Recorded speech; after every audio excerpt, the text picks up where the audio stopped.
Hey guys, Kalaris here. It's time to blind rank some weapons with James from FaZe Clan. So let's start this rapid fire. First things first, you rank the weapons between 1 to 5, and after you've chosen the ranking, there is no takebacks. So weapons, we start with number 1, the MP5, between 1 and 5. 3. 3 for the MP5. I love the MP5. All right, the QBU. Oh, is it a 2 or is it a 4? Because it's not a 1 and it's not a 5. It's a 2. 2 for the QBU. Moving on to number 3, we have the M4. 4. 4 for the M4. Okay, right, moving on. We have the Mutant. 5th. 5 for the Mutant. Okay, and finally the last weapon on the list. Yes. The AMR. Number 1. Number 1. Let's go. Well done. Oh, so James. He saw through the ruse. All right, what do you think of your list overall? That's actually, I'm impressed. I'm impressed by those choices. It's probably as good as it gets, actually. I agree. That was fantastic. I can't believe you bang one-shot that so well. I was like, maybe you'd put the M4 at number 1 and then the links would trip you up, but... I was waiting for like you to put the Panzerfaust or something at the end. This time we're doing the blind rankings on drop locations in Erangel. We start off with Yasnaya. Ooh, that's 3rd place. All right, number 3 for Yasnaya. Okay, we're moving on, seeing how it ranks up against Gatka. 4th place. 4th place for Gatka. Okay, so we've got 3 and 4 locked in. Number 3 is Boatyard. 5th. There's not a lot of loot there. There's a whole lot of boats. Okay. And very little cars. Moving on. So 3, 4, and 5th place are taken. Moving on next to Quarry. Oh, yikes. 2nd. This is awful already. This is actually okay. On to number 5. Your number 1 pick for drop is Zaki. Ooh. So, what oh my god. What do you think about your choices? It's shambles. It's complete shambles, actually. Yeah, Sarki should be 5th. Zaki should definitely be 5th. All right, shambles in this blind ranking. Didn't do quite as well this time for this one. Thank you very much, James, for joining me here once again. That has been James blind ranking some loadouts.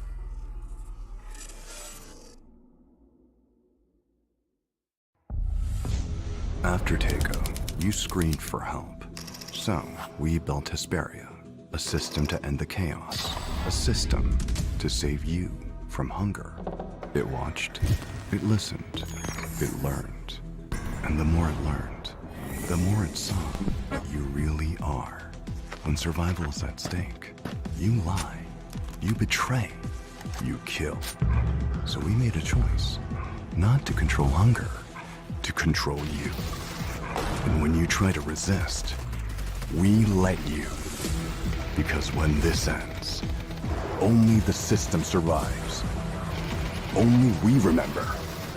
We are the last witnesses of Miramar.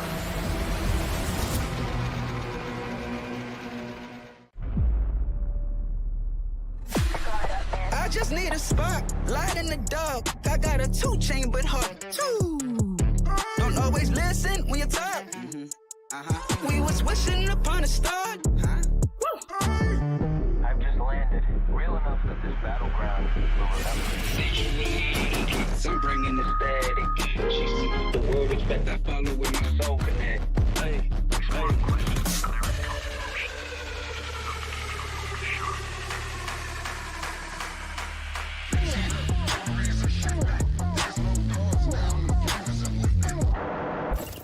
They draw the line.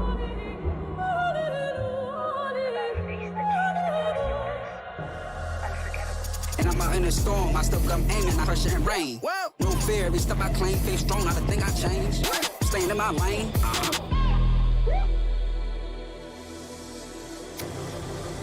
내가 선택한 플레이. 정해진 룰은 없어. 내가 정해. 그게 바로 G-Dragon. Battlegrounds.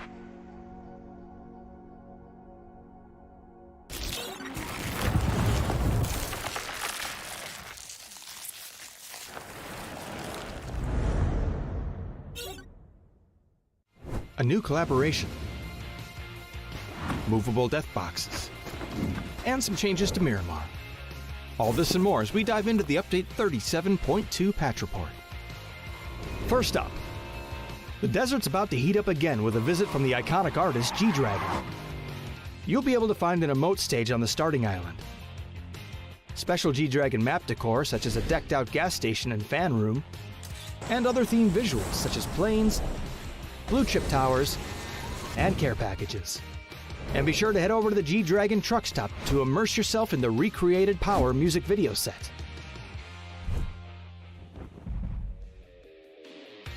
Next up, we're improving the way you interact with some of the objects around the map. You'll now be able to reposition death boxes to get them to a safer location before looting, or use them to lure unsuspecting loot goblins to their demise. Doors can now be opened inward as well as outward, and all those gas tanks you've been wanting to shoot for years will now explode when you do so, leaving behind a large cloud of smoke to cover your movements. More details on where you can see these changes in the patch notes. And speaking of Miramar, the Minas Generalis area has gotten an overhaul this update as well. We've streamlined building layouts for more efficient looting, added more item spawn locations, simplified the terrain and structures, and balanced out the engagements between high and low ground in the area. There's also a new Survivor Pass, the return of Survivors Left Behind and Hungers Left Behind, some updates to Team Deathmatch and Intense Battle Royale, and more. So check out the patch notes for full details. Update 37.2 is here, so drop into Miramar, stack those death boxes high, and kick back with some G-Dragon hits. We'll see you on the Battlegrounds.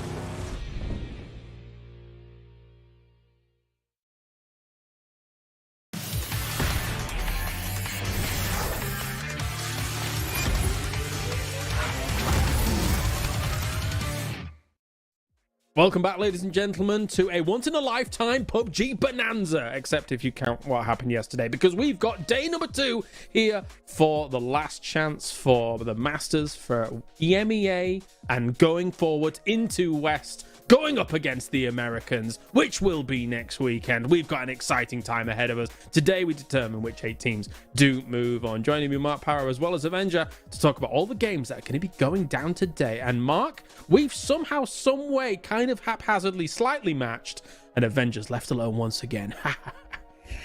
It's all about planning. It was the message you sent me. Don't wear a dark shirt, wear stripes. We're coming in hard on day number 2. Yeah, what do you think about that, Avenger?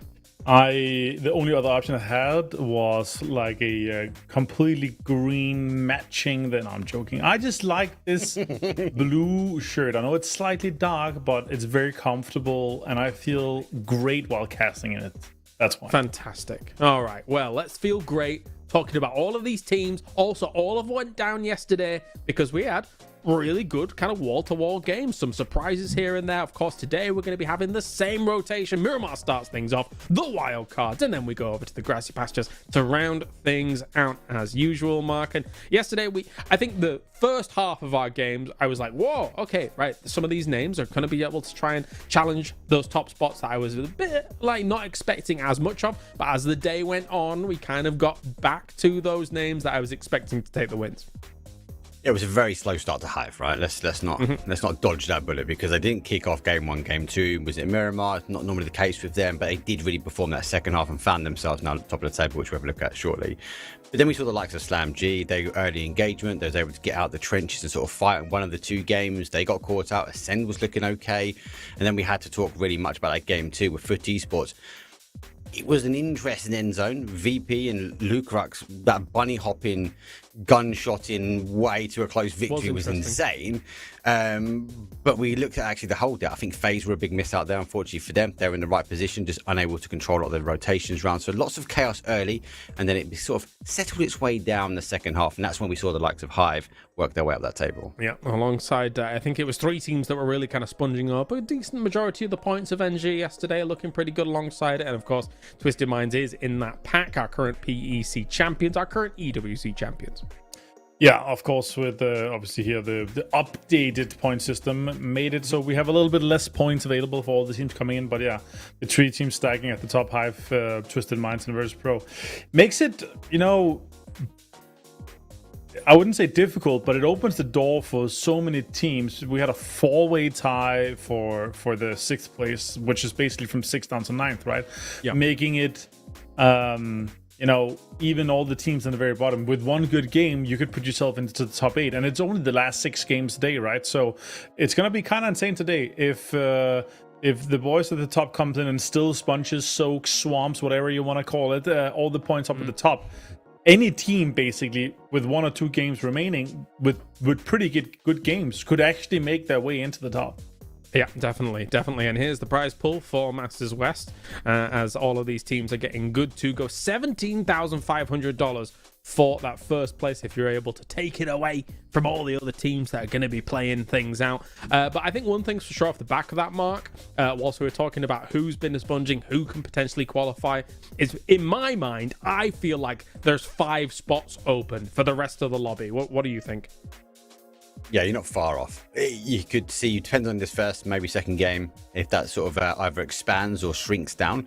But I feel like, again, the Hives, etc., that they're sort of locking it in. VP, outstanding day for them. So again, we're taking those points away. We're looking for that top 8. And as Martin says, it's so tight. And actually, we had a lot of that all the way through the day yesterday. The top was kind of farming. They were getting the points. But that middle pack refused to let anything go. And it was a couple of points here and there, which means one good game from one of these teams.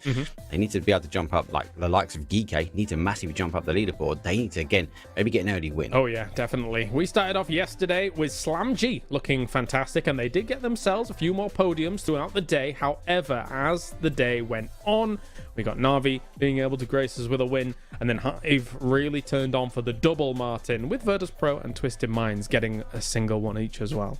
Yeah, and even with, not a lot of, placement points coming in for some of the teams, like if you frag out, and as some of these teams definitely did, you're actually still able to get into the top 8 quite easily. Like, I mean, even with GK, they're the second last place team. They're only 9 points from 8th right now, right? So as you see here in the total leaderboard, there's 10 points from last place to qualifying. Well, last place to 6th currently because it's so tight, right? So one good game, one win, one double-digit kill game with a win, like you're actually chilling quite a lot. So as I said before, like it's very, very close. If I wish that 888 and Bushido had just gotten one more kill yesterday each, guy, so we had a 6-way tie for 6th place. That would have been insane. But now it's only a 4-way tie. But it's the top. I would even say let's put SlamG in there and say they're gonna have decent games today, right? Because there's no way they don't get 20 points today. So it's basically just 12 teams trying to get the last 4 places in the top 8, which is gonna be kind of insane to do. Yeah, as soon as I kind of looked at it, when this total leaderboard popped up, it reminded me just where SlamG was. And then I thought to myself after saying, yeah, I think it's for 5 spots. I have to agree with you. I do think that SlamG is making it so it's 4 spots, because Mark, we can't really fault SlamG's consistency as of late. I think they've been good here in PPT. They've been good in PEC. And I don't think they're going to let it slip. No, they just know how to kind of, that gel, that synergy, they know how to play together at the moment. They know they want to try and get themselves to that mid-game, fight out towards the end. And we know in a late-game scenario, they can be very technical. We saw that play in the Miramar, where they kind of came underneath for Esports. Any other team, and majority of teams out there, would have stayed on the outside edge, would have stayed on that ridge, but they took the risk not just to come off the high ground and not engage with Esports, but also to come underneath the ridge line of them and keep themselves out of the action and put themselves into a winning spot. So I like what we see from SlamG, but again, a good couple of points here, and that 3 lockout becomes a 4 lockout, and then we're only fighting for potential top 4. So it's going to be intriguing to see how they can kind of deal with it. But we have seen teams go aggressive, James, for them early on. If they catch him early, they will look to try and close SlamG out. True. I mean, they didn't have the easiest of times on some of the games yesterday. They were taken out even in, I think, once time in 16th place, of course. That said, though, I think if they strike the initiative early game, Martin, we saw them going up against Ascend and absolutely destroying them on that Tego game. So they're not unfamiliar with the idea of taking those early fights and being able to dismantle teams. It's just whether who gets the leg up early in those fights. And that's, for me, that's the problem with these teams. They're not adapting to how quickly they can get third party, right? So if they're not finishing their fights quickly enough, they're gonna get third party, because the amount of information you can get from almost full safety, peeking behind ridges and like looking at compounds and from safety and from cover, like these teams are gonna get pulled up on. That's also why, I mean, our Wrangle games yesterday full of shenanigans. I'm a little bit worried for the last 2 Wrangle games today, because we're gonna have potentially 6 teams, potentially even more, already qualified. So they're just gonna drive around having fun, drive-biving, panzerfausting, chasing BRDMs, all these things. And there's gonna be like 8 teams, 9 teams fighting for that last 2, maybe 3 spots, whatever is gonna be up for grabs. It gets really dicey if you have a game like the very last game that we had yesterday, right? Where it's suddenly the fields west of school, and it's really difficult to find a spot that is comfortable that you're going to try and play out of, or just a general field ending south of Yasnaya, something like that. Imagine if we get stuff like that for that last game, Mark. It will be difficult for these teams to try and play things out. So you've got to hit the floor running for sure for this day number 2. I think that then will favour those sort of household names, right? If they've got the experience for those style of endings, and they might have the experience to make us laugh as well. So again, it'll be interesting to see how the game ends out, but for now, obviously the game's getting prepped, ready to go. Yeah, of course, as you guys can submit your attempts at making us laugh. I guess these are going to be executed during the actual West tournament itself between America and EU, considering that we're all right there. My question to you, Avenger, is who did it better, you or Cammy? Well, so I got the pictures. We did it first. I got the pictures taken first. Did you? Yeah, my pictures were taken no, it was taken. I think his is first. No, because his was on stage. I got it taken before the game started for our photo shoot. So he got the pictures taken on the stage. Yeah, 100%. I remember this correctly. And he was like, "Oh my god, Avengers pose looks so cool. Let me do it even cooler." Lies. It's true. That's It's true. Well, we can analyze this a little later on and figure ourselves. Actually, you guys over in the Twitch chat, just tell us who you think did it better. Was it Avenger or was it Cammy? And whilst you're doing that, you can also scan the QR code for our history books as well. Submit your favorite or biggest moments from the past, from the Masters tournament, and you could potentially win yourself some G-Coin by doing that as well. So there's plenty of G-Coin to be given away to people because we not only have this, we also have the post-show podcast where your questions are chosen, and then if they are chosen, we'll be answering them tonight. There he is again. Yeah. The candidate for best pose, and we'll be answering some of those questions later on. So use the hashtag MastersMike EMEA over on socials, submit those questions, and we'll be picking those to answer later. I was going to say something, and now I can't remember, and it was funny, and I've ruined it. Damn it. It was probably something about Avengers' face. I don't know. Yeah. I'm not sure. Yeah, make fun of me. That's normally. It's normally me, so it's just a change. I like it. Just anybody on my desks, to be perfectly frank. Anybody's a target. Anybody's fine. It's good. Anybody's I like it. cannon It's fodder. good. It's good. I'll always just lean in on you, look down on you, like, how are you doing there on there, bud? Yeah, all right. Well, yeah. If anybody's seen the picture of Someone him get him a leaning box. on me. He needs 4 more inches, otherwise he's not shown on camera, guys. Yeah, thanks very much. I really enjoy it when we get to sit down. You know those? Actually, no, I do like standing up. But anyway, we have got ourselves the 6 matches that are coming at you guys, of course, as we will have Miramar to start things off. Always love a good old Miramar. Martin, you're not casting on Miramars today, so yeah, I love talk to Miramar. me about the Miramar. Yeah, I love Miramar, and that's sad times when you don't get to cast some of the mirrors, right? So, but yeah, obviously, some teams had to figure out things yesterday.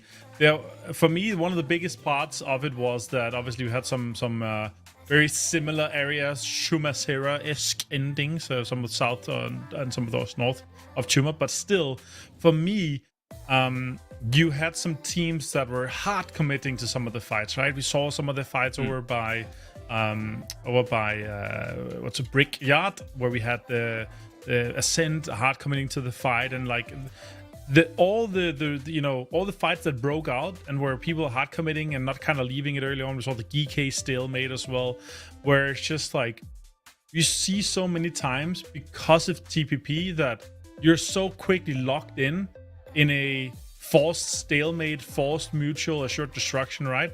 And that's where I feel like the teams, especially in Miramar, that play these kind of open, they're always planning to have like, okay, if we play here, we're gonna have no matter where the circle goes, we're gonna have like a fighting line where we can either drive or run all the way to where the next circle is or where the center of the next circle is. So I like the kind of style where it's like, okay, we try to play backs free, then we have these kind of jump points in towards the circle, be it a ridge, be it a compound that they can fight, or third party or whatever. And then there's other teams that come into these kind of bigger areas, such as brickyards, such as the like big compounds or part of cities and stuff like that, where they're getting a kind of force delayed because there's just these stalemates. Because TPP is just, okay, we know there's a guy in this house. He can see me if I peek, but I will not see him if he's just below the window frame, ready to stand up and shoot me. You know what I mean? So you kind of have to plan around that and make your moves around that, and that delays fights and postpones fights for a long time very often in Miramar. So that's really what I'm kind of looking for. I keep my eye on today is the teams that are like hard focus on, and okay, let's make sure we play areas where it's just these areas that we can fully control. You know, high grounds that don't offer a lot of space, but still they can see 360 degrees around it. And so far, that was a long talk, but that was my idea for Miramar. Well, we'll let Mark consider those thoughts as well. What are your thoughts regarding that, Mark? Yeah, you're right. We saw obviously Hive and Ascend, and they just refused to give it up. The first game, Geek and Skittles crashing in. Look, arguably on that side, they're in the zone. They kept on getting that zone in that Trimacera. So fair play, they're there, but they should have dealt with it a lot earlier. Hopefully these teams don't get swamped down. But then we've got to look at the other teams, like the Ascends, the Phases that are out there, because they need to make sure they make a top 8. I wouldn't be surprised if we don't go to take the best of my region, and a team like FaZe is not in the mix. No, not our present, and how things do unfold. Well, we're just a few more moments out from our first Miramar here. I'll leave Martin with the final thoughts, despite him talking for the past 2 minutes. Well, what are you thinking before we get in? Whoa. Yeah, let's just finish up on FaZe. They were chasing a lot of circles. The couple of games they actually had that were good for them were, again, situations where they put themselves into ground where they couldn't cover all of it, right? We saw the game with Foot where they were in the high ground where Bushido kind of snuck under them. So that's really my take for FaZe. If they're not chasing circles and they have the fair fights where they don't get third party, they're going to have a good time today. Well, they have a decent playing path for our first game of the day. Thank you very much, Martin, for joining us. We'll check in with you after this game. It's game number 1 for day 2 for the last chance for EMEA to qualify through to True Masters West. 8 teams will move on to play against the Americas, the region that's probably going to lose to EMEA, but that's fine anyway, as I have Mr. Mark here to talk about Miramar for the start. Definitely going to lose. It's the north down towards the south, but we do favour the east side. So starting from Campo Militar and just cresting past Los Leones. Always the tease that it's going to push towards the island. Hopefully not. Most of these teams have a default drop spot. There'll be a couple of that will fight out for the cars. The skills should go over the heads from Los Leones, and we will see the likes of I suppose Twisted Minds. Keep an eye on Picardo as contesters. We'll look for that drop spot there. Yeah, it'll be interesting to see how all of this is going to unfold, of course. Another team that was really on the chase, as you're saying, was good old Ascend from our pre-show, who I loved what they did in the group stage of PEC. I thought they looked really good, and I think that a lot of that kind of started with Miramar. I think they were looking good on Miramar, and I'm hoping that they can make something work from it. Now they're boots on the ground very fast from a game like this, with a playing path like this. The circle's not too far away. And they even have an anchor position with someone like Kiliakai being quite close. That said, though, Gedrox is in water treatment. So Kiliakai's got to be a little bit cautious about this because he was prioritizing car control over being straight on the ground to rival water treatment straight away. He's been subject to this before as well. Win or die sneaking their way in. So he has to be cautious. Has he caught the parachute? Has he caught that potentially he's got a car and where did that car go, etc.? But maybe the distraction of getting that car a little bit further towards the east, he just had lost the intel. So it has to be cautious, see if they can find the loot. But for now, they are pretty close. What I want to see from Ascend today is aggression. We can't be sitting on the outside edge. We can't be overthinking. They've just got to take head-to-head fights, and they've got to do it with what they do best, and that's stick together in numbers. If they put the numbers together, they tend to expose teams if they get caught in these big 2-2 splits, especially when we think about that Tego and the Rondo games. Obviously, for me, if they maybe would have collapsed in a bit closer, there's a lot of if, buts, and maybes, and yes, we do have the eyes down. We have the information, right? But they should should be knowing that actually as a 4-man, they're a lot stronger than some of these teams in the lobby, and therefore they've got to use that to their advantage. Yeah, you'd think so. I mean, the new young gun in Aniko, we saw him being able to have some pop-off moments in PEC as well. Love to see some of that materialize here throughout this last opportunity, really, for them in PPT. If they don't make it here for 2025 in PPT, they won't be going to Masters West, and they've not been able to qualify onto PGS, etc., and all these other things that's going on in the actual main circuit itself for 2025. So it's really, they got to do something today. In fact, a lot of these teams have to do something today. Otherwise, their road here through 2025 as a whole, be it TPP or FPP, is done. They're close. They are one of the teams that are on the mix. And that was close for FaZe. James, first one down in our match number 7. As he was looking to try and get the elevation. Again, both these teams look to try and do this quite early on. It does give you such a vantage point over Minas, but fortunately for them, will die first here. Loot and go. A lot of other teams shifting their way, and Freeside can be working in towards truck stop as well, but SlamG already anchored. Artix should be able to hit these cars. He's going to go for the reposition, but the rest of the guys are a bit further towards the south, so there might be an option here for SlamG just to get in the cars and leave. I honestly wouldn't mind if a team like Freeside just went absolutely crazy today. I don't mean in terms of like, oh, I think that they've got the potential to be able to just frag out in every single one of these lobbies. I mean, make some really unconventional plays. They're clearly not one of the favorites in a lobby like this, right? So what do? You throw caution to the wind, you're in last, even though it's really not that much of a stretch to get up to 8th at this point currently. But if you're going to be a team like that, which is slightly unproven relative to the rest of this lobby, then just do some unconventional stuff. Roll into fights just with throwing caution to the wind as a whole. And I think that might be a way to try and get you up in a lobby like this. But, I mean, even that is... It's a far stretch for a team like them. It is a wild card, right? Yeah. But sometimes these wild cards can do that and get away with it because... a lot of these teams and these players have been playing against each other for some time. Yes, we go back to this saying, yes, they've introduced a new player, Aniko, and he has had a pop-off moment. But generally, how Ascend play, how they move is kind of the same, right? Mm-hmm. Now, that being said, when you get a complete newish team of Freeside, yes, there is some familiar names there also. But if they throw caution to the wind, if they start to pop off, they're unpredictable. And some of these teams, they will play a different style that they won't be ready for. And I wouldn't be too surprised for them to get points off the back of it. Yeah, I would love to see something a bit spicier like that. Contesters might also be in that bracket as well, right? Like, I don't think anybody's looking at them as saying, yeah, easy top 8, no problem, right? Even despite having people like Melman in there, previous PGC champion, Daboom, we're very familiar with from Exhalation in the past, from a lot of the stuff that was going on in PEC, even PCSs in the past, way back when. Say way back when, as if 2 or 3 years ago is a long time ago. It's really not, but in esports, that's basically decades. So FaZe, though, they've already lost James. They are trying to take up some of the hills on this north side of the circle and see where they can go from here. But losing one early is not ideal. They're in 13th place at the moment, but and I've always criticized them for losing players early to really stunt their growth in a day as a whole. Normally, when you see FaZe really do something in a day, it's because they've done something game 1. So this will definitely hurt. Also, they recently been getting really good placements. They've just not got the placements that we expected really yesterday. They've mainly got all their points. I think 19 points, 20 points were from actual kills. So again, struggling with 1 or 2 placement points. And that's not what we've seen recently. It kind of feels like the old FaZe coming into earlier the PEC Springs, where we was having open conversations about FaZe can get kills, they can find themselves in a potential top 8, but they're just not finding it on the placements. They do need to be that kind of pop off. They need to be aggressive as well. And yes, they have lost one early.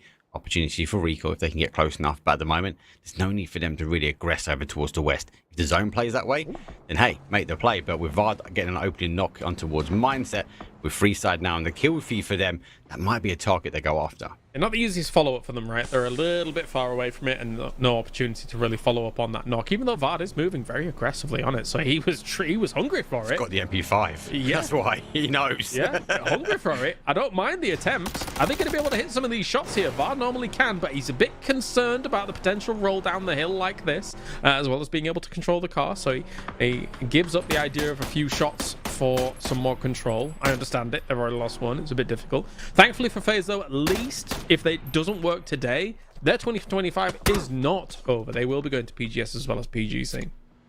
Yeah, it's good to see. A year, I think we spoke about it on PC, right? A year where we don't see FaZe at an international event, So that weird. would be shocking. Yeah. Yeah, so I'm happy. I'm happy to see the guys that have made it through the hard efforts. And they had a good show from PC. And we know they can dial things up here as well. So they're not that far away. 21 points. The cut-off currently 27. Only 6 points in it. They just need to keep chasing down those kills like we saw from Vard. No, definitely. Happy to get some more of the Brits back on LAN, because the last couple of times, mate, there's been none of them. It's been tragic for me. I'm like, where are they all gone? Where are they? Even Michael yesterday was saying, hey, Got Michael there. Yeah, Michael. Yeah. He was like from MRIA over in America. He's like, are you going to paint some Warhammer for me? I'm like, mate, I don't have time. Like, maybe for PGC. Why do Brits like Warhammer so much? All of us, it's crazy. Maybe not you, I don't know. Well, as a kid, but yeah, not anymore. There's nothing near me. I'm in the sticks, mate, unfortunately. Wait and see. There's VP trying to play peekaboo over the top. Skittles back away. Hadouken, though, just about gets to cover. Nixie, well, exposes him. He's on 6 HP, but gotta be cautious. And Vard still chasing down the prize. It's free side, isolated also in the compound. Be careful. And they goes forwards here. Virtus Pro still controlling some of the high ground. Mr. Hadouken runs away. So does Wrinkly. Not too bad for Skittles yesterday, in 7th place at the moment. But again, it's that big old tied position, which may as well be between, I'm going to say all the way down to 16th. It doesn't matter, because anybody from 16th onwards could actually just jump in straight away. So never mind the 27s. Crazy stuff. Crazy scenes we're seeing from day number 1, considering how close they are. They're all almost thankful that there was so much sponging towards the top, so that no big gap would actually formed from all of that. Freeside still trolling on around, finding themselves a truck stop spot to get themselves a nice cheeky bacon and egg, I suppose. Just chilling. Just chilling. The guys from Ascend. Annika gets the first knock though. Good same, but then he will fall as well. Critico go for the reinforcements now. Annika has to smoke for cover.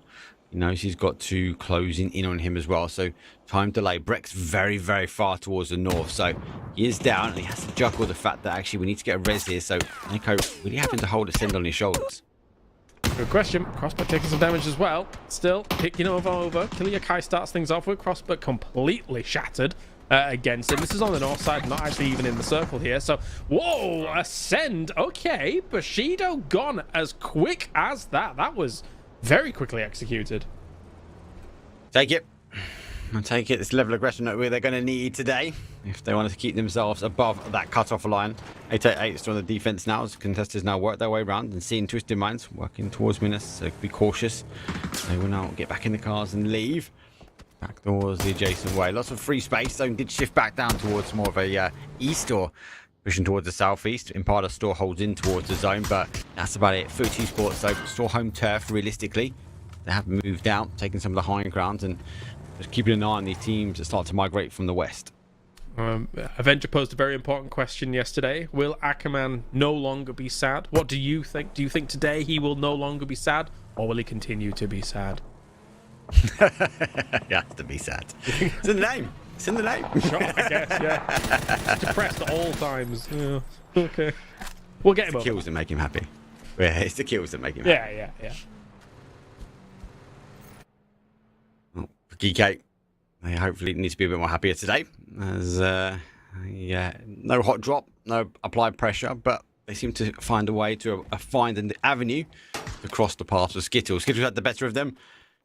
Definitely one of the games for 2. I'd argue to say they read quite a few numbers yesterday as well on Skittles on multiple games. So both these teams kind of using the same path in towards the zone. Cantera now closed for them. As Minas Generalis still has Twisted Minds and contestants, despite seeing that rotation, they want to sort of dip in towards this location as well. And Perfectix gets eyes on the boom. He takes the shots, but doesn't quite get the full connection he wants. Gets it for 2. And the boom has to take for cover. Perfectix peeking over. I think Ackerman has got to be very careful about showing his head in these windows, because Perfectix will take it off if he's not careful. The Boom's already felt a bit of the brunt of that, so they're both being very cautious about the play. Lou, an example, staying off on the edges behind Perfectix, who is currently leading the charge. But as you can see, there's an advantage here for Perfectix to be able to keep an eye on these windows. Whenever the peak does come along, he'll be able to react. What reaction? BK maybe On the move. taking the safer route round as they avoid Skittles. now working their way towards VP, who also on that rotation path here, and they've come at the crossroads. Nixie ducks into cover. Lucrox is there, but he receives a face full of bullets from Diffix and the M4. Now they're looking to try for the confirmation there. There's a little bit of a split decision who's going to run over him, but they're alive at the moment. Beamy having to chase for cover. I think PWD's just spotted him. A destruction derby going on from Geekate. Gotta be careful. Beamy's looping around the rock. Look at that. Like a chameleon blending on in with everything. But M24 in hand, he was looking maybe for a shot there, but Beamy's going to think otherwise. He's going to not only blend in here, really, but he is in his natural environment, which is the blue.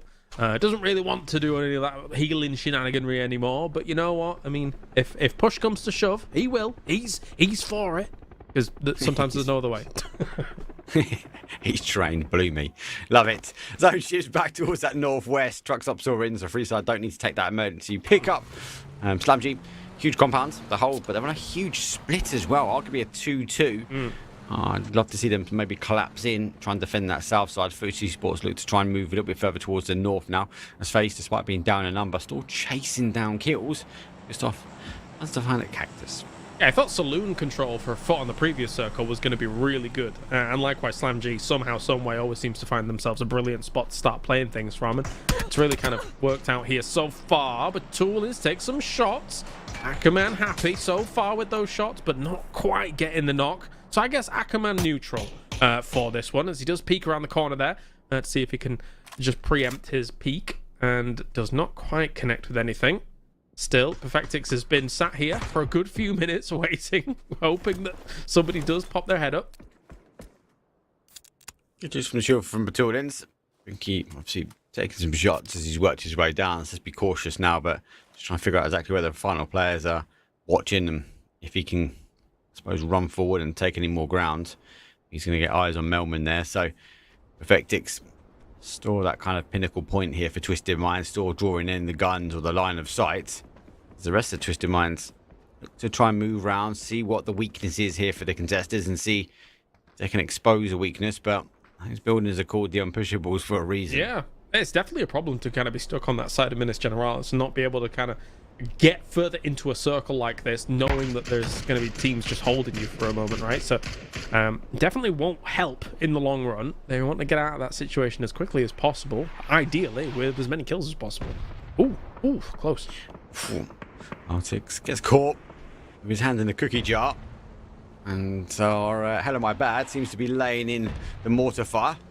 It's going to be pinpoint accurate as well, so they have been exposed for that kind of 2-2 split or 2-1-1 split, really.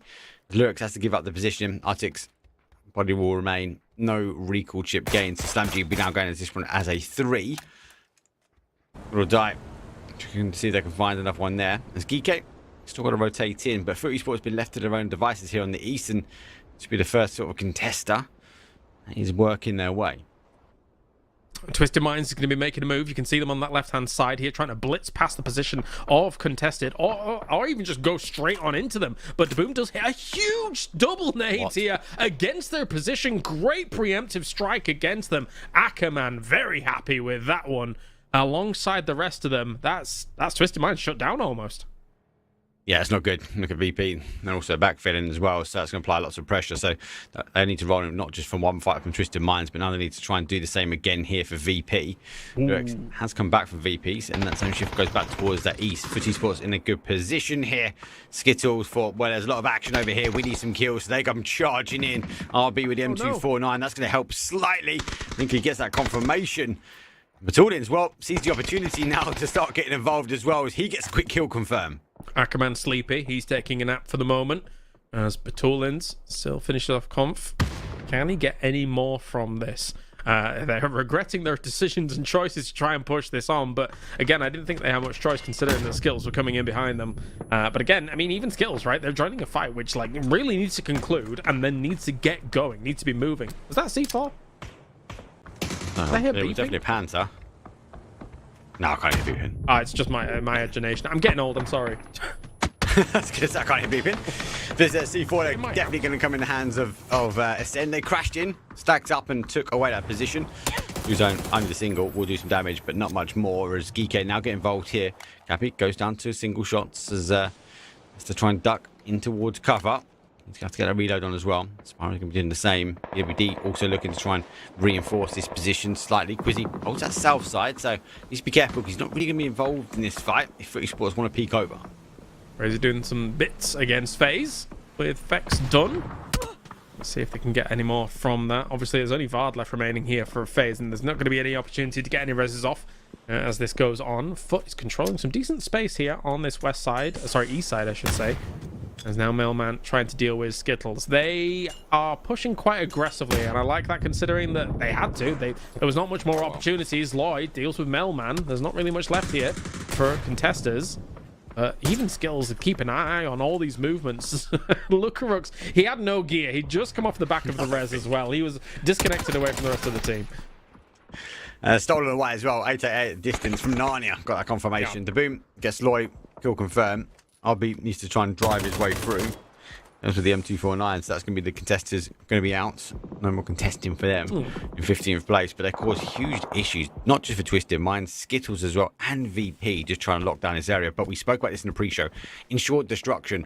This is now becoming to the point it's quite far out of zone. Can anyone leave here? And if they do, they're going to run into the guns of win or die.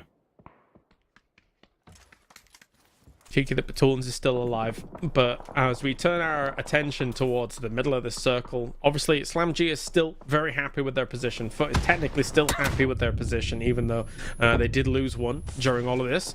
I've doing very well against Freeside on the other side of the circle, whilst we see Nixie trying to dance away from this position and try and put in some damage against Hive themselves. Hive's a little bit split over this area. It's not too much of a split. They can cover each other, but because of this split, some of these nades have been able to hit home for Virtus Pro, who's being very aggressive on these remaining spots.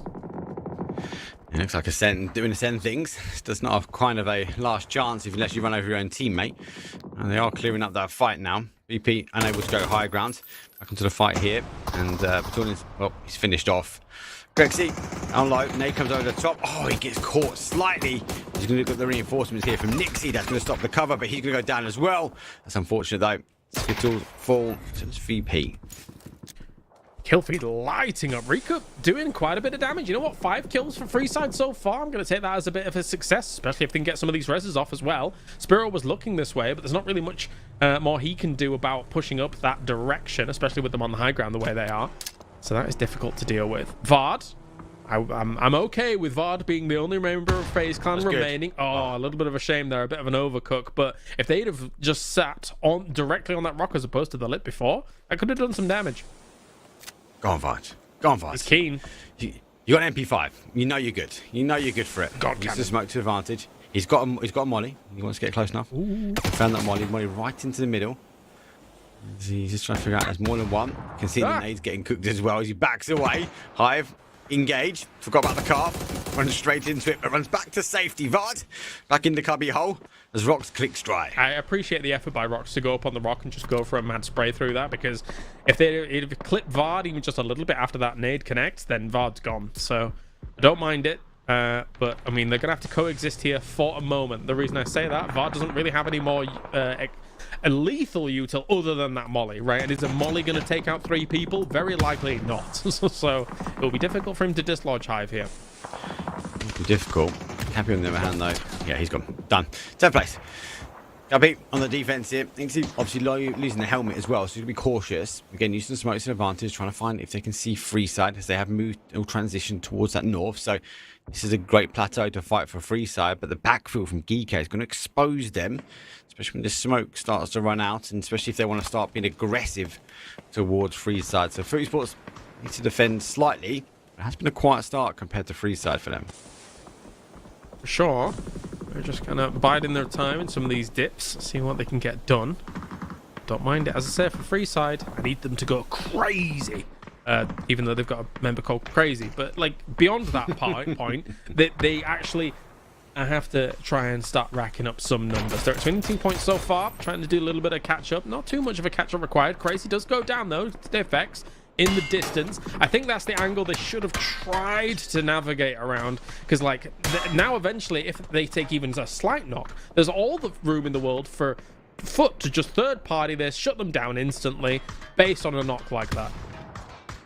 Foot yesterday, we saw them kind of attempts an aggressive stance on that south on Miramar, but then they second guessed it. They wasn't quite comfortable maybe with the push, and they sort of play back towards the compound. Obviously, they got them further into the late game, right? But they're sitting here as well. Could their play be pushed down early? Maybe they could have taken the pressure. At the moment, they lose the zone. Now they're going to roll with the dice of what time do they move, and they've got no information on the other side of the mountain, especially where we can see Head of My Bad has moved up.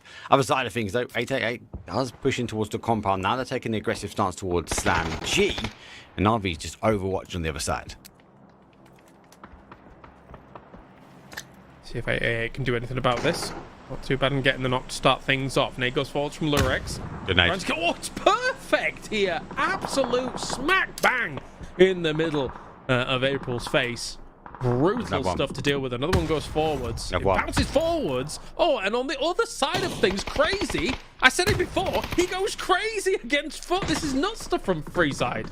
Got nuclear. He's ready to go. He's charging. He's the final player for them. Head of My Bad has a P90 in hand, looking for the explosive remains of the other. Lurex, though, gets a confirmation, gets Blazer down, drives his way forward, and he gets the final blow. 7 kills for Slam G. Wow. Mid-game, you can't unhinge them. And that was a prime example. 888 got deterred. Boostic's reactions are, he's just laser point focused. He takes down the Molly mid-fight as well to make sure he's not going to be in any dangerous position. They are, man, I can't wait to see how Boostic does on land. It's either going to be amazing or just kind of, it's his first land, you know? I'm hoping for the amazing part, right? Crazy got Hell of My Bad, but Levante's there to exchange, so he does go down. That blue done the damage. They went nuclear. Give them that. They might not have got the win they wanted to, but they are driving that leaderboard. We're now in the placement points now, so don't forget from a top 6 scenario. As Geekay gets the opening knock though on towards Na'Vi. Na'Vi wrapping the whole south side of the zone. Now find themselves trying to fill that position that Geekay took away from Foot. Definitely Na'Vi still just waiting about things here. Nade's going to go forward. I don't know how much this is going to connect with, though. No, they're just not going far enough. Geekay is not really giving them the space to be able to pinpoint accurately throw these. Sosa goes for the res. Getting Hakatori up. An important man to get up. And Aduzi's peeking over against Hive here. Hive's been moving very strongly through the circles once again. They moved without really much info down to where Vard was and been able to kind of wrestle that away from Vard. And now they've been able to move over against Slam G's position as Slam G was kind of recovering from the death throes of that fight with 888. So Ivy's still on some really good moves, but they might get shut down because BB Team and Win or Die are kind of surrounding their position. Yeah. Play. A good play. DC does get that confirmation. All right, just having a look over the top. The smoke's not going to try and help him at the moment. Win or Die. Look, following the same path that we've seen from Harvey talk about. And they find themselves now on the, I suppose, the right side of that ridge. Phase number 7. You're still with 5 teams. Win or Die. Going to try and get all the information they can. They leave Hell of My Bad, though, on that north side. So that's going to really stop kind of a Geekay or, I suppose, Na'Vi if they win this one out. Sort of late wrap round there. But that zone shift is not really going to warrant that. I think the important thing for a Win or Die on the west side is that this is the kind of move that is an attempt to win the game. Space control to win the game. As they've tried to kind of cordon off that compound on the south side. Sorry, not west side, I should say. And then from there, they've left Hello My Bad to overlook exactly what's going on in the east. Wait for those two teams to kind of collide with one another and try and control those angles as well. With Gedrox also trying to look that way. So there's a world here where Win or Die consumes a circle like this if they can shut down this compound and just keep the east at bay. Such a small play. It's going to make such a big difference here. Jedrox, just hedge funds. Na'Vi. So got information here. I don't think he knows how close Aduzi is, and more importantly, I don't think he has any idea Aduzi has a P90 as the arsenal that he's going to use to open up a potential knock. But now, he is going to sit and wait, watch. BB Team been very quiet this game. We've seen too much from them. They've got no kills, sorry, the 1 kill so far that came from Hive in that compound. But apart from that, they've kind of joysticked their way into the zone, but avoided as much. That's dangerous. First goes down. PWD also goes down as well. Jeez, everyone's just going down to the blue. Actually, might be a 6 contender. The blue zone claiming all the kills. Yeah, Exodus is trying to get a little bit more. Geekay does go down, so that's a few more kill points on the board here for Na'Vi, who currently sits at the cusp in 8th place. However, Hello My Bad realizes that that's the case, and he has to spring the trap. Gedrox was able to see that in this direction as well, so he can potentially put some shots in. Hakatori's gone. P90 makes this trivial. Lovely stuff. Even if Head of My Bad goes down, which he does, it's going to get the information away. That job well done. Down to top 4. Actually, Win or Die have all the cards in their hands. 4 players up. Hello, my bad. Potentially has the opportunity to res, but don't really need to. They have it completely closed down. The compound Hive backed into the corner. Feel first the same. Maybe the shots from Leos though gets nobody does. With the final put Schengen down with a headshot. Yeah, as soon as Hive crashed into this compound, I think that Win or Die realized that it's a prime opportunity. With them leaving the north side of this circle, okay, we know that we can sweep around this compound, control that. Hello, my bad was uncontested on the spot that he had up on that roadside. He is knocked at the moment, but of course they're getting him up. And I don't know. I think Win or Die has played this positionally in a masterful way to round out our first Miramar. Yeah, even to the point that actually, I don't think they knew exactly where Phil first was, but as soon as he threw that molly, Jedrox made the call, knows where he is. Yes, Levante went to go get Hello My Bad, and look at how he repositions now. He's in a position, waiting for I suppose, Phil first to back off this rock, expose himself, doesn't quite have the angle, waits for Hello My Bad. Now they're going to apply their pressure. They know they've got the numbers. Flash comes over, that will bounce to perfection for him. Levante looking to follow things up, though, as the heavy util comes through. Phil first, at the moment, able to duck underneath the radar. Phil First not the type of guy to just go straight for the deny heal. We'll look for the point, but Levante flash on over, absolutely dead to rights, and now there is only one of Hive remaining, and they know exactly where he is. Win or Die can close in on this. The jaws close down. Presenti goes for the finish of him himself. I mean, Hive's done, right? He knows it for sure that Hive's going to be moving through to on that top 8, but Win or Die, as Martin joins us once again here to talk about this one. That was some brilliant positional awareness here from Win or Die, Martin. Yeah, there's always muted. You guys should also be listening to me. I mean, I was only muted one place. Everyone else can hear me but you guys. But yeah, for sure. In a case where you're able to lock this amount of terrain down and you have all 4 alive, right? You're just zoning people out. But again, another decent game for Hive, decent game for BP team here. It's points for the guys that we're already expecting to do well, right? But yeah, Win or Die, a team that we know can do well, but they were yet to show us here in PPT. But it's good for them to obviously start it. Now they're putting themselves on the left side and kind of higher up on the left side of the ball.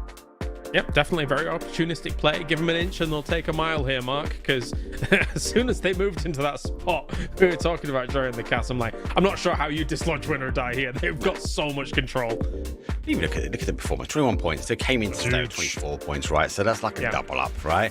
And it comes down to the level of control. They're aggressive. They play for areas. We saw them take an early kill from James, from FaZe. They had that high ground. And then it felt like Win or Die was just following teams in. They were following the same path in that Hive, but unlike some of the other teams, yes, they might follow the same path in, but they were taking every fight they could to try and maximize the points. And then at the end, it was just so clean. It was clinical. Hello My Bad's hold just to try and keep off the East.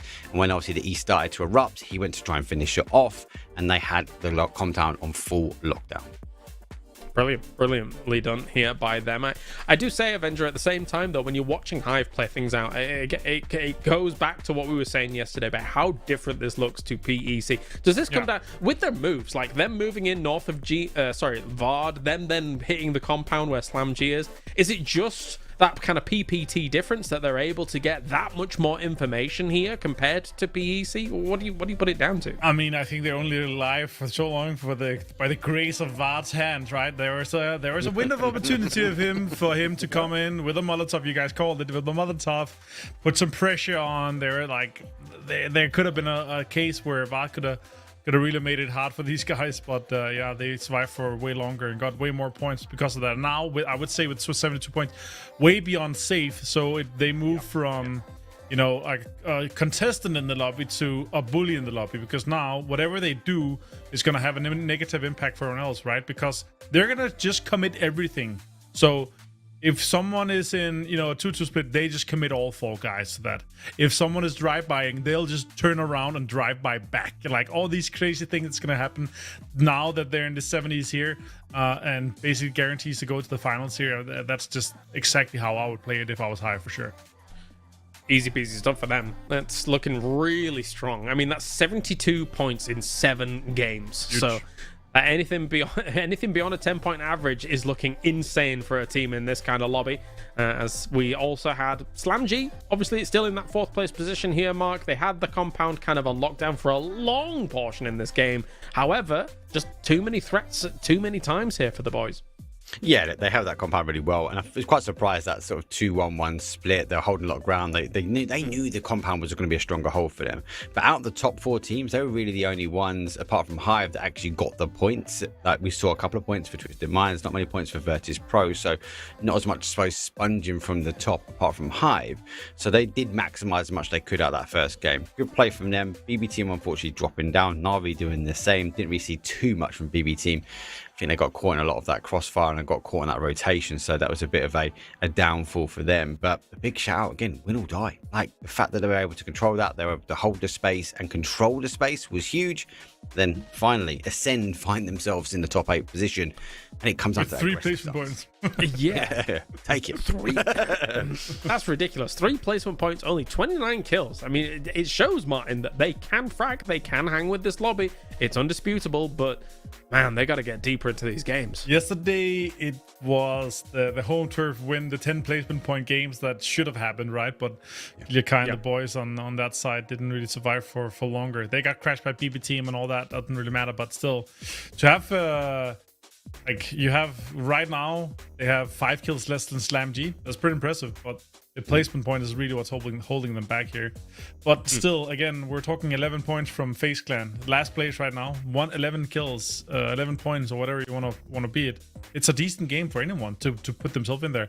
The door is open for every single team. The question is really about the consistency from these mid-pack teams. Are we going to see it throughout the day and throughout the games?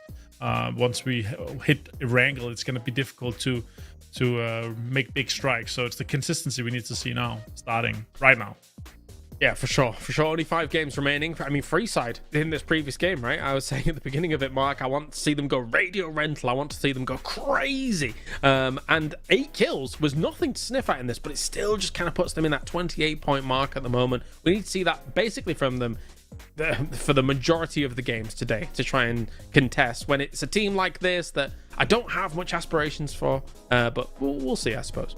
Keep saying that, they keep popping off, so keep it coming. It could be an interesting come 5 games. But you're right, that first game for them, and I'd even argue maybe Geeky, that they needed that first game, need to get a couple of kills, need to put in themselves in that position. Actually, one good game, 11 points could potentially put you higher up. So they've really got these 5 games to kind of maximize the point average. For them, they need to at least be getting an average of 5, if not 6 per game. And then they would need to have that kind of that radioactive game, that mental game that you talk about as well. So a win is going to be needed for them.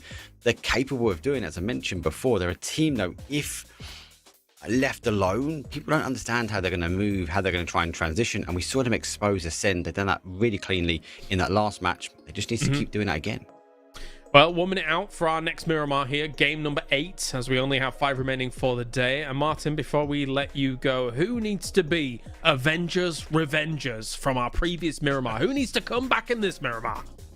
I mean, it definitely needs to be FaZe. There's no point that these guys are 16th. It's there's a few opportunities for them. Sure, they lost a few guys here and there. Sure, Vard had a small window of opportunity to make things happen, but it's definitely the guys that need to make things happen now. Because once we get to the wildcard maps, it's gonna be like, oh, it's just one map. It's not like we're gonna be like, oh, last takeover was something like this. Now the next takeover. Oh, never mind, we're playing Rondo next, right? So like these wildcard maps, there's. It's a one-punch strategy. If it doesn't work out, then here, for at least for Miramar, we can be like, okay, this happened last Miramar. We just played. Let's see what we can apply and change to this next Miramar we're playing upcoming right now. All right, well, thank you very much, Avenger. We'll check in with you after the break, as we have got ourselves 1 more Dusty Dunes to conclude our deserty action for this. Unless we're talking about the northeast side of Rondo, in which case it's also a little bit barren. But anyway, Mark, take it away. Bring us some talk about this playing path, talk about this game. We shall talk about the playing path coming in from an east, southeast, over the islands, the Grateful Islands, across towards arguably west, pushing down towards the southwest. So it feels like all of our Miramars have been like favouring one side. We've not really had a playing path sort of cutting the desert up into 2 segments. Most teams will be okay. I think BB team will be happy that they'll be back in their home turf of Monty. And most of the other teams will extend out. Intrigued to see where this zone goes. If we get another Trimasera, that'd be intriguing as well. GK 50-50. Played one really well. Played the other one not so great. Not so great. Not so great. For teams like FaZe, obviously dropping all the way down to the south compared to what was that Cruz de Valle in the previous game. That's technically a very different entry point depending on the circles. But Lukarooks back on the field and has energy. All right, okay, this is important actually now that I think about it, because yesterday we lost some Lukarooks action on towards the end, and that is a very sudden circle. And I'm happy to see him back, because as you said at the beginning of the day, to see him bunny hopping and jumping around and looking like a mentalist in that game, the first game of the day, I want to see more of that, because that was insane. It was the sunshine. It encouraged him. The desert sun made him start blazing as he jumped his way through and killing as many people as he can. So yeah, but Luke Rex there live will be key. Take a couple of shots at FaZe South Circle here, so good to see FaZe on the move. Geeky the same. I wouldn't be too surprised that the likes of sort of Nixie maybe gets looted and also maybe finds a position centralized up here. Partona tempting. Very difficult, so it means we're going to have 16 teams maybe hunker into this north side of the island, and there's a lot of elevation around there, so lots of, I suppose, points of interest that these teams will look to try and take early, like FaZe. Yeah, I mean, a lot of players, a lot of pundits as well, like these kinds of circles, these areas, right? There's so many little areas along these hillsides on the very high grounds as well, where multiple teams can coexist very easily, very close to one another. So there's always an opportunity, always a great chance to be able to take fights, transition to next locations, be able to win things out. I feel like these kinds of circles on Miramar, especially more so than some other locations of the maps, really do reward the skill cap you could potentially reach in a game like this. So we'll see what FaZe can do from what should be an advantageous position to start out this game. I think it comes down to, we're talking about PC. This came up in the podcast, right? What is the best map for esports? This is this one. There's so many opportunities here, and these zones like this are well rehearsed and well practiced, but have variation. We can see different types of the high ground be taken advantage. So I think that's why we see a little bit of a split here. It's Chris taking one, Quizzy going for a bit of a low ground, but really in the centre. FaZe early rotation from them. It's a good play. On the other side of things, though, teams on the outside edge, well, Navi have gone for an emergency pickup. As their neighbours, 888, still looting. They might be looking for an emergency pickup themselves, because a drive into this circle could be catastrophic for some of these teams, because it is high ground, which is going to really dampen the speed. For sure. Moving from Cantera, the Navi boys, contesters,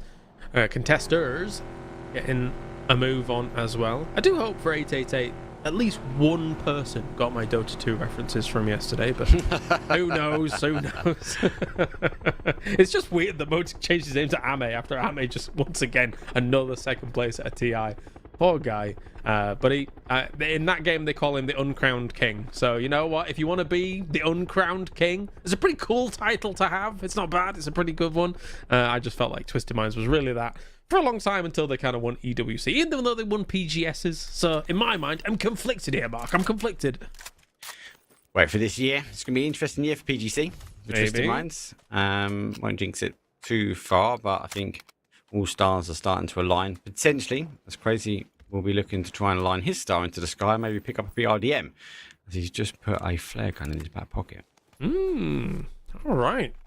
BRDMs can be tricky in this kind of circle, though, right? Because there's a lot of hills, a lot of mountainous areas and terrain, and those BRDMs, they don't fare that well going up on like these somewhat, I was about to say vertical, but you know what? It's harsh inclines.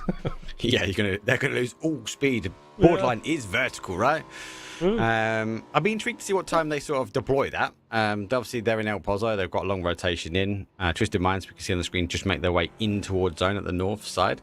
Navi's store on the emergency pickup, as they would have gone all the way over FaZe.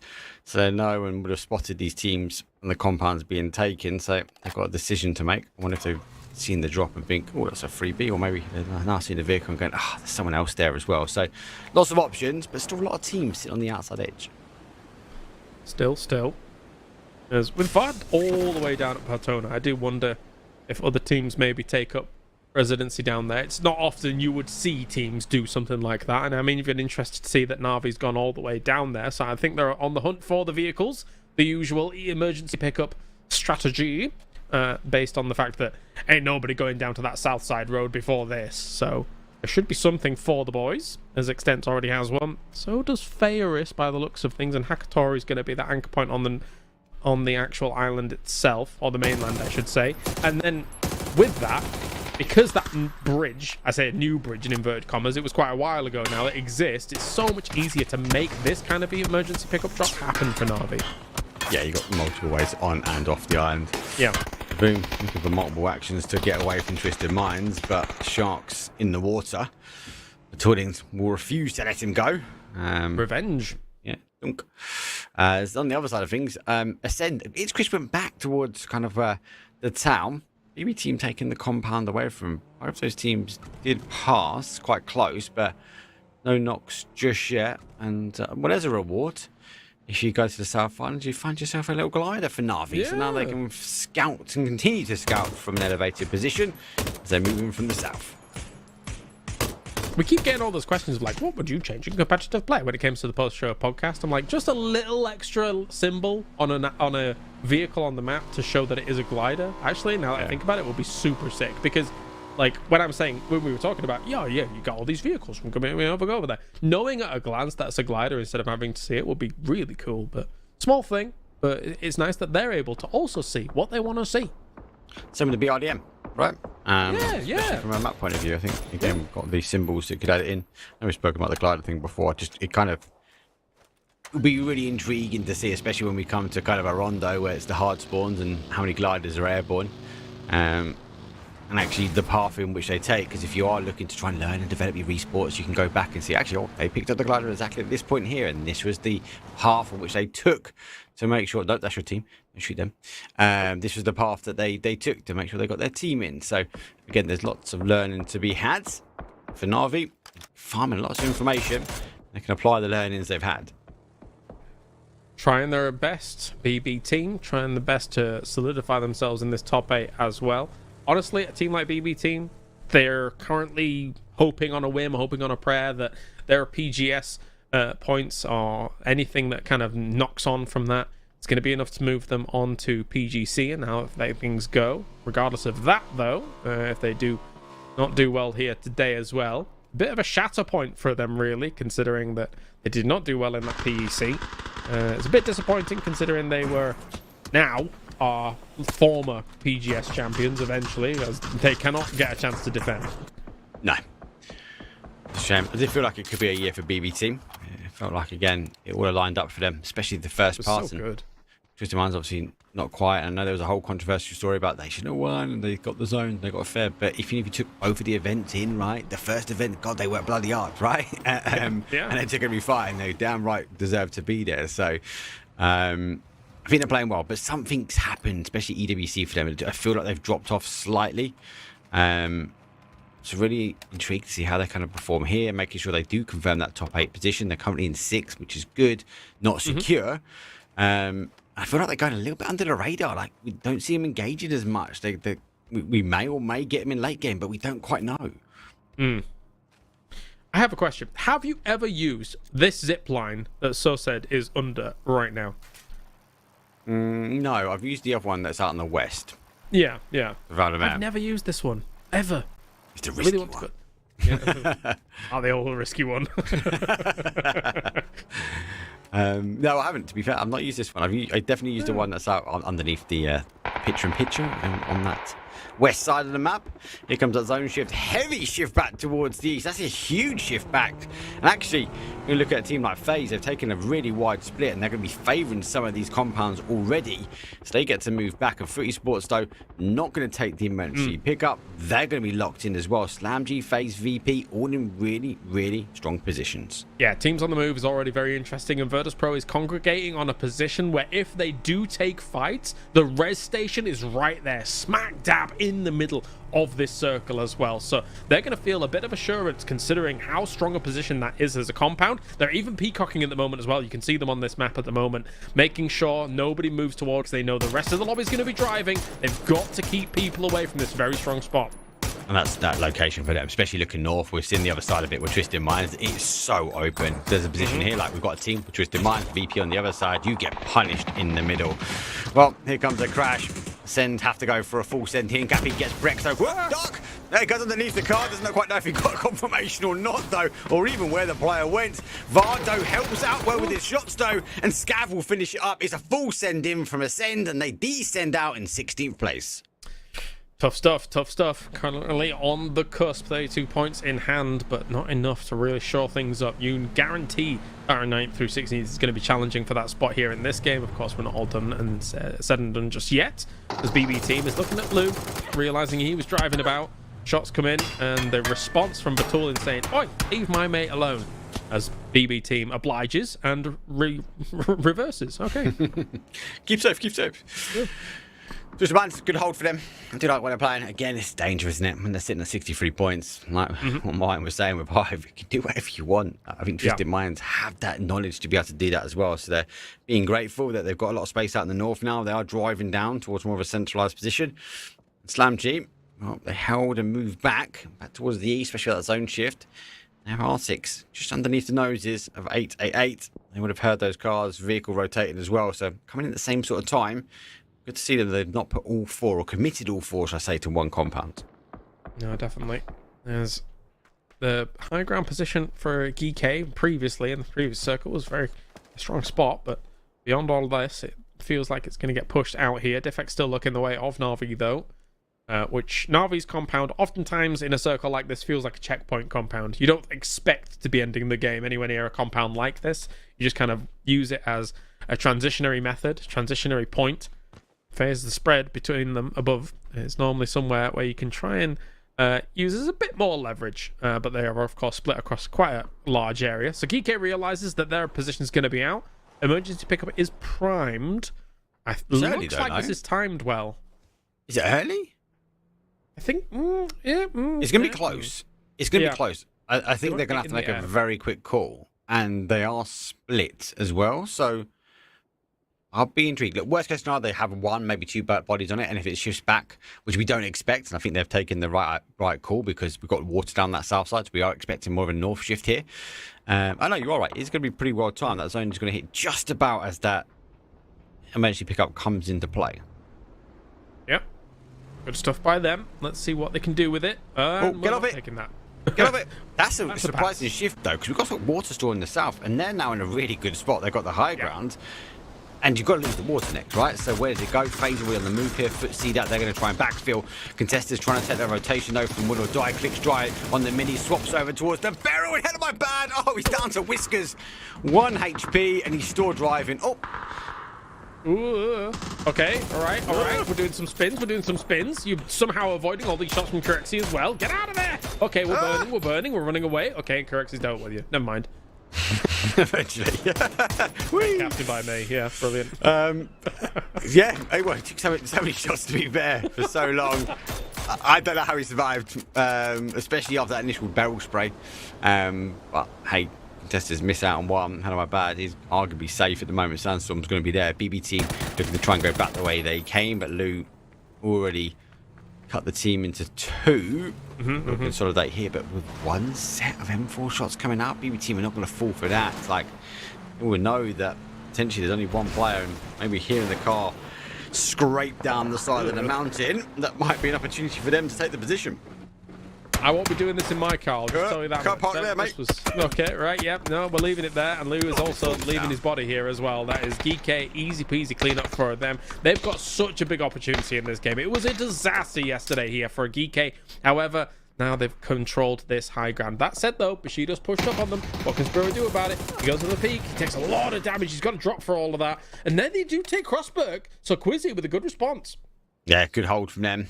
So I took that a little bit further afield. So he's got to try and drive in. And then on the south side, though, is where we're getting the adjacent shots from Bushido. So GK need a big game. No kills at the moment. Phase number 3 on the hold now out in the west. Lots of teams sort of applying pressure their way, but they need to deal with these teams. They can't allow teams like Bushido 1, 2 players alive because they are going to cause some problems. Now the kills start coming in. Difficult to find Lou. And Metabate will fall to Sparrow. Nice connection there from Molodox to just maybe ward PWD away, but he's still looking, still keeping an eye on them. More shots go the way of BB team. BB team a little bit warned off. And how on earth? Where is Crazy? Where on Narnia. earth is he? What was this? So far in the north. Yeah. It's the elevation, though. We see the elevation of the high ground taking a fight with the high grounds, right? It's teams underneath, like Twisted Minds, like BB now. They're going to get away with this for some time because they can't peek over. PWD trying to keep an eye on the players from BB team, trying to figure out where they're going to like maybe pull up, drop the anchor and play from. As BB team still driving around the zone, they can't find a position to play. They go backwards and forwards across this field multiple times. It screams out they're not settled where they want to play.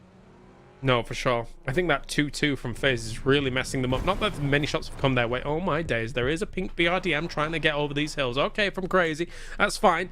BB team is situated technically in what is the middle of this circle. They were still driving around in circles. I completely agree with you. I think that they were not settled, but with this circle shift, I think they're saying, well, okay, we're here. We'll take this spot, I guess. Yeah. No one shot us, and we're still driving around. Can we please stop driving? Yeah. Good move. FaZe Clan collapsed their 2-2 split. Esports identified it. They collapsed in also and took away that compound. They did receive a knock, though. Scav does fall. Should be able to get that res, but now they need to draw their attention the way they came because other teams to be looking to try and do the same. So good play from them, understanding that actually the team's leaving and they have an opportunity now to get into the next zone. But now they're going to figure out that expectations are they're going to lose the next zone, and how do they climb the mountain? We have to wait and see. Come on, free side. Come on. I'm excited. I'm on the free side hype train today. 8 points last game. They've got a BRDM this time, and it's pink.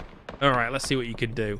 But Gustav with the links is destroying Skittles at the moment. EMEA is going for a bit of a dash on the north side of the circle, seeing what they can get done. Drops coming in here as well, on top of Virtus Pro, who are a little bit... still, they have used compound. They did not move. Sadly for them, it didn't really become the big focus of a circle like this. And SlamG taking a casualty here and there. Oh, casualties when it comes on to driving. Got to be careful on those brakes. Not ready. It's the sand, it's the dust that's causing issues here. And 888 not safe, and points from the higher grounds, especially on this north. Free side have a complete free peak. No one is applying pressure to them. It's PWD back up, but he's just not looking to the north. No, Pesos. Well, taking out 888 to start things off. Blazer, not much room for them. Jeez, they feel so constricted in the position that they're currently in. At the same time, Boostic, though, trying to greet Hive on the big move on around here. They're trying to find an entry point on this east side, but it's not looking too easy to do. They do take down Boostic, though. That's a big one here. SlamG down in 50. Hive just continues to be on a bit of a rampage.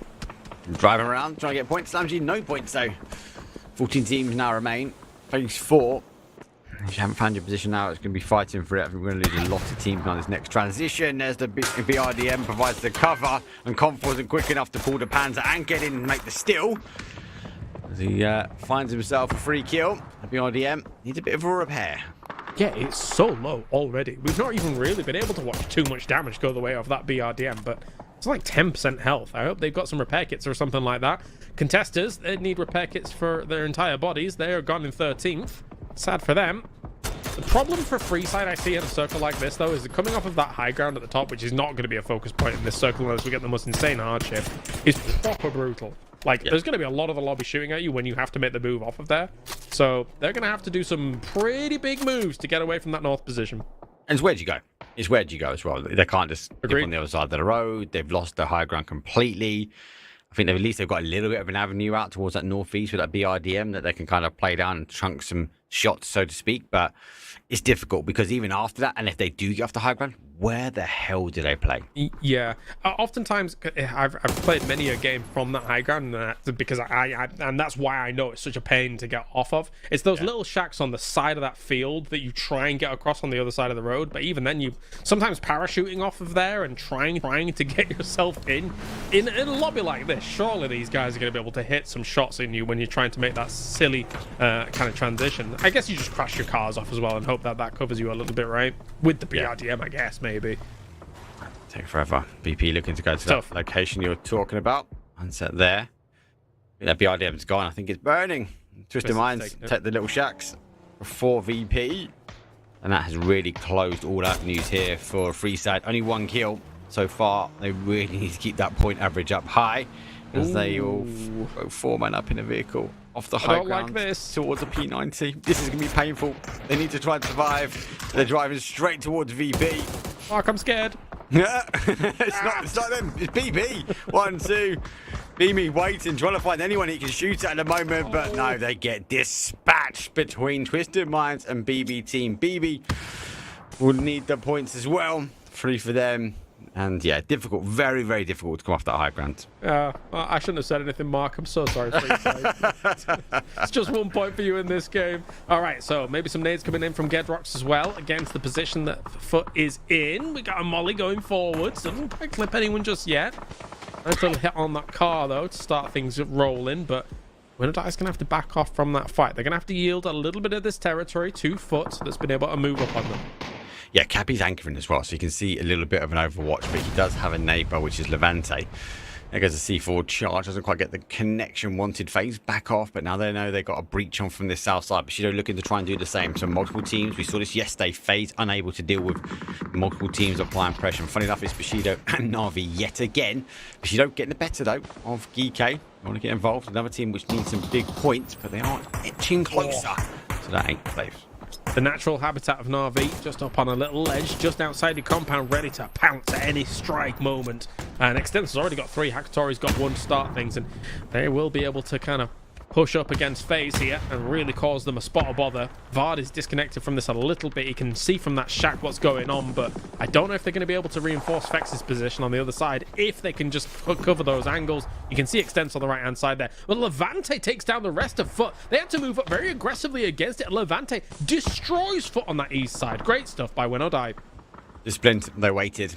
They took full advantage of it. Now Zone shifts back down towards his compound as well, so FaZe able to get the res for now.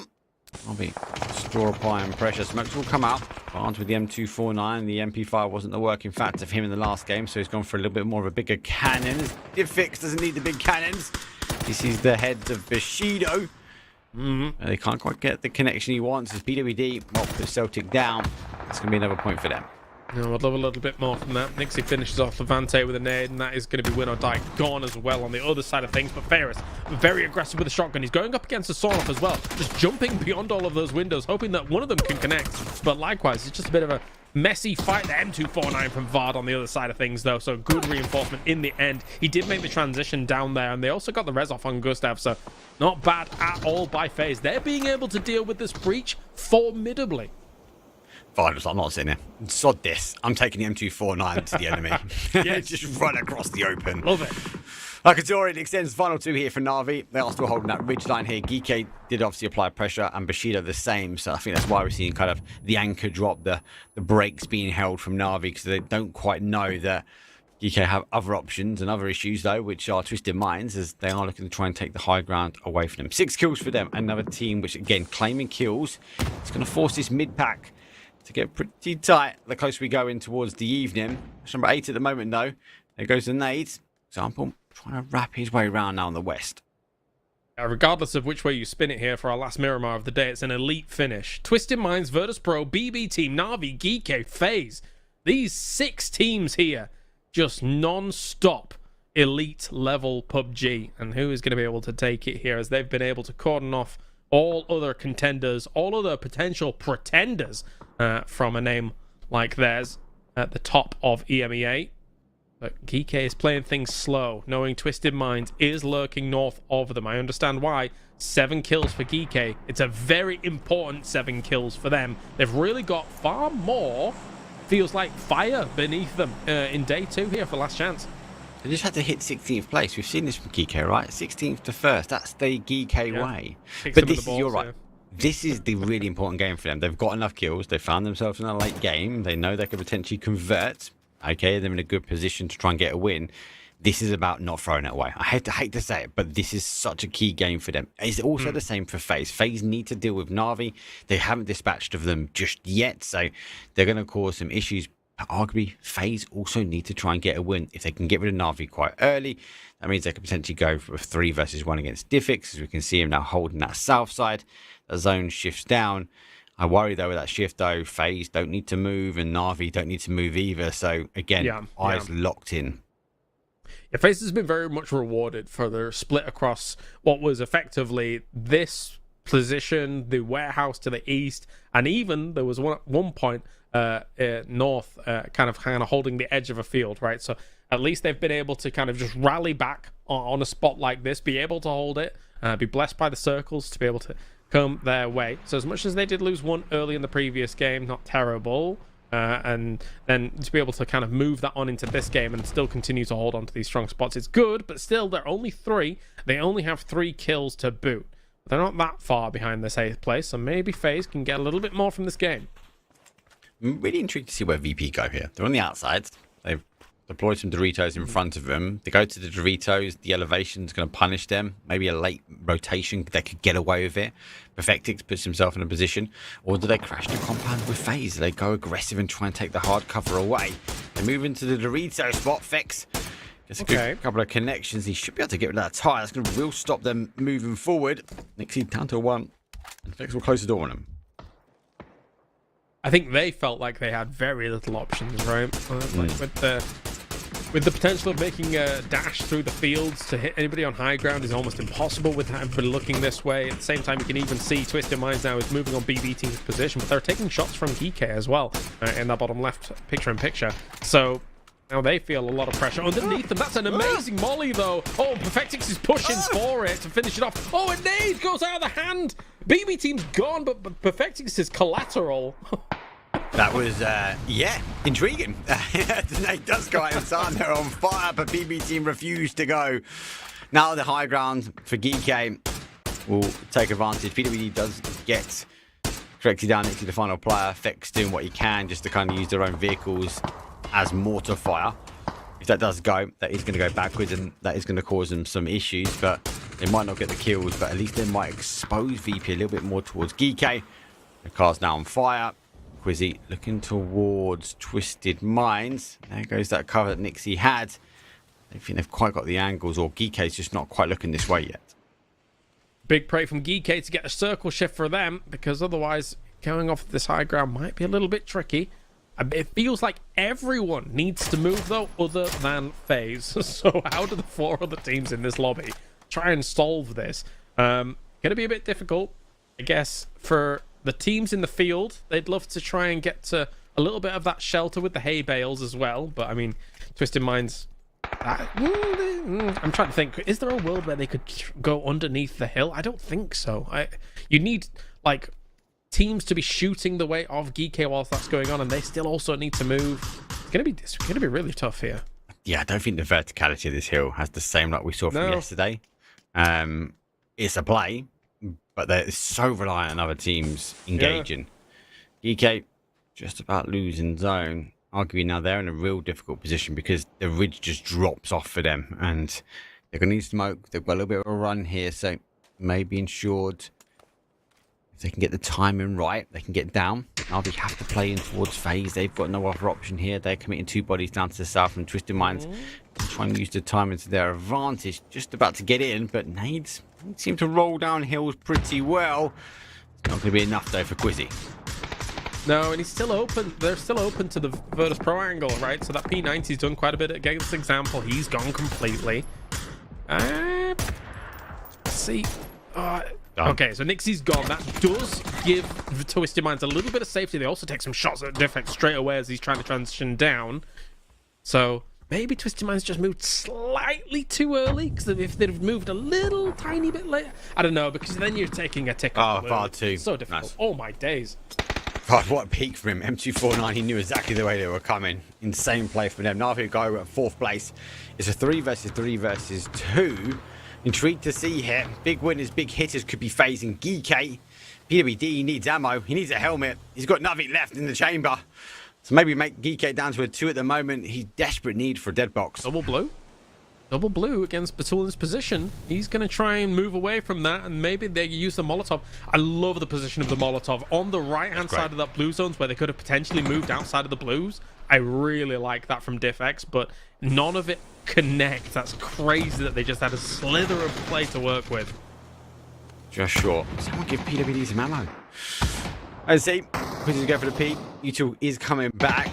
It's the hill has the advantage there. Diffix does get Battalions open. Perfect's final player for them. They are going to have to charge off the hill, but they're going to be fully exposed by FaZe. They're surely going to go. Dig the trenches for them. Final player. FaZe. Desperate need for a win. They were sitting in 16. It's an MP5 potentially. And it's going to be a win there. FaZe will climb the leaderboard though. Only 7 kills, but a 17-point game. Much needed. But GK racking in the numbers when it comes down to kills. Yeah, for sure. Those two teams are going to be happy with that one. I mean, FaZe, obviously, they had the compound control for such a long time here to be able to leverage that into a victory. EK, gotta say, I mean, taking control of that high ground, having the emergency pickup option if they needed it. It also technically denies other teams from going emergency pickup whilst that's all going on as well. Avenger joins us to talk about this one. What do you make of our last Miramar Avenger? What happened? Let's make a movie. It's right. It's scripted. It's scripted. It's scripted. It's Sunday, guys. Now that's good. Obviously, these 17 points here is going to put them up there. And now that we moved to the wildcard maps, having these points here, now they are a little bit more free to kind of make moves and somewhat commit for some of the kills, so they don't have to really get the placement points going. Well, sure, always going for the win in most cases, but still, you can commit to some of the team fights you normally wouldn't take a chance with. And look at this, jumping into this 17 points. EK though, 10 kills and a second place was huge for them too. Yeah, really nicely done, and obviously quite needed. They did not exactly start out yesterday in a brilliant position, but they are definitely able to contest with it. I think that the high ground that they had to be able to play a lot of this mark was really, really important for them. It's fortunate that they do get that shift when the emergency pickup was popped, and maybe, you know, if they'd have to go with that emergency pickup, it could have been dicey. They could have been shot by the rest of the lobby, but regardless, they're able to parlay into this 15 points. Oh, they rolled with the punches. So yeah, they did get the shift back. Good control. They held onto the high ground. They were disciplined enough. They had Diffix on the south, keeping an eye on that compound. We spoke about that in the game before. Actually, teams been able to do that with win or die. So I really like the play from GK, and it does mean so much though for FaZe and GK, these two top teams, that they had to gather get a victory and draw as many points out because they're running out of matches to do it. And both of these teams, I think I said yesterday, GK for me is one of the, on paper, one of the top lineups for EMEA. Like, they should be in a top 8 scenario. They need to get that synergy back, or whatever it is. The honeymoon period number 2 needs to come into play, because if that team's firing on all cylinders, they are dangerous. Yeah, pretty much. I mean, they're veteran. They're let's call it in inverted commas. Their leadership has all been part of championship caliber rosters or champion rosters, and then the newer guns that joined alongside as well were all like unbelievable prospects, right, Avengers? So lovely to see GK kind of back on the road again. Let's see if they can do some more. Yeah, I would love to see them in the finals for sure. I think they're a team with, once they kind of shake off the shock of PC, they're a team that definitely can make moves. They're mechanically gifted. They're smart. The way they kind of make their play style, they're aggressive in the kind of style that they're playing. And yeah, Diffix is just a fantastic player to kind of watch. Like, one of the, throughout the years, even though PC Fall was not the best, he's just been a great player to watch. And they jump into 8th place here, guys. That's massive. All right. And FaZe, of course, jumps into a 9th position after being 16th. It's shaping up. It is getting closer. But that being said, now that means the barrier for 10th downward is getting a little bit more skewed here. So Skittles and the likes of Ascend, Foot, etc. Foot. Mo. It's difficult. We called it yesterday, though, didn't we? We called it yesterday. we did think they're going to drop out, right? As much as that pains for me to say that, right? It does pain for me to say that, but they weren't playing. They don't feel like they're making the right calls. Like, I feels disconnected. Yes, they've had changes of roster. Yes, D-Bone's no more with the team. He's now obviously looking for a team himself. Pixel comes in, super sub. We know that anyway. But it just doesn't feel like the synergy and or the game plan is working for this team at the moment, and they're just dropping out the top 8. Yeah, I mean, for here as well as PEC, I hate to hound them the way we have, Martin, but you know, we just expect great things from a roster that looks really good on paper, right? So, and dying to Levante the way they did in this game, we didn't quite catch it on screen as it happens, but you know, they're just having these moments where even just one guy is able to wipe them off the map. Yeah, it's the case of, you know, teams falling apart a little bit, the lack of synergy, and then you kind of have to rebuild and all these things 10 points still only up to 8th place, still doable, but it's been a rough year for Foot. Like, I'm sad for the guys. Like, obviously there's been some more commitments to life as well for some of the players on the roster as well, so that's understandable. But still, no matter what, like, with the experience that they have, the fragging capabilities that they have, on paper they should be up there. Although when I look at this total leaderboard, you look from 1 to 8th right now, 1st to 8th, I'm like, this is a pretty stacked lineup if this is the 8 teams that we're sending to the finals.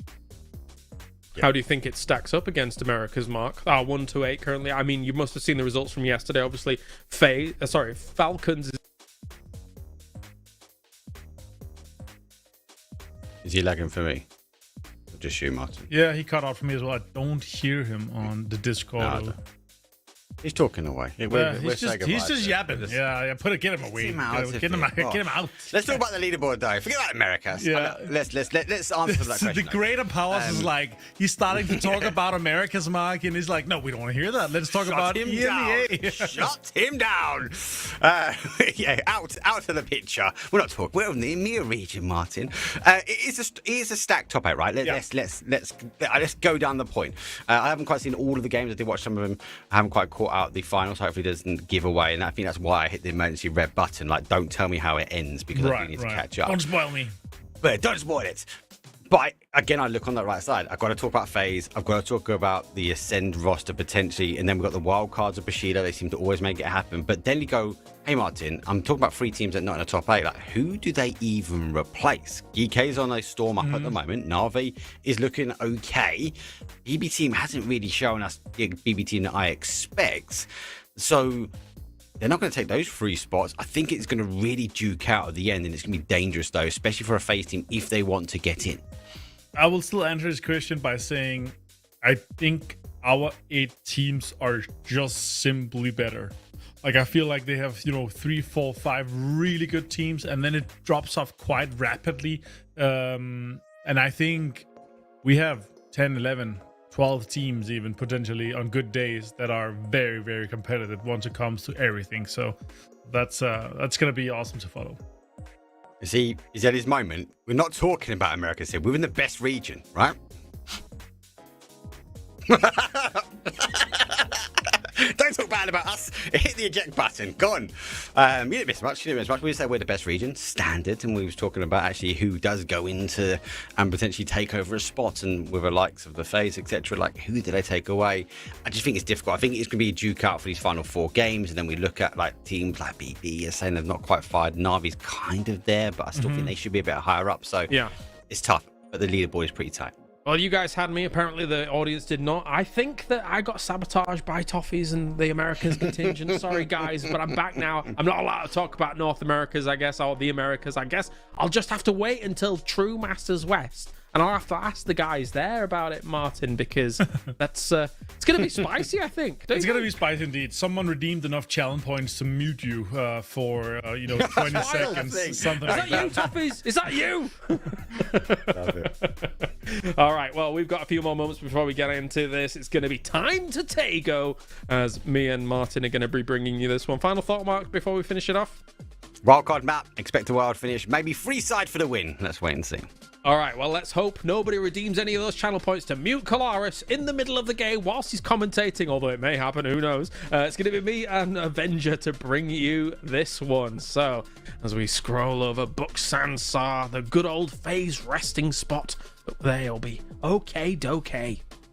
It should be good. Obviously, I would say, actually, their best drop across all the maps. Buksansar is top 3 for me in my book.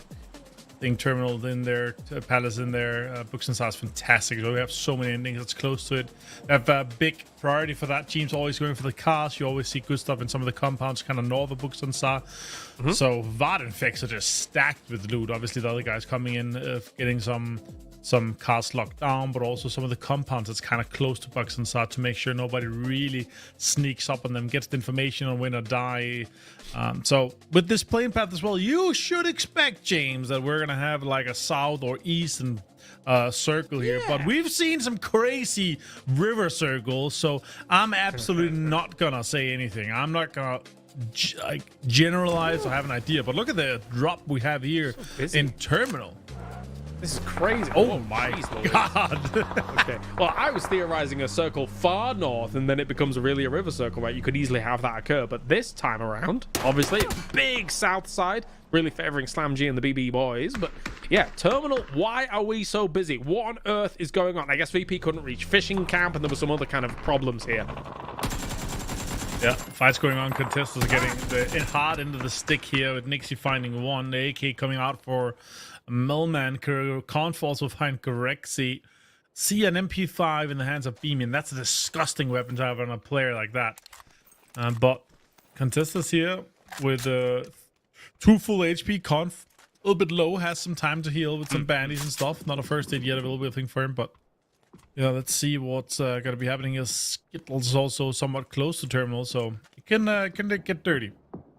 It does feel like one of the roughest planes you could possibly have for a lobby like this in Tego, right? Because if it's suddenly like a south side plane that goes from the southwest to southeast, then yeah, people could just get cars and go over those bridges quite easily. But a plane like this, terminal is right in the way of those 2 main bridges in the middle, so all of these teams have a real choke point that they're going to have to get through.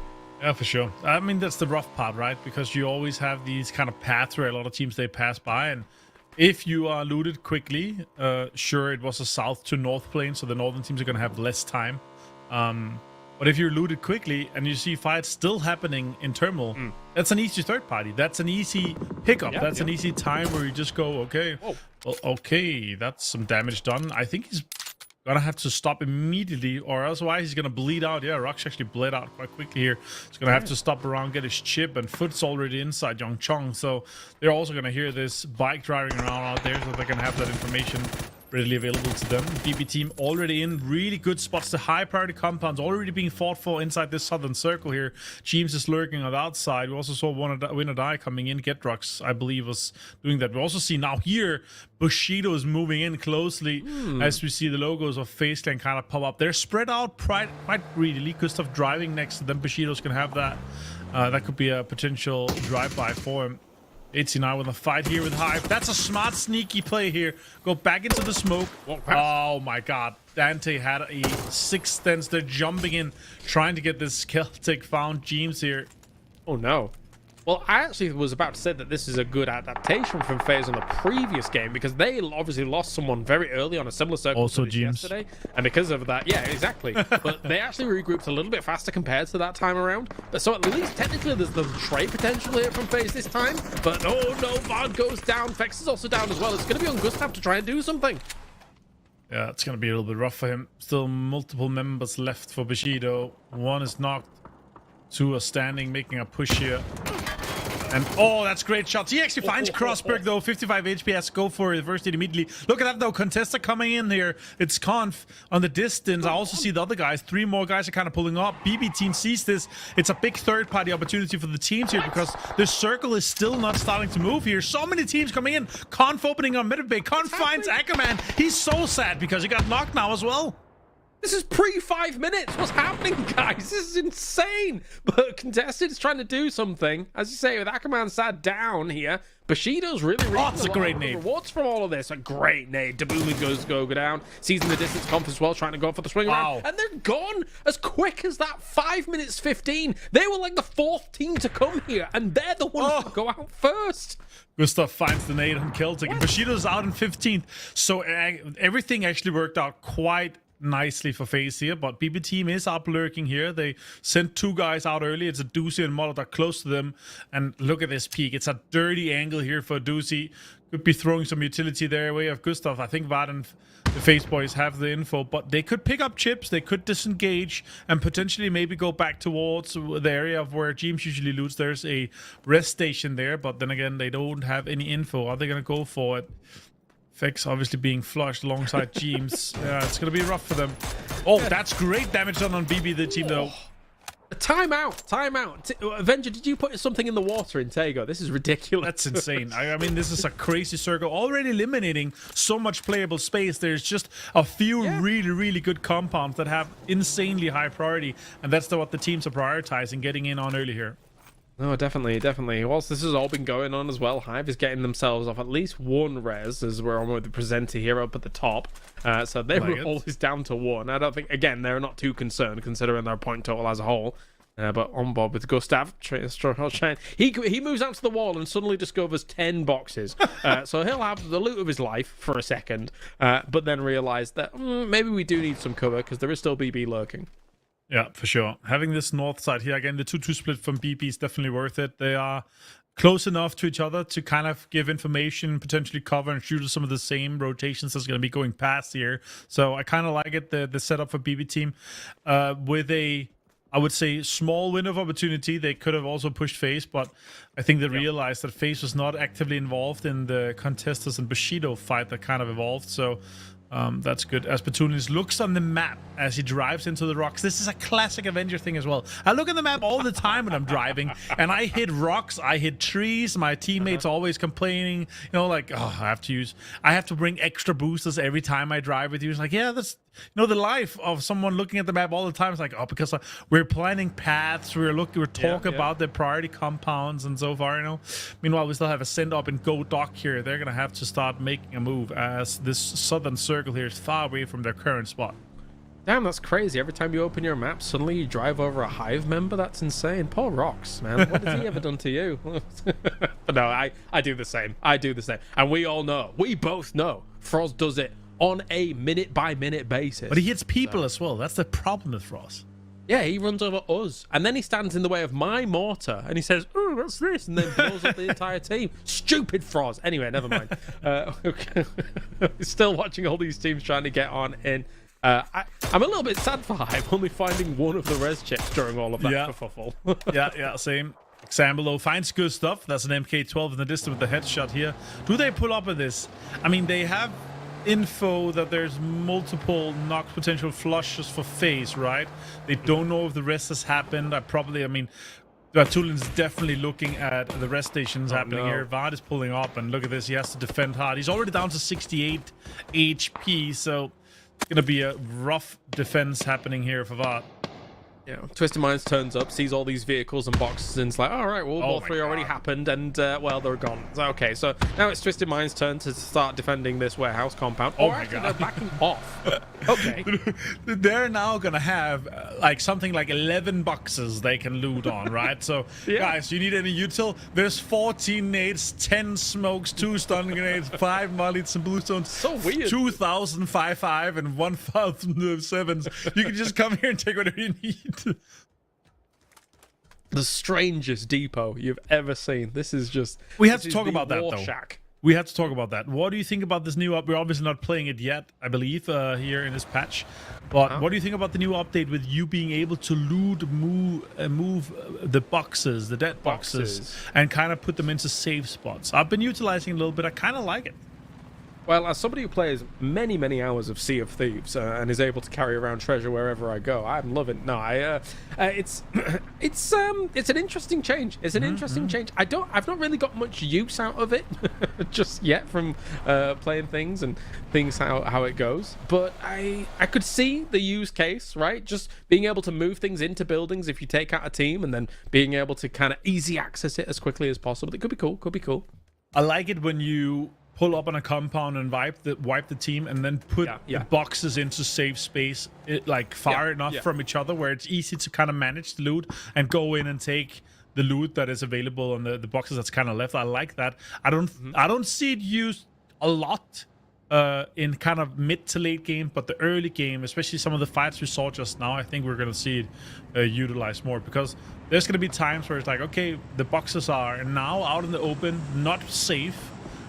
So let's try to move them inside to where the compound we're going to be playing in potentially later as well. So we can just easily loot it, right? So that's the thing. I think that's the cool part about it. I think it makes it's a link. potential of What a beer then? against the BRDM, if he just shot through that just a few times, that is ripped apart. He's got to be scared about that. But I think it makes just the potential for central spots even stronger, or central compounds even stronger, right? If you can wipe a team, you're in a central spot, circles coming your way, suddenly you've got even more available to you in those kinds of moments. But you can see already, Slam G looking the way of Na'Vi. Oh, geez, you've got to be careful about that. They've only got one little warehouse themselves here, so not exactly many angles to be able to respond to this from Slam G. Actually fun. I have been looting a lot of school recently, playing in this small community tournament here. We looted school. It actually has insane amount of loot, but it's very, very difficult to protect. You have to kind of commit to one or two sides to it. The big building, the main building is difficult. You have the southern play side of it where you have the hard spawn. You then have like a mini palace basically even further south of it. And it's impossible to defend all the angles here. Na'Vi obviously having breached the northern side here. Nice shots though from Zozet connecting onto Slam G. So you can have so many teams inhabiting the entirety of all the school and the surroundings of it without they actually are to kind of interfere with each other too much. Yeah, 100%. It's it's not bad when I've looted it in the past as well, as of course there for Ascend, Chris did run over Brixco himself, so I don't know if they got a chance to get a res chip off and all of that, but or at least pick it up and run away. I don't think he had the excuse me, God, I'm still ill. I don't think he had the time to be able to get that with Na'Vi still looking that way. Sure not. Let's see what's going to be happening here. A lovely little glider action happening. Already very congested towards the middle, but it's settled already. Now we see VP finding it's Chris. Kind of separated. That's a BRDM action. So we actually had two BRDMs in play. The other one got shot quite to bits there by Pixelic with his links. Yeah. So now with VP coming in from the northern side, they have quite a lot of space ahead of them. If we see a northern shift here, it's going to be very barren land. First of all, there's not a lot of compounds. There's only few ridges to kind of play. So if it kind of comes their way, it's going to be difficult for all the other teams to take the space here, because VP's already having a BRDM that's kind of shark in the waters, but also a few compounds that's available is already taken by Twisted Minds or VP. Didn't mind the 2-2 split of foot as well. Good, yeah. I suspect they'll have to rendezvous together when Pixelic's in Scav's position. Let's see how quickly they want to do that, just in case anybody's going to be moving in on that west side. That said, though, with the amount of teams that already died, already took a lot of casualties, etc., and things like that, there may be less onus on teams to actually get together as quickly as they normally would do in a game like this, because there's just a lot less players in the lobby compared to a normal scenario. Yeah. Also, EK converging from the spread out kind of style that they have just to get information. Now that they got the circle, they're playing a 2-2 split. I like that. Foot committing still to holding on to the western side, but let's see what other guys kind of decide to do. PDD got knocked and then also flushed here. That's unfortunate. 888 pulling up on parts of the compound that GK was controlling, and that's, again, we've been talking about it quite a lot here. There's so many situations where we see teams greedily splitting or being caught off guard, and then you have like a TPP advantage like we see here just from Levante, not giving any information away, but you're gonna get pulled up on. You're gonna get shot down quite easily. Look at that, Levante easily taken out crazy. Nice headshot, even on the jump there, very accurate. Yeah, I think what's really good about Levante as well is that oftentimes you see players just, okay, I can see him, I know he's going to sit there for a while. Right. They'll very patiently line up that shot. Levante just, okay, he's come round, he's stopped, flick, dead, gone. Levante is rapid with it. So that's why Win or Die currently sat in 5th place, as he was able to do a lot of work against Foot in the previous game. Skittles still looking for a bit of a big move now. Let's see where they're going to go. I suspected they were going to go high ground northeast of where Win or Die was. Levante's keeping an eye on that as well. He's got eyes everywhere. Good, taking tons of shots here, trying to defend this northwestern side. There are only 3 up there. They left Scav in the middle. Boostic finds Wingley. Oh my god, Mogo as well. Finds more damage onto Skittles. Utility being committed now. This is exactly what I'm talking about. This area that Slam G's in, it's so difficult to protect, to defend, but Layers now stealing on the flashes here. Unfortunate for Slam G. They kind of needed the points here, being 52 points currently. More damage done. Oh, Sloy almost goes down. Moko trying to commit a nade to that. See if he can get the knock on it. I don't think it's going to go in. It's not Sloy. We're in... Oh, Hadouken. Went down as well to Lurix. Oh my god, hello my bad. What? Look at that. Sloy's been found out on the backside. How did they have all the angles on this to They deal pushed with out it? on the ridge, I think, yeah. Yeah, admittedly, Win or Die, of course, helped out quite a lot with it, but Slam G, man, they just kind of pincered them and really constricted them in a bad spot. I am 5-6 down mindset in the distance as well, and Slam G knows that Win or Die is lurking, so they're going to be keeping a decent eye on them. However, I mean, they're in their own decent compound as well, so PlayerUnknown has no reason to start peeking over against Slam G just yet. Exactly. Tulin's taking advantage. Oh, that's a northern shift. That's so little playable space, except for parts of school that's currently in, little bit of the side that Twisted Minds is playing, and then the ridges that that Virtus Pro has on the northern side. Look, Rooks is backing up just a little bit here. This is going to be a great game for VP and for Twisted Minds. Maybe Foot if they can hold on to that western side without losing the players in the middle. I mean, what is likely that valley-like area, I'm surprised Descend is going to be trying to make a mad dash for it. I wonder where they're going to go from everything, because I think that they could be dead very quickly. They go for the shack. Okay, can they get themselves situated in there and good to go? Because if so, that might be able to convert them a few placement points for this game if they survive. Really depends on how these circles do bear down, but... Oh, Beamy dies off in the blue while this is going on for Virtus Pro. Yeah, I've got to agree with you. A very, very difficult circle with really not a whole lot to play in the middle. Already the teams that could maybe coexist inside of it is already taking space in there, and this is what I'm worried about for Foot here, being this 2-2 split here with a full foreman pull up, even from 888 or any other teams here. It's gonna be quite easy to dislodge them. This little ridge here only have safe space on one ridge, and Pixelate is already out there making space, taking shots, that peacocking. Foot also another distance here, helping copy another side of the compound. Taking shots too. I like it. I don't see it. Though. Yeah, it's true. I don't see it necessary holding on to the compound for much longer. I really want to see them converge on each other here. And 888 found multiple rocks. They are actually also going to be able to play on the southern side quite easily. And Foot then will have the information that they're there, but it's not worth pushing just yet. Well, we have a lot of bait crates in the middle of the circle now, because anybody that could make it work would definitely have a lot to work with, but I don't believe it's very advantageous to be making your way into the center of this circle straight away, with how many are lurking on the edges. As now, Virtus Pro in a little bit of a bind at the moment. Double nade, though. Oh, dear me. Lukarux goes down from it, but Aniko is gone as well. Freeside dealing with Kiliakai in that shack. They're gone. That's the send done.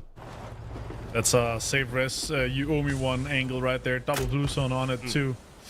Unfortunate for him. Lukarux I don't think will go down, but Batulins finds the open opportunity here, and that is a Twisted Minds backfill onto Virtus Pro. Nice. Exactly the timing for the third party is happening here. Again, great nade for Correxi onto Recap. But yeah, Rest has to hop off. Nixie in a different smoke too. It makes it very difficult for Virtus Pro to come back from this one. Twisted Minds laughing with this edge position at the moment. Hopefully, they're hoping for another north shift, but BB team is creeping up on their east side, so they've got to be careful about that. But they know that they can just continue to pressure all of these teams that have taken a bit of a dash into the middle of this circle. They do get a shift. They have some high ground to work with here. BB team is being watched by example, and BB team knows it. So Twisted Minds is covering their bases required to try and convert on this game. That's going to be difficult. The BB team has maybe a low ridge to play in, but Twisted Minds just has so much control with that one. Now we're down to obviously Lukarux, Correxi here. They're inside the circle. A lot of smoke, some cars and covers on the outside there, but not too much. Example, that's a great pull-up for BB team. Trade on both sides though. Lou tries to get one of it. Another trade goes out, and it's a 2 for 2. Not a bad start. With Bestolosh taking Lou. See if we can do a little bit more. Perfectix trades back once again here. Batulin sends a nade forwards, catches a doozy. The IGL's going head-to-head, loggerheads with one another. Molotov goes forwards. Batulin shuts him down. Shows why Twisted Minds is absolutely formidable in these positions. But now Foot is rocking up against Geeke, shutting them down. Oh my God. It's an explosion. Oh my God. I did not see that happening there, but Foot came out with a big end board. Look at that though. I love That is so well played by VP. They see this opportunity here. That's a third party coming in. Slam G crossing in from the other side. 888 also trying to get involved here. Scav with a lot of damage onto Win or Die, but Twisted Minds, man, they crumble under the pressure from BB team, and then the third party's coming in and absolutely gets shifted out from Slam G and Virtus Pro. This might be one of the most non-stop hectic takeover I've ever watched. This is just all non-stop constant fighting from minute 3 or 4 onwards. We have had non-stop hard circles for these teams to deal with, as well as just non-stop fighting. As 888, 6 kills for them. That's a great little start. Now, of course, as they've got still 3 more games to play after this, they've got to try and make a rally back to try and get to that 8th barrier. And small smokes are down. They're trying to deal with Slam G from moving in on the circle like this. Yeah, for sure. What can they do, though? Can they hold out Slam G? Can they defend the Na'Vi push that later will happen? Slam G surely dies to Na'Vi here eventually, but let's see how long he can hold on. April trying to fend off Foot in this case, but he's alone on this northern side, and Foot is taking a lot of space on them. I do have my concerns about everybody trying to deal with what Na'Vi's compound still actually holds for a circle like this, but Foot with the big wrap, as I say, it's been really, really strong for them. 7 kills so far, 7 kills for 888 as well. These two teams are going to have to go up against one another. They're both trying to wrestle for this high ground position on the north side of this circle. Can April with the leading charge against us? Only 15 damage from that nade. Yeah, if that was cooked better, that would have been insane. That would have knocked him on the spot. But he took 15 and then 20 damage from the nades. They don't know exactly where he is. He actually has a good backup as well from the other guys that have another ridge back. Good shots coming in, doing damage onto Na'Vi. New circle popped, and both 888 and Foot has to move here. Foot, though, is holding on to that northwestern side and has space. The bait crates for Win or Die might become very important cover, especially if they've got some cars to add as an addition to that later on. It really needs to just negate some of the Na'Vi angles, and then they might be able to use that to great effect. That's a great molly. But April's on fire. April's on fire. Their defense is terrified. Shots off.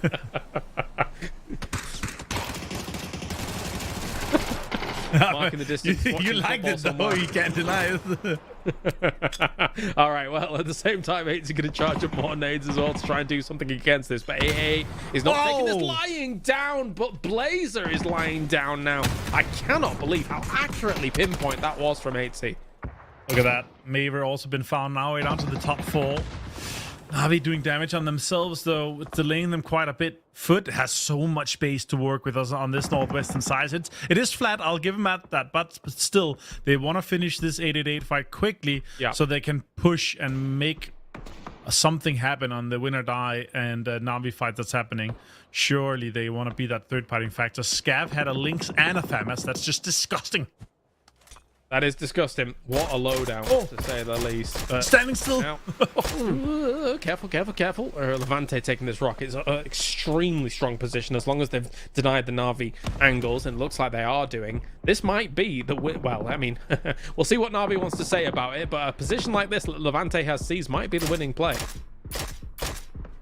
Oh, this silenced SKS is not it for Levante. With any other gun, DMR or alike, he would have done so much damage, potentially knocked and flushed players there. But 888 going for this backfill on Foot. Are they expecting it? Are they holding for it? 80 goes out. Surely he looks on his left right now, and shots come in. Damage done to 8C. More damage done even. Now they're running out. Pixelic has the defense as well. 8C comes out with the barrel. Pixelic finds 2, finds both of them. And 888 is taken out in 4th place. 11 kills for Foot. They might be trumping the idea of what we were saying about them going on out. 45 points to their name after something like this. And again, the rotations have been clean. They've known and anticipated exactly where they need to go at exactly the right time to be able to deal with a difficult circle here in the late game. All right, Na'Vi, this is your game, man. They have this control. They have all the cover needed. Foot's on quite a lot of pressure. They need a circle here in the northern side for Foot to make it further into this game here, James. Great overview, as you see here. Look at all the rocks that Na'Vi has. I was talking about. They have all the cover. They have everything kind of ahead of them. They can play all these rocks and do damage. Levante obviously has one of the greater rocks, has some cover to work with here, but it's very circle dependent this next shift here. And actually comes Foot's way. They get another chance, but Na'Vi still has space ahead of them. The question is really, Is Win or Die going to be able to make an easy move to Levante and take the fight on from there? Yeah, very interesting circle shift, right? Because we're looking at Na'Vi's position, thinking to ourselves, this should be theirs. But this shift has been a bit more difficult for Na'Vi. How are they going to navigate it? Because Extensor's already down, a brilliant nade from Levante, and the rest of them are just barely not in. Mortar fire is going to be a potential answer here. It's Hakatori on the very edge of the circle, trying to dislodge the position of Foot, but nothing's hit him. Nothing's accurate at the moment, and they need to do something about these players eventually that do have perches in this circle. There are rocks ahead of them, but making it to those rocks might be not exactly easy. I like this from Win or Die, man. It's the aggressive push, aggressive control, don't care mentality. I like it a lot. That could be a great nade from Leash. Takes down Fairest, and they just don't care, man. They don't care so much that they're playing silencers and SKSs, man. It's crazy. That's a bold move. but Levante still holds on to this position strong. You can see at the bottom how many nades are available here. They still have 7 nades between the Win or Die boys. Fairest is gone, so that's a steal away for a Foot to really continue hammering home how many points they've got in this game. It's been spectacular from Foot. What a change of gear. What a change of pace for them. Once they get the synergy rolling, the gears oiled up, then everything's just really popping off. Copy didn't even get any kills, and he's one of the best mechanical players on that team. It's good to see all the other guys contributing quite equally here. Obviously, with the double kill for Pixley, putting him at 5 kills, that's massive. 2 more, and he can get a Predator medal in-game from this game here. True. I like Pixley, oiled up, sliding down these hills, looking for extra kills. You know, the man. Gears rolling in. The daredevil, what's he going to do? I mean, what a meal they've made of this game. 12 kills so far. Straight into the top 8, man. Yeah, night and day from what we've seen from them in the previous games. And Na'Vi, it looked great for them. That circle shift really hurt them, though. And they're trying to scramble for it. Gedrock's down, though. Pixel, another one. Jeez, he doesn't miss a beat, does he, when he's on? Oh, he's just a great player. Oh, great shots from Scav. Connects. Quite a lot of damage here from the FAMAS now. Utilities coming out, trying to lock this down, trying to push Scav away from this position here. And Na'Vi is down to this last rock they can actually play. And it's still not inside the circle. They're going to have to use a lot of smokes. And look at that. Nades coming out. Scav has 2 more to work with. Both sides are being done here. Levante also contributing to that. And look at that. Levante just turns up and completely shuts down Na'Vi. Yeah, I do think there's a moment where Win or Die really sees those nades going from Foot and decides, you know what, let's just kind of completely execute this, because as soon as you have Foot's nade going forwards, you know they're going to try and negate the damage done by just moving around the rock a little bit. So Win or Die capitalizes on that instantly. It's 2 versus 3 now. Foot in the north side of this circle, but Win or Die with an advantageous spot in the circle. Can they win this out? It's going to be difficult for Foot. They don't have a lot of spots to play. They don't have a lot of cover to kind of work with. Smokes on Scav works out. Pixel has some as well now, and they're going to be able to make a path. I would like to see them focus. What's happening right now, I think, is actually a smoke path towards Lea's side, and they're gonna go straight towards him. Maybe force a 2 versus 1 or a 3 versus 1. Maybe Scav plays for another angle there, but I would like to see them force a team fight versus a single player there. I like that. Look at that. Scav is playing anchor. Levante sees this. He's backfilling it immediately. Leash, though, ready for this pusher 80 with the pull-up.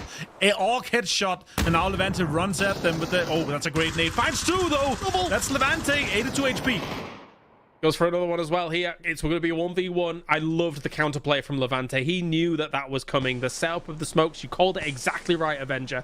And now it's going to be up Levante versus Scav. Now, honestly, I don't favor Scav's chances here. He's got the blue pushing him. These smokes are going to be dissipating in a little bit's time. These ones are fresh, though, so he can move. We've got FAMAS in the distance for Scav, but Levante's been on fire in this game. He's more consistent at this level so far at the moment against Scav, and he knows that he's going to be trying to move on the edge of that little smoke there. Can he do something about it? It's peppering some shots forward. Gonna see the transition. Goes for it. Levante all day. What a player to win it out for Win or Die. That's 2 on the day, Avenger.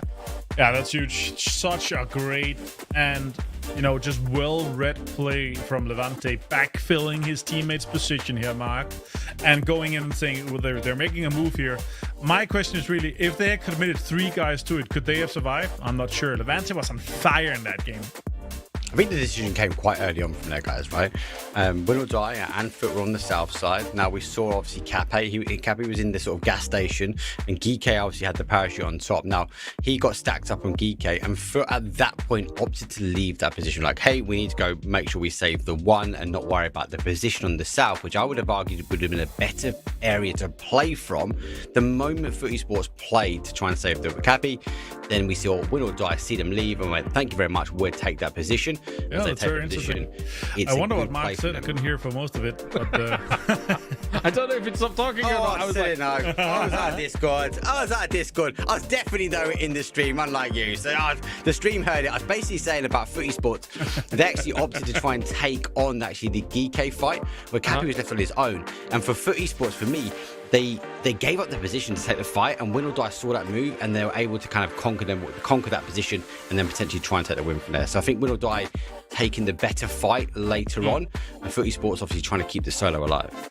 Yeah, I'm so impressed by Levante, the way he play things out, like the way in which he reacts, like turns on a dime, right? Like you see that smoke path come out and then trying to just counter that basically, because there's not many ways you can actually counter things other than just great gun skill, great nades to be able to hit the right spots, but just knowing that he needs his own smoke path as well, Mark, was just brilliant stuff from him in the final moments. I don't think you can take anything away from that late game, right? Look, if they had 3, maybe if they stacked up, as you say, Martin, maybe they could have potentially got that and Foot would have got the win. But I think the decision making was very much early on, and because it put them on the outside edge, then Foot were on the back foot, and they were trying to drive their way forward. Now, 14 kills, there's nothing to be shied away from Foot Esports, and arguably they needed to start getting some big points on the board. Is it too little, too late? Well, we've got 3 more games left today. We'll have to wait and see if they have that synergy going. But Win or Die just seems so controlled at the moment. They're just getting win after win. We'll take note here, though. Sorry, James. I'll just intervene. We'll take note here because there was a 3 versus 2 that could have been won. It was 1 point from kills, 5 more points from placement, guys. So these 6 points, they might be the difference maker once we are finished with the 3 more games. So let's take note on that and see what the kind of happens here. But right now, they're going to be in the top 8.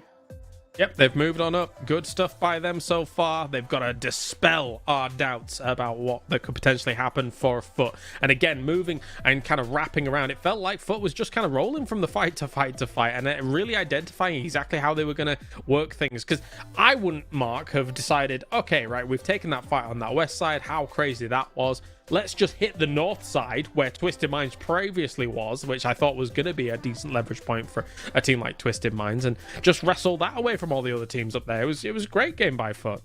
But this, as I was muted for you guys on the stream, that's what I was saying about. So they had the south, and apologies, guys. They had the south, they had the control, they had the better zone because they didn't need to take the fight with Twisted Minds. They didn't need to go in the north and take the wide rotation. It's because Cappy was left on his own, and we saw Geeke Sparrow. He was coming back on a recall system. He landed there, and Geeke committed numbers to that gas station, right?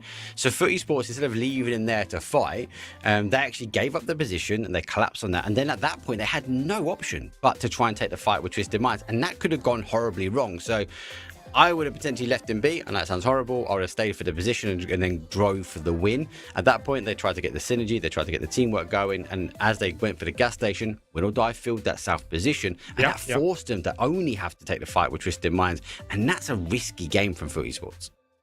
All right, well, with that, we are 3 games away from knowing which of our teams are going to be the top 8 moving through into Masters West. Of course, at the very end of today, though, that is not all said and done for our show, because we have the post-show podcast that you guys can submit your questions with the hashtag MastersMikeEMEA, and if you do get selected, you'll be winning some G coins. So make sure your DMs are open. I'm going to write out a question right now and submit it.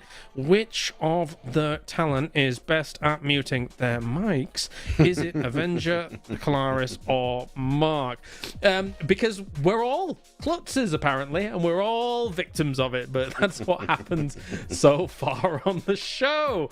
All right, gentlemen, we are ready for a break. When we return, we have got Rondo on the way, and then we have 2 Erangels. So join us right after this. Get those questions rolling on in, and we'll see you on the backside of this for 3 more games.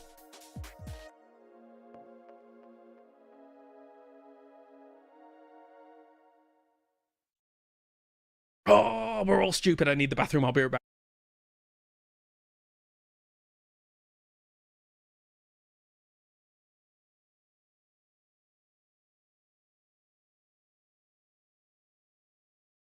Let's get it going.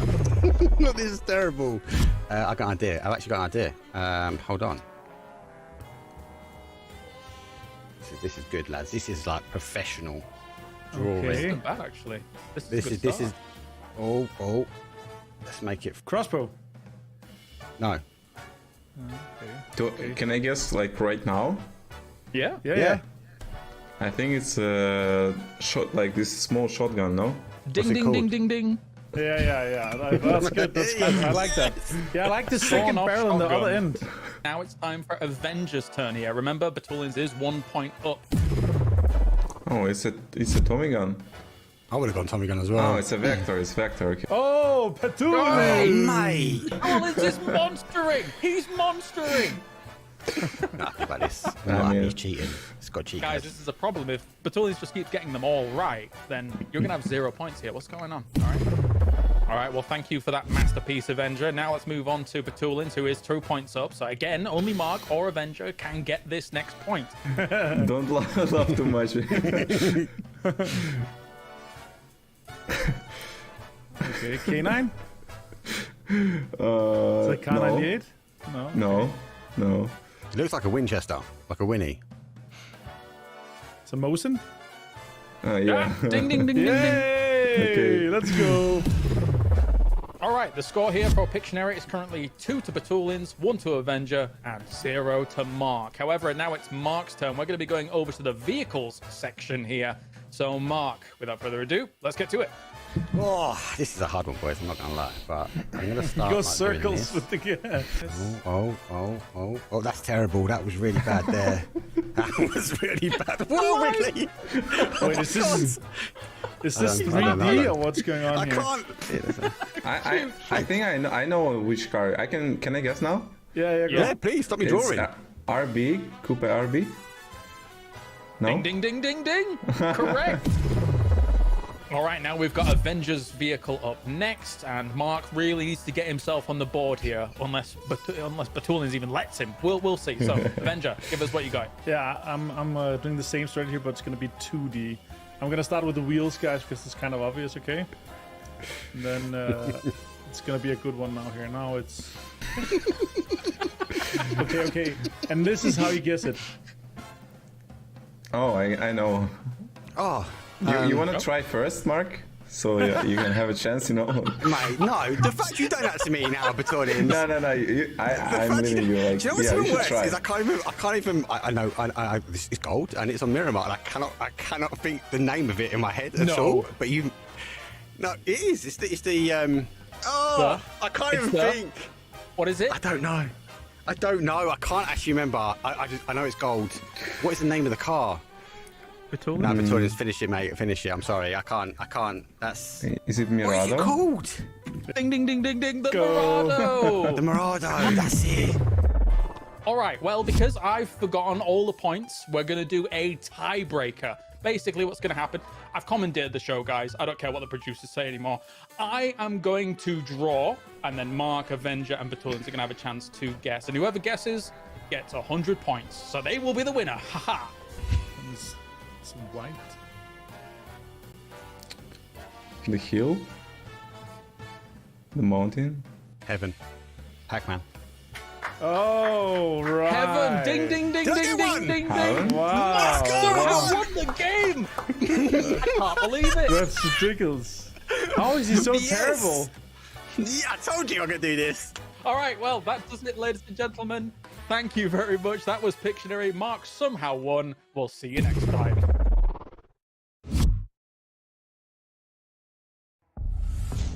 After Takeo, you screamed for help. So, we built Hesperia, a system to end the chaos, A system to save you from hunger. It watched, it listened, it learned. And the more it learned, the more it saw what you really are. When survival is at stake, you lie, you betray, you kill.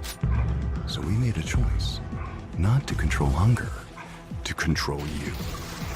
And when you try to resist, we let you.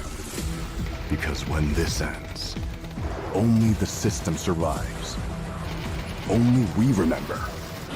We are the last witnesses of Miramar.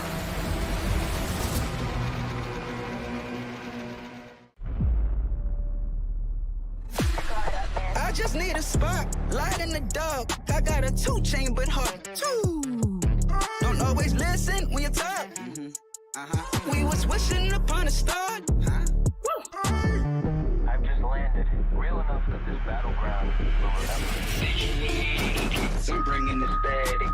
She sees the world respect. I follow where my soul connect. Hey,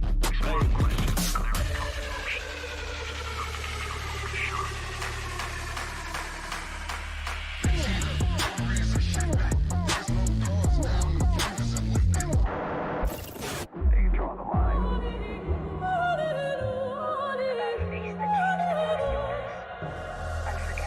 and I'm out in a storm. I still come aiming, I pressure and rain. Whoa. No fear, every step I claim, face strong. Not a thing I change. Staying in my lane.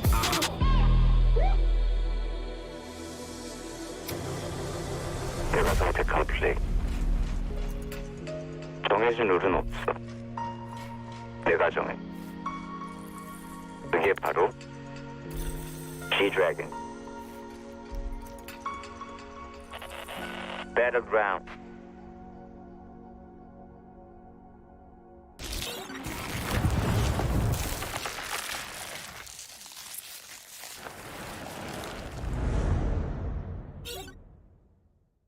A new collaboration, movable death boxes, and some changes to Miramar. All this and more as we dive into the update 37.2 patch report. First up, the desert's about to heat up again with a visit from the iconic artist G-Dragon. You'll be able to find an emote stage on the starting island. Special G-Dragon map decor such as a decked out gas station and fan room, and other themed visuals such as planes, blue chip towers, and care packages. And be sure to head over to the G-Dragon truck stop to immerse yourself in the recreated Power music video set.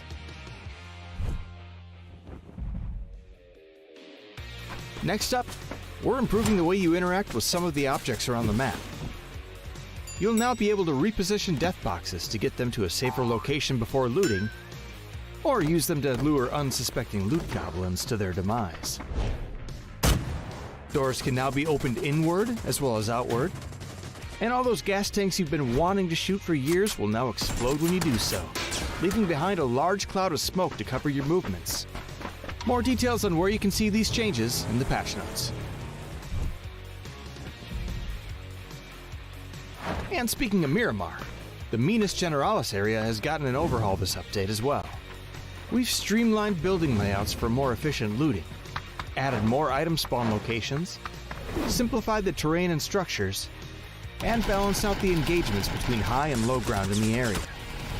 There's also a new Survivor Pass, the return of Survivors Left Behind and Hungers Left Behind, some updates to Team Deathmatch and Intense Battle Royale, and more. So check out the patch notes for full details. Update 37.2 is here, so drop into Miramar, stack those death boxes high, and kick back with some G-Dragon hits. We'll see you on the Battlegrounds.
All right, welcome back to Masters West EMEA Last Chance. We've got ourselves 3 more games to determine who is going to be our top 8. Moving on through to Masters West as a whole here. I've got Mark, I've got Avenger here to talk about this one. However, Mark, we'll say goodbye to you in about 30 seconds. So, Mark, what do you think about this next game coming up on Rondo?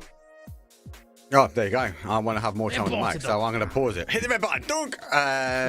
Rondo's going to be an interesting map. I think we're going to see chaos. Well, we already saw the chaos start, though, in the last map. That Tago was non-stop action from pretty much zone number 1, right? So I think we're going to see the same here. I think we're going to see teams that are going to be desperate for points, and I hate to use the word desperate because we are going to see third party, fourth party, potentially fifth parties, as everyone will try and get as many points and maximize the game where possible. Leaderboard, though, they made changes, but for Esports, though, with a arguably close win and massive amounts of points for the kills, does drive them into a top 8 scenario. So it's pretty good to see them holding on at the moment. Well, I'll change the speed at which I'm talking compared to previously because we've got some time, Avenger. What do you think about the leaderboard? I think it's great. It's already, the top 4 now locked in. I would say there's no way they don't get enough points to kind of further that. SlamG has had a slow start to today, though, guys. True. That's really my concern for them. Now with a lot of teams kind of knocking the door, also.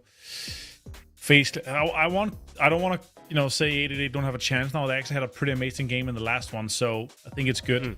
But let's be realistic here. Are they going to be able to compete with FaZe and Geek over the course of the next 3 matches? I'm not sure, especially with the loot spot that they have on Erangel. But we're going to be going to Rondo, a wildcard map where land ratio, water, high pillars, the indecisiveness of a lot of teams and lack of knowledge to the vast majority of the terrain that we have, because having played a good amount of Rondo, you still don't know enough about the map to be certain about everything. Like, you have an idea of the pathing and everything.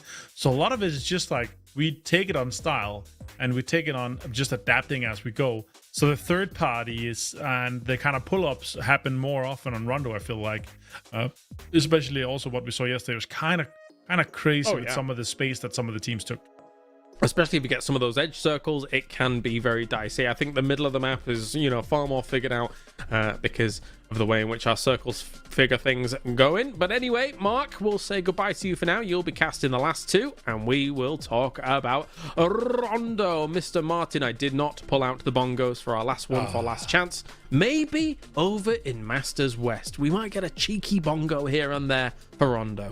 It's crazy that you acquired bongos just as you heard Rondo got released, that you wanted to be so that you wanted to be able to do that reference and then also have it on camera. I like it. I like the commitment to this. We have a quite easy circle and plane path hopefully here, with the circle not shown yet, but the plane path from the northeast to kind of the southwest going all in Yang. It's going to be quite easy for most of the teams, obviously, to either get to the loot spot or get a car and kind of drive there. But yeah, of course, the last Rondo here in our best of 12 is going to be exciting to watch. Martin, are you telling me not everybody just has bongos laying around in their house? Is that? No, it's most people has it that are fans of Rondo that also cast PUBG professionally, full-time basis the last couple of years. Right, and is a percussionist and has been drumming for about 20 years. True. But you don't have a bongo because you're a previous drummer. You just have it because it's cool. That is exactly why I have the bongos. I know you. But yeah, anyway. No, you're right. You're 100% right. It was just for the bit. So we'll see what's going to go. Bushido, loving life for a circle like this. Interesting, because Hive is normally stadium, and they didn't feel like comfortable enough to go for like the cars alongside those roads and get to they that went spot. to Narnia. So they've gone miles away, which is a bit sad for them, really. Yeah. That would be a 4th prio spot for them from Stadium. Also have, especially when you come in from Stadium, you would be on that little kind of lesser populated side, so they could have taken some of the compounds away from Bushido. If Bushido goes greedy here, that's going to be nuts. I also like that FaZe decided not to leave, 1 or 2 guys in some of the compounds south of Free Side. I like that they're confident in themselves to say, okay, we can go out, loot our usual spots, and then go back in. Because we're still going to have a pretty high prio, or maybe they are deciding to play as 4 and they've seen Freeside, they've seen Bushido kind of already looting out and spreading out when they saw the parachutes kind of spreading out. It wasn't to one place, and they know how to. The teams that kind of loot the trash in this area, they don't really converge on each other quite quickly. So maybe it's a 4-man pull up on some of the compounds from Fates. I'd like to see that. That's my guesstimation here. We'll see if they want to do something with it, as we are currently on board with the old Navi boys who are over on Neox Factory alongside Test Track, which is always Twisted Minds territory. It's funny how that always worked out in our region. There was just unbelievable contesting internationally, of course, for this middle spot. And I think they'll continue to be, over in the PGSs once we roll around on those. I do wonder how it's going to all settle. The drop spots in Masters West. That's going to be interesting to watch, Avenger. Yeah, I think there's going to be obviously some teams that feel like they have priority because they're big boys, they're GPTs, but there could be teams coming in there and saying, we don't care, we'll just hot drop you. It doesn't matter to us. Like, it's this is our tournament. There's not a qualification to it. If you guys want to throw it, we'll do that. But yeah, we'll see that. That's going to be cool to see. We see Hive here moving on. One of the teams that's furthest away from the circle. Also not too stacked on loot already, I assume, with them moving this early, considering they're one of the latest to kind of drop. So that's going to be a rougher game for them, everything's considered, compared to if they were in their usual loot spot here. So even for these teams coming on in, as we have our EMP zones starting to wind on up. If you're unfamiliar with good old Rondo, those will shut down cars, they will shut down some scopes, electricity. Yes, the power of electricity. That's what happened to look what's happening today. Shut. We're too alike. I hate that. All right, I'm shutting up now. You can talk. Lurks might get flushed in this. It's a little bit sad. He was hoping to get a glider here, I assume. Oh, maybe. Yeah. Or looking to see if he can get a save. See if players can do something about it. He obviously still needs a little bit more to do. Some shots do go in. He actually hit him, but then now, nade. Is it going to connect? Here comes a reinforcing angle. Bounce. Oh, too short. April also on fire with a different angle here, James. It's not good for Slam G. They've had that's a perfect card to get away from this, though. And they got the cover of the big ridges here to save them just a little bit. R6 and Boostig also came in. That could be a nasty headshot to hit and pull them out of the car here. But yeah, Slam G survives for another day. I'm jealous. I was talking to you yesterday. I was at one of the electric car dealerships looking at cars. And if the Pico was real, if the Pico was in real life, no questions asked, I'm going for the Pico. Damn it. You can get the Volkswagen Buzz. It's the closest to it you can get. I've never seen this. I don't know. Just like the camper van of old, but not big electric. Yeah, right, new. Okay. It's called BUZZ, Buzz. This sounds awful. Yeah. So you can get that. That's your next. That's your next car. You'll have all the equipment that you need to move. You can have them stored in that. I like it. It's actually pretty cool. Yeah, it's pretty cool. I don't mind it. Foot here though. Yeah. Not trying to hold on to some space from Virtus Pro. That's scouting by driving around. One of my favorite things to do in TPP: drive around, see my cars, get the information you can from quite the safety. Being able to move around here. Lurix finds Melman though. Oh, more shots coming in. More as well. Look at that. Contesters being absolutely destroyed here. Ackerman Sato finds 2. Slam G in trouble here, potentially. Oh, damage done. Oh, that's huge for Slam G. That's the point they needed to get things started here. They're solidifying their 5th spot currently. Okay, well, I guess he was definitely going to bleed out, all things considered. I thought he was going to run him over.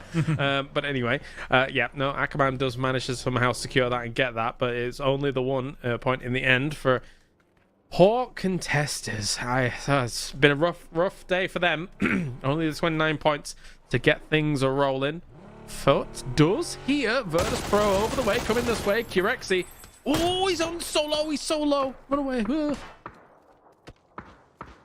Let's see. Nice to go for the QBC. Get some knocks in. Look at that. The VP pull up. The backfill on it. And that's what's scary when you have teams that already have 70 plus points here. They're just going to commit everything to get you destroyed. And Lugarux does exactly that with the JS9. Disgusting gun on that range. Sees Pixelig in the distance. VP getting a lot of damage done here. That could be a nasty... Oh, imagine. Imagine the bold action man himself of Beanie. No, look at that. It's going to be a straight pull-up. They know this. They know that there is a team that's hurt in here with a knock over there. So surely they're just going to commit.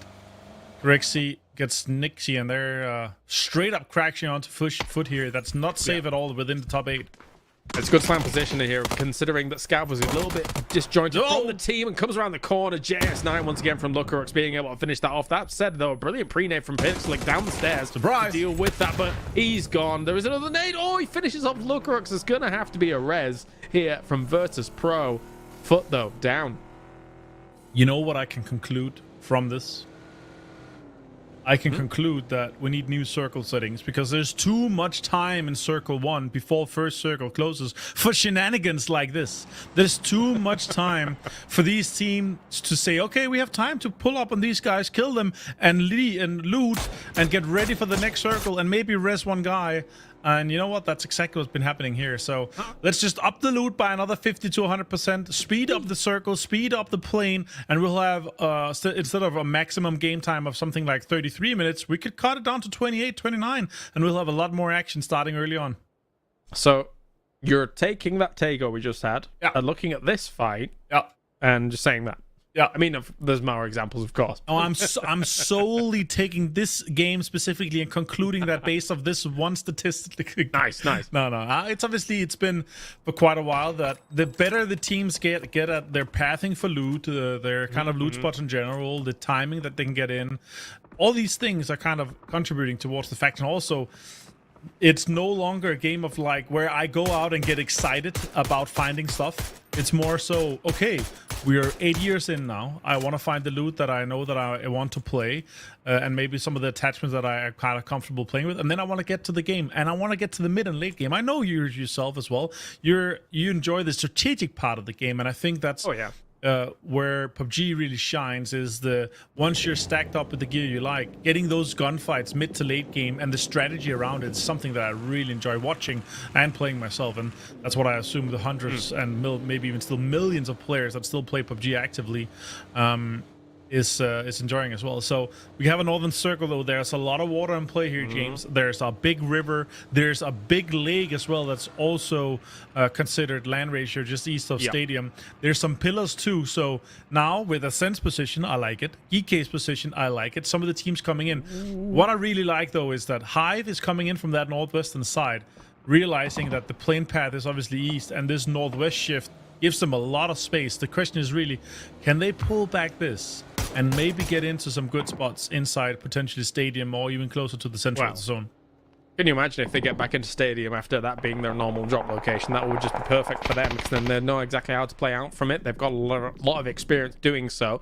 Now, Ascend has made interesting moves based off the fact that they previously had right next to Stadium. They've decided to just flex out a little bit about this, and they did kind of not really collide with GK, but just kind of pass them as they were trying to find a spot. I guess Brexco is in a glider in the distance with all this said and done, so I think Quizzy might be as well. Regardless of the fact here, it looks like GK is going to be the one to take up this position. Oh, that Panzerfaust from Levante sends Fair is flying.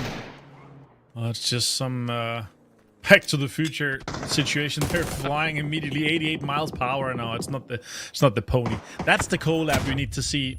Yes, please. Back to the Future on the pony. That'll be amazing. But now, hello, my bad, and a lot of hurt here. Hackatori doing tons of damage onto Win or Die here. Even though they're looking good on 70 plus points, hello, my bad wants to get more impact here. Wants to get some damage done onto Navi. Look at that. Soset has the angle. He's low. He's going for the peak, going for the utility thrown towards hello, my bad. It's not cooked enough. It rolls just straight past them, and hello, my bad is sending it towards them. Utility out. Stun grenade, great. Go for the peak. Immediately gets the knock on Soset. Nice. Hello, my bad. Very low, though. He's going to go for click, another click. one. No, it's not going to work out at all. Did reload. Was he empty? Yeah, he was empty. Click, click. No. Oh, disaster. That's unfortunate. Well, I know I would like from your Back to the Future collab. I would like you, if your teammate gets knocked, and then you get in the pony, you go 88 miles an hour, and then they res afterwards. Oh my, stop. That'd be sick. I mean, that would be crazy. 88 miles per hour and a pony would be difficult too. That's like 140 something kilometers an hour. No, you have to go down, downhill. Maybe go with a Panzerfaust explosion on the back. Something like, you know what? We'll see. We'll see. That's the collab I want. Forget about the Bugattis. Forget about the Ferraris. Whatever they're working on in the future and past. Whoa. Look at that. That would be insane. I mean, I love the Bugatti. don't get me going here, but still, facing some more damage done here, but still. Getting a little bit kills here and there. Only 2 alive. But could they get Slam G impacted? Well, that's a EMP zone with a glider. That's exactly how that looked. That looked like a stunned butterfly. He was having a really rough time, wasn't he? He was like, please no, please no, please no.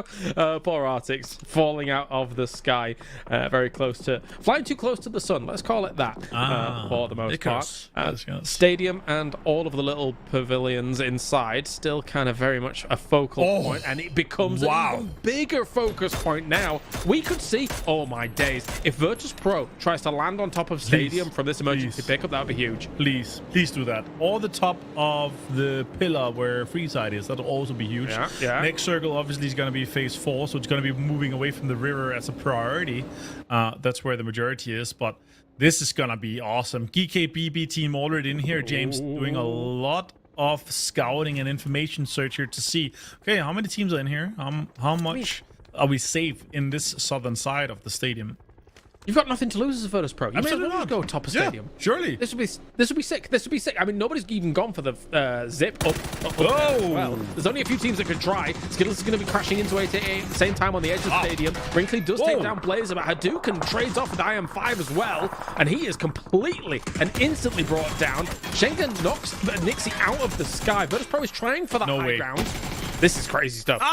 Oh my god. AIM and April just did the absolute dirty on the Skittles. They should have gotten that early, but today they fought back, got the 3 kills here. They're keeping themselves in the fight. Tied with FaZe now. Twisted Minds and Bushido fighting just outside the circle here. Again, a fight where if this comes free, they can quite easily move into the circle. Are they fighting for a crate? Or, yeah, I don't know. I'm not sure. The compound's obviously here, but still, they would love to get the crate. Celtic finds Patulins here. Bushido now have the upper hand, the advantage now also being in the compound. Can they maybe get together here and push out Lou and Perfectis that's in the top of this side? Yeah. It's a very important fight for Bushido. They've got to do something here. They are currently in 13th place, a little bit flagging behind the position that is BB Team's position. And now he does take down Example. Great little scalp to take. Can they do a little bit more from this Avenger? Oh my god, if that nade just got through the door, that would have gotten Celtic too. Perfectix and Lou. Can you make things happen? Medibay finds Lou. Perfectix also with a nade on and 28 HP left on him. Now has to make an absolute hero play. Already got Crossberg down. And we see more. Okay, stolen from Recoup. Dirty angle from Freeside there to be aware of this fight and actually go for it. I think they're currently trying to prioritize some of the reses here, because if they could eventually shoot down Perfectix, then yes, they might be able to go for reses, but it might be too late. Blue's here already, so they were trying to get him up so he could like move before this was all going on. See if Perfectix can do something here. Medibay, let's finish off Lou. All Perfectix really holding that angle, even the pre-fire through that door position as well against Medibay. Now everyone's going to have to heal off. They did prioritize. He's down still. He's down. They're not going to be able to get him up. Oh, crazy. Finds Milcop too. That's another knock for him. It's phase 3, so only 1 damage per second, but shortly we're going to be seeing it 3 damage per second. It's going to be difficult to heal. Medibay taking damage as well. Freeside, an absolute nuisance to these guys, doing tons of damage inside the circle from high ground terrain as well. Oh my god, this is a perfect shift. We might have a Stadium actual finisher. Either Stadium or Hive is going to be unbelievably happy. Because you go towards Stadium or you go towards Hive, and suddenly they're the only ones out on that west side, alongside Slam G, admittedly. But Hive's currently got a bit more of a purchase. Crazy goes down to Medibay as well. Bushido is doing all they can, pulling out all the stops to try and get themselves rid of Twisted Minds and rid of the barrels pointing their way from inside the circle. Oh, Nil Cup. Can he get the confirm? I think he's safe. I think he's going to be able to get rest here. That smoke was already down, and yeah, he's helping out. Perfectix the undeniable delay. That's a great flash here, but Nail Cup comes out for the peeker. Perfectix finds one. Can he get another one? Celtic has a great angle. Nice shots here on Perfectix. Celtic getting the most of it, but Bushido is bleeding hard out here. Multiple knocks, and obviously some first aids are going to be available here. Celtic goes down to 11th place for them. Damage done, but Bushido, man, 37 points only, even though they just got 5 kills in this game. Yeah, when they were locked in the position that they were in, that as much as they probably could have got, right? Like, they were not leaving that with Perfectix delaying as long as he did. So that is done and done here. Diffex with an MG3 and a Dragonov in hand. A Disgusting. Brutal combination here. Yeah, absolutely disgusting. You know, that's the player you want that gun in. Yeah. Just go full turbo mode. Brrr. He's gonna absolutely shred all the teams coming in here. I am so excited for the potential of a center of stadium finish. Like, we should just see, you know, the last teams coming in.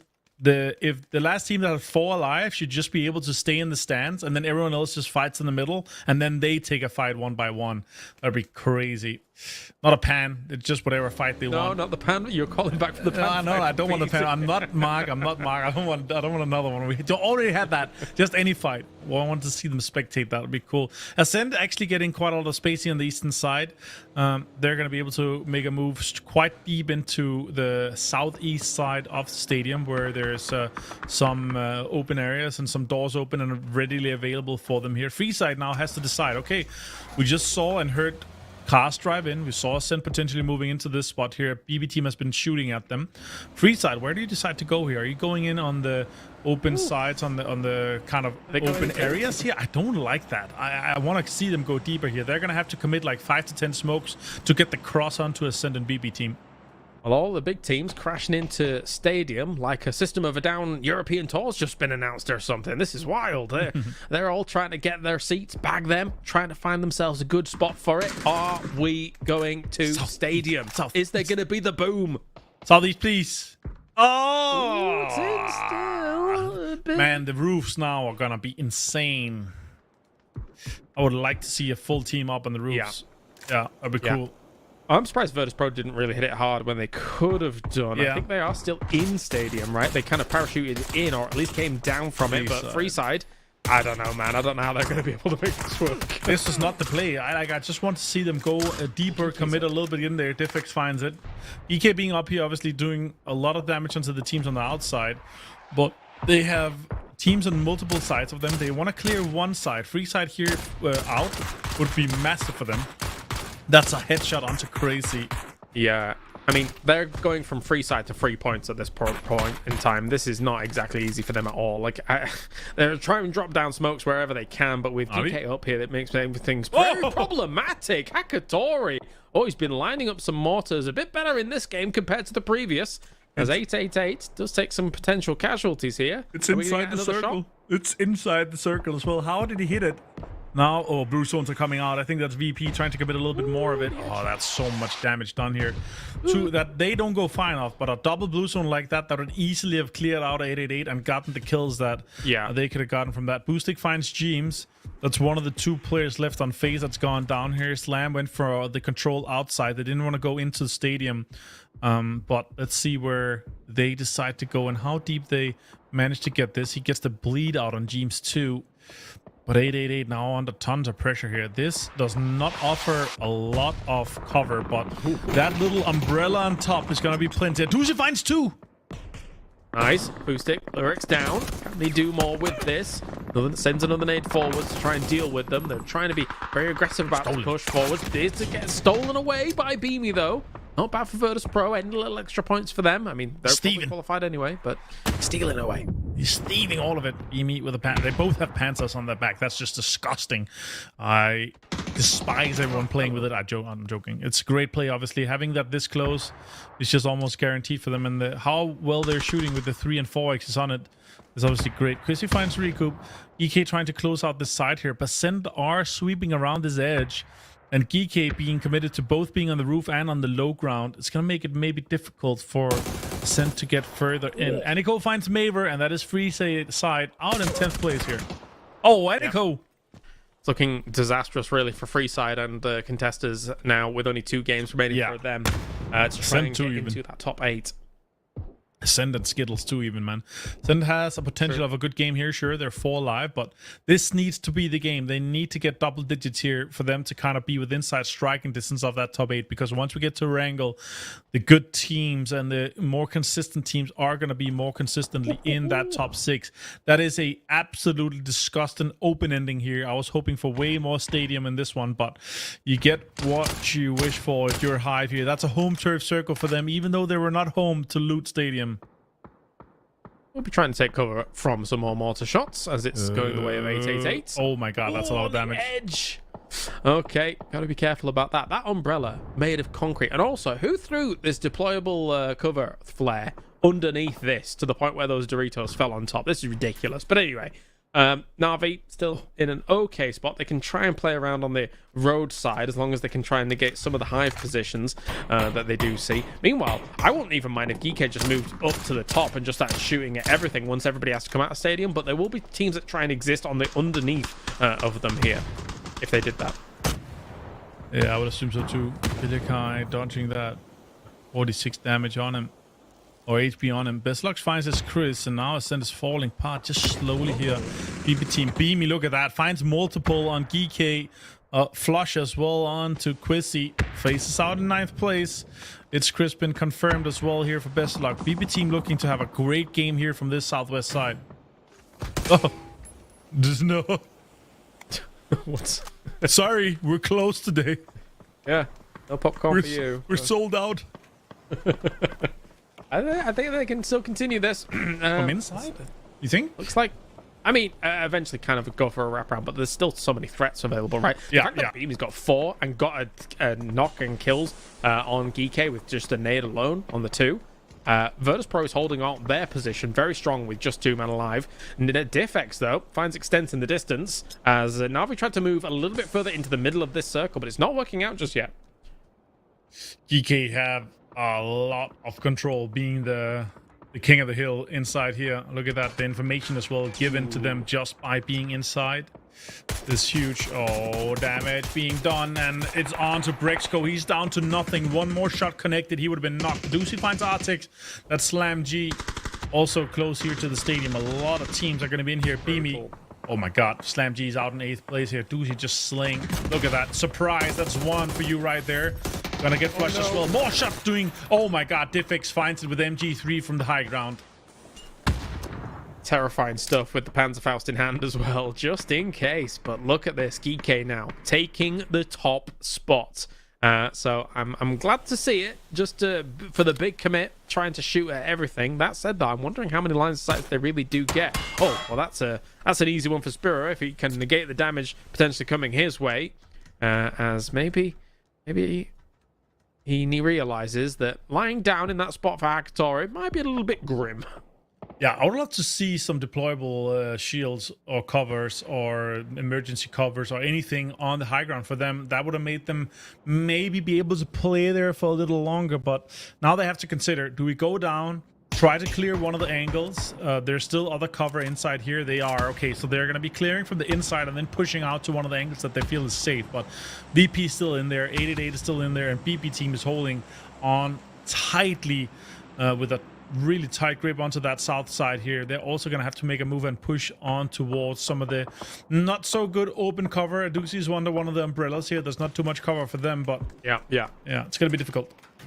And now you can see Geekay is abandoning those high ground ambitions and is looking to try and move on in from this, but they don't exactly know where those bullets came from. Virtus Pro coming around the corner. Beamy takes 1 again. That's 5 for him so far. Beamy is just ruining the chances. Diffex down. Beamy's going big, and Curexy will finish him off as well. Virtus Pro is ruining the day for Geekay. What a great molly, man. What a molly. And PUBG goes out. Try to go for a nade here onto Curexy. Blue zone on the other side to zone Beamy just a little bit.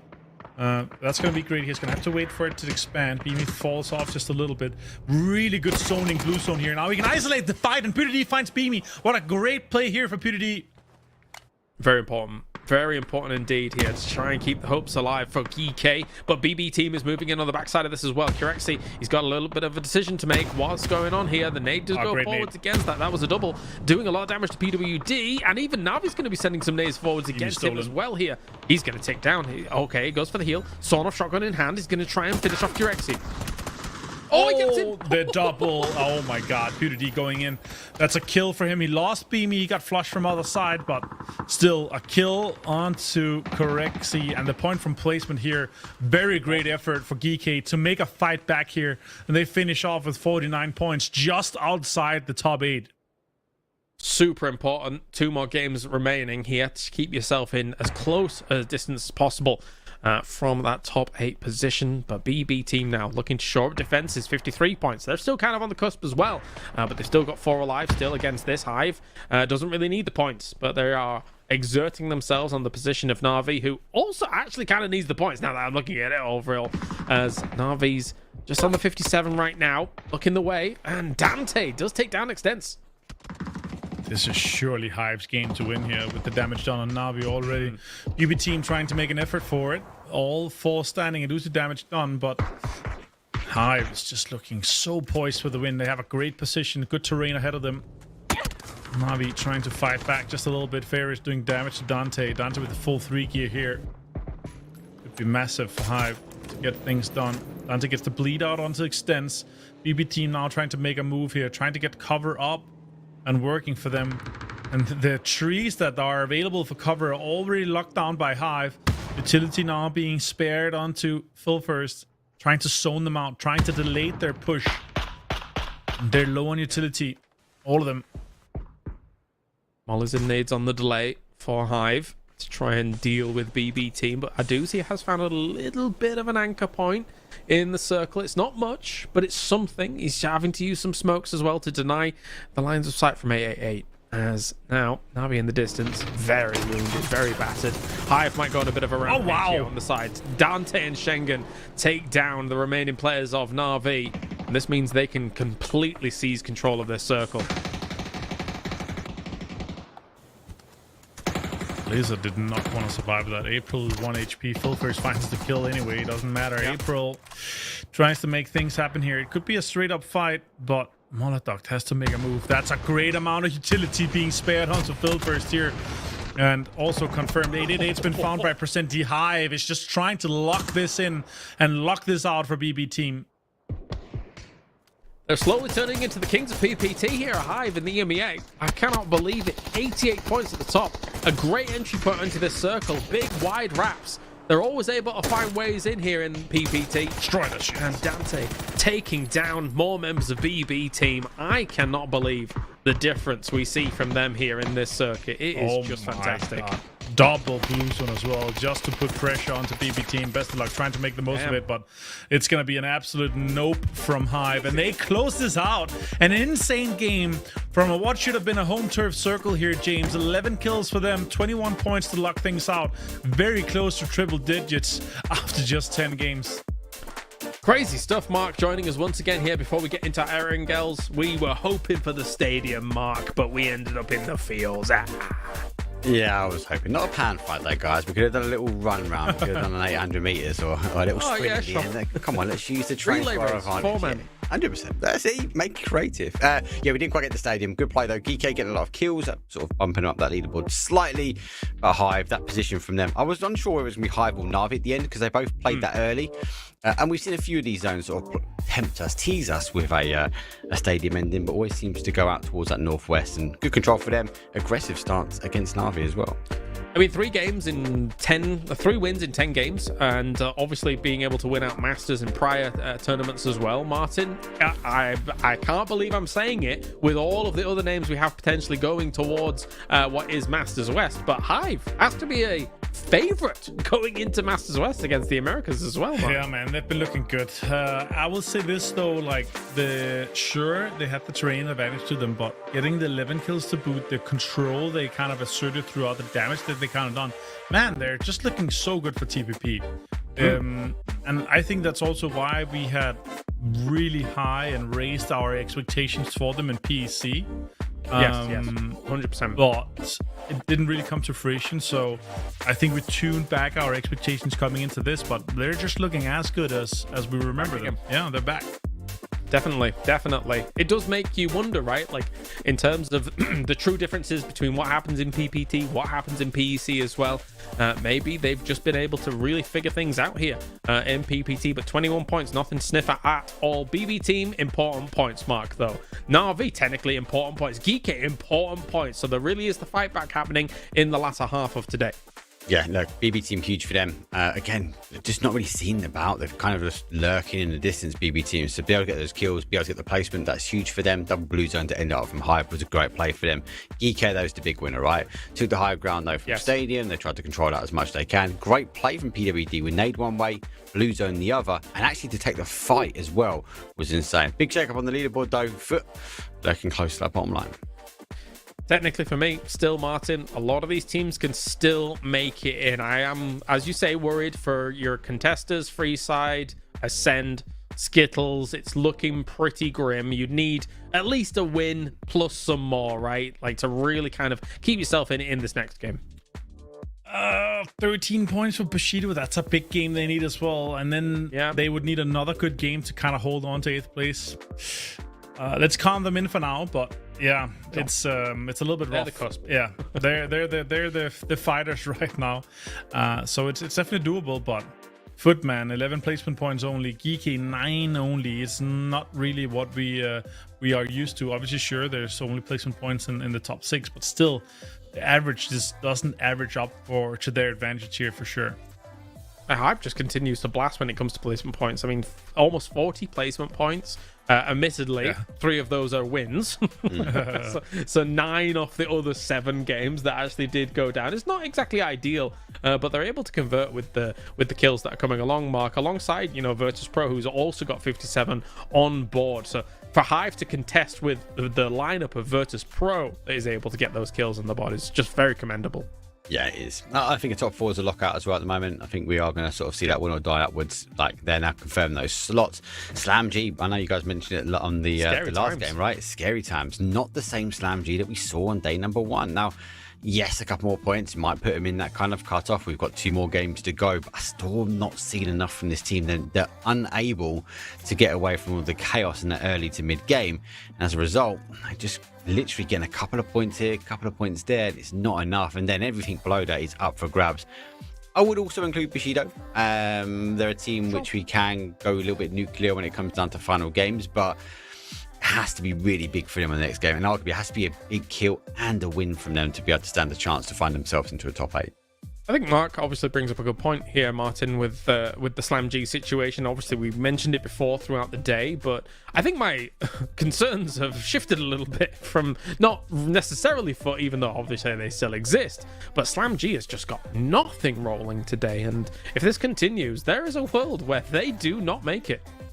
Yeah, for me, again, what are they on now? 16 points so far today in 43, 4 games, right? So decent. I think the cutoff again might be lower. I think 6 more points for them. 65, I feel like it's going to be safe. I think 65 is going to be the cutoff. But Slam G to get 6 more points, I think that this should be easy. Like they've just been winning so many fights.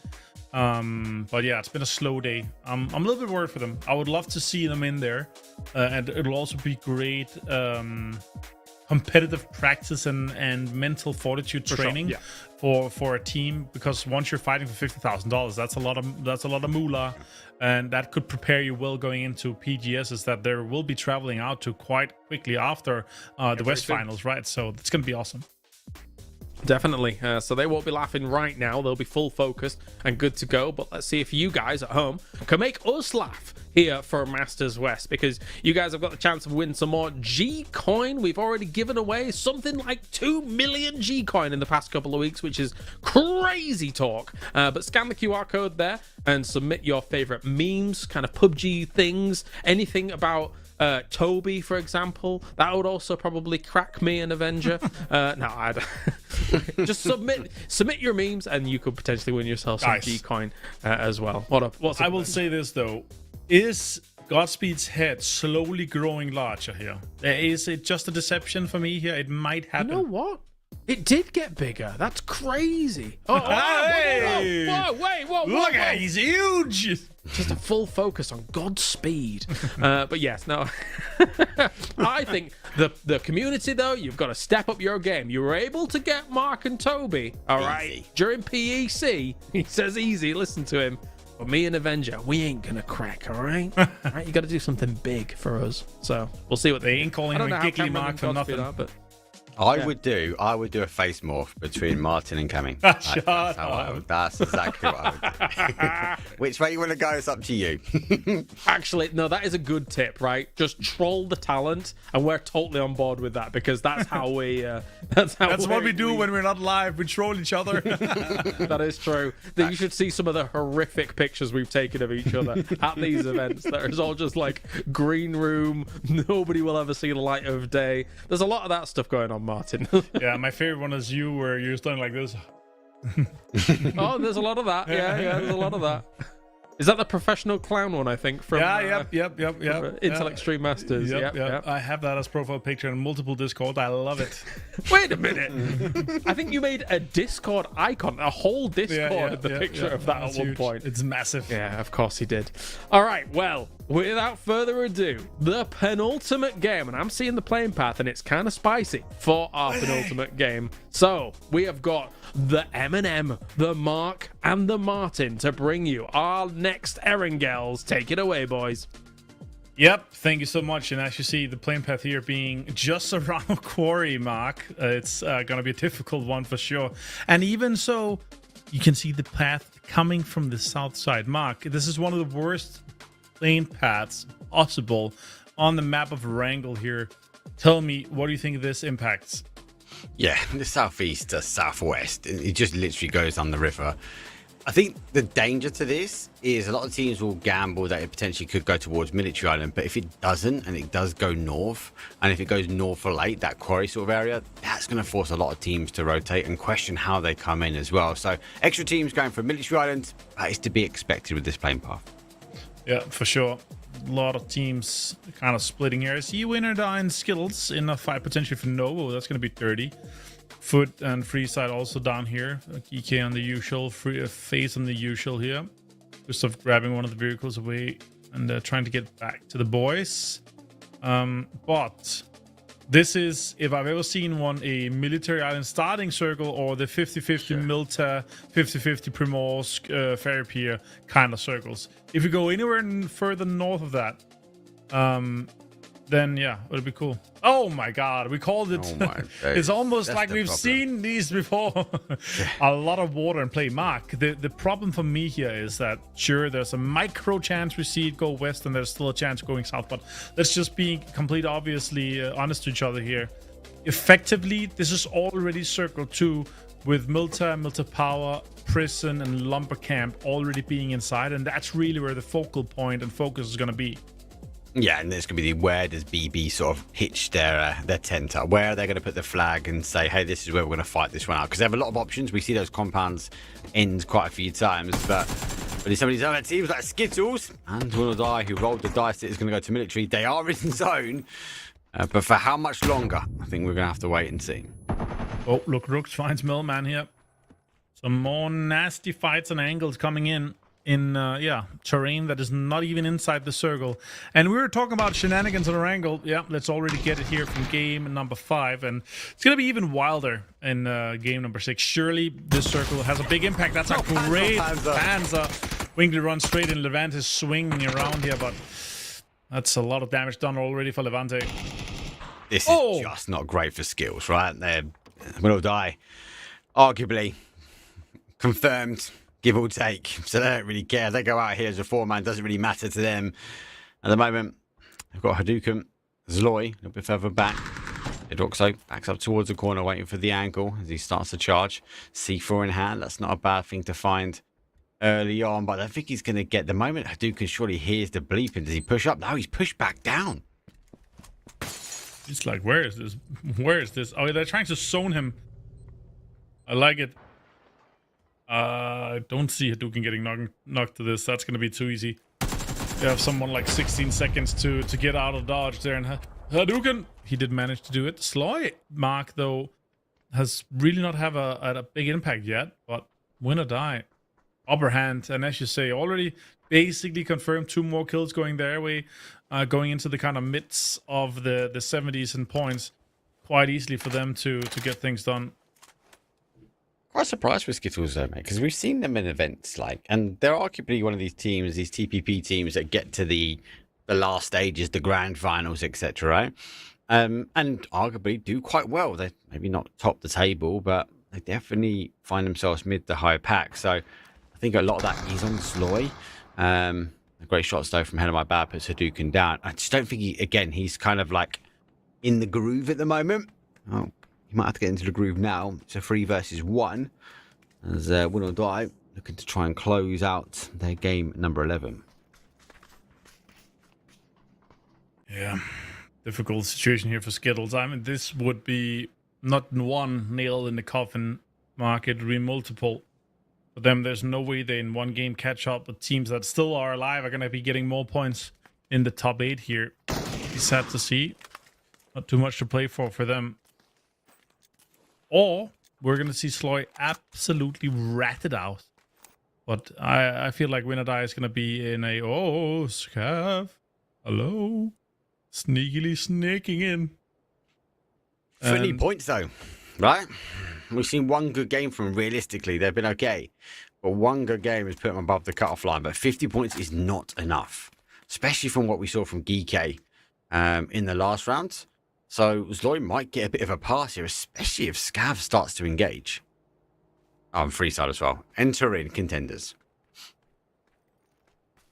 Are they dirty enough to destroy his chips as well? What, Win or Die? Potentially. Yeah. Yeah. They're the ones that were one of the first teams we actively saw camp out like the chip boxes.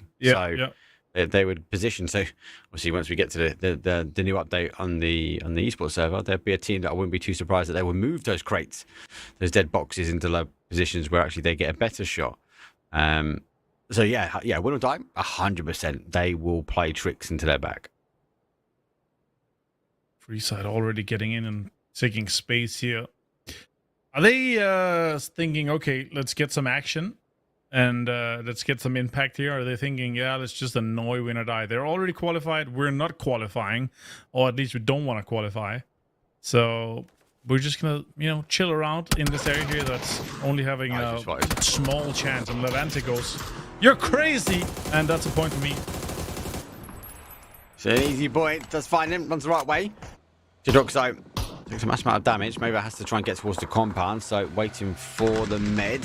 It's going to come in, but he's going to go for the peak. And maybe it does pick him, but actually the shot's coming in from the top here. 80 gets recouped down. So Freeside losing bodies as well. So everyone on this military island pushing over. And if you have got the map stream open, if you haven't, get it open. Exclamation mark map into chat. Na'Vi have pushed over this east bridge as well. So they are waiting for whoever might be victorious, though, to make a dart for the zone.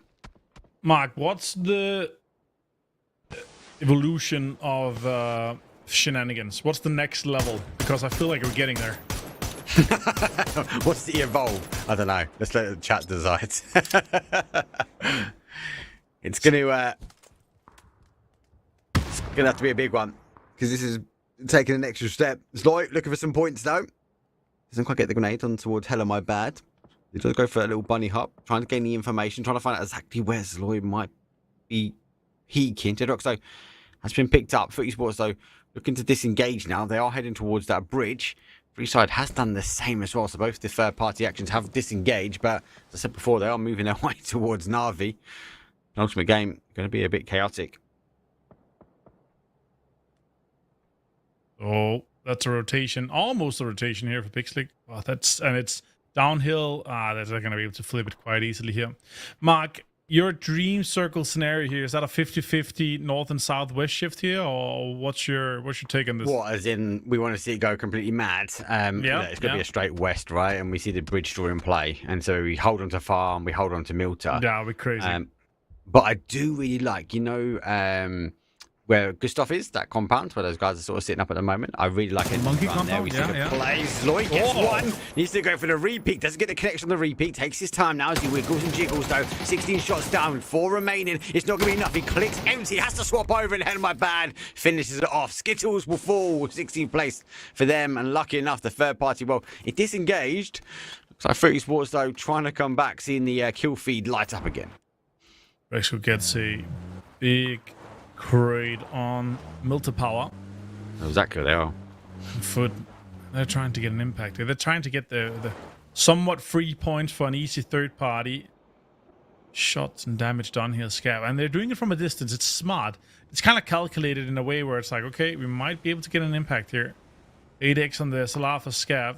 Hello, my bat does not have info here. That's a great knock for Scav. Damage done as well on a knock. And that's going to be an opening door here, potentially for Foot. There's 3 points readily available over here for win or die. And again, they would just commit to this fight, so they wouldn't mind. Now that's great information shared as well by the open run here for Levante, and only in TPP you see that. There's no way. And Scav for the full pull-up drive-by here. Levante has a rich advantage here, but the utility did not spare it here. I like this two-man pull-up. Levante with it. Oh, that's a great... Oh, shots come in. M4 in hand and Orc for Scav and Foot. That's a... Oh, 8 Levante finds 1. 8 knocks himself. Oh, he's taking a tumble. Pixel, though, shots from the other side. The Slam G! Pixel down to nothing. Has to go for the cover. Has to go for the smoke here. Has to get things going out. It's a glider from the distance here. Lurix sees it. Gets damage done on him. Look at that. Scav might get flushed here. Levante potentially as well. Also maybe getting flushed. Scav and Itzy's down. This is not going to be great. Star Command, which was Cappy, is in a really good position. But now with their bodies going down, Itzy going down towards the car, that's not going to help. Slam G, surprised they haven't capitalized up and applied pressure or death from above. Wanna die, final player, 8 kills already, and we just hit phase number 2. Zone shift though does go back towards that north side, in towards that compound. Pixel will finish things off though, as contestants will end first. Straight after that, though, might be win or die. Easy circle, Mark still has water in play, so we're going to go a little bit further south. Majority of the team's already locked in on some of the compounds here, so there's going to be information going through, trying to get deeper for some of the teams that's on the outskirts are still trying to get in here. Hello, my bad. As you said here, win or die 8. Hello, my bad. Half of them with a 4. So decent game to lock things in for them. He's running. The guys. Oh, look at that. Lurix. That's just annoying. All the other teams here, but the glider has the impact. Kabi goes down, and now it's down to Pixely. Can he make things happen here for Foot? They need the points. They need to secure that cutoff. Damage done a lot. Shots through the smoke here. Soft cover does not help him. Doesn't help him at the moment. Has to go for that reposition. Pixel to be a little bit more aggressive as he does charge his way forward. Hell of my bad with the molly. Trying to catch that rotation, but Pixel already made the move. Now, it's going to hit that molly come over the top here. Cappy is down, so the time is ticking. With Footy Sports on 3 kills, they can't be going down early here. They just need to clear the fight. They clear the fight, they can get the chips back. They get the chips back, they can be a 4. Question is, though, where did the other 2 land? Hello, my bad just delays here, surely. I don't see a world where Hello My Bad goes for an offensive push here, yeah. He just holds the knock. He knows this, he's behind Cap. He did 9 damage. He hit his foot from the distance. 14, 17 here coming in. And that's an easy flush there for Hello My Bad. Now the information's given out to Pixel. He knows where he is, but surely he just waits. He doesn't have the info where Pixel is exactly. But now Freeside coming in. That's the mindset going in for the chips, I believe, and trying to get the rest potentially going back. But They must have gone now. They must have gone. They're definitely left. They're fighting down here. That doesn't matter. Yeah. Let's just get the rests, get things going. Slam G holding on the south side of Milta. So Lurix has an angle in. Good connections here for 888. Damage done onto Geek. Really close. That's the damage back. And then the great standoff happens. And my bad. Obviously, Soundcues is going to be given away. He's going to go for the reposition. Pixel's going to understand. He's making the move, making the play close towards the zone. It is phase 2, so yes, he can kind of keep hold of those 2 meds and make something happen. I like Hello My Bad. He's going to pop a bit of a smoke wall up. That's going to potentially give away. He knows. That he knows he's in there, man. Push over. So It's dangerous. He doesn't have to commit to it, though.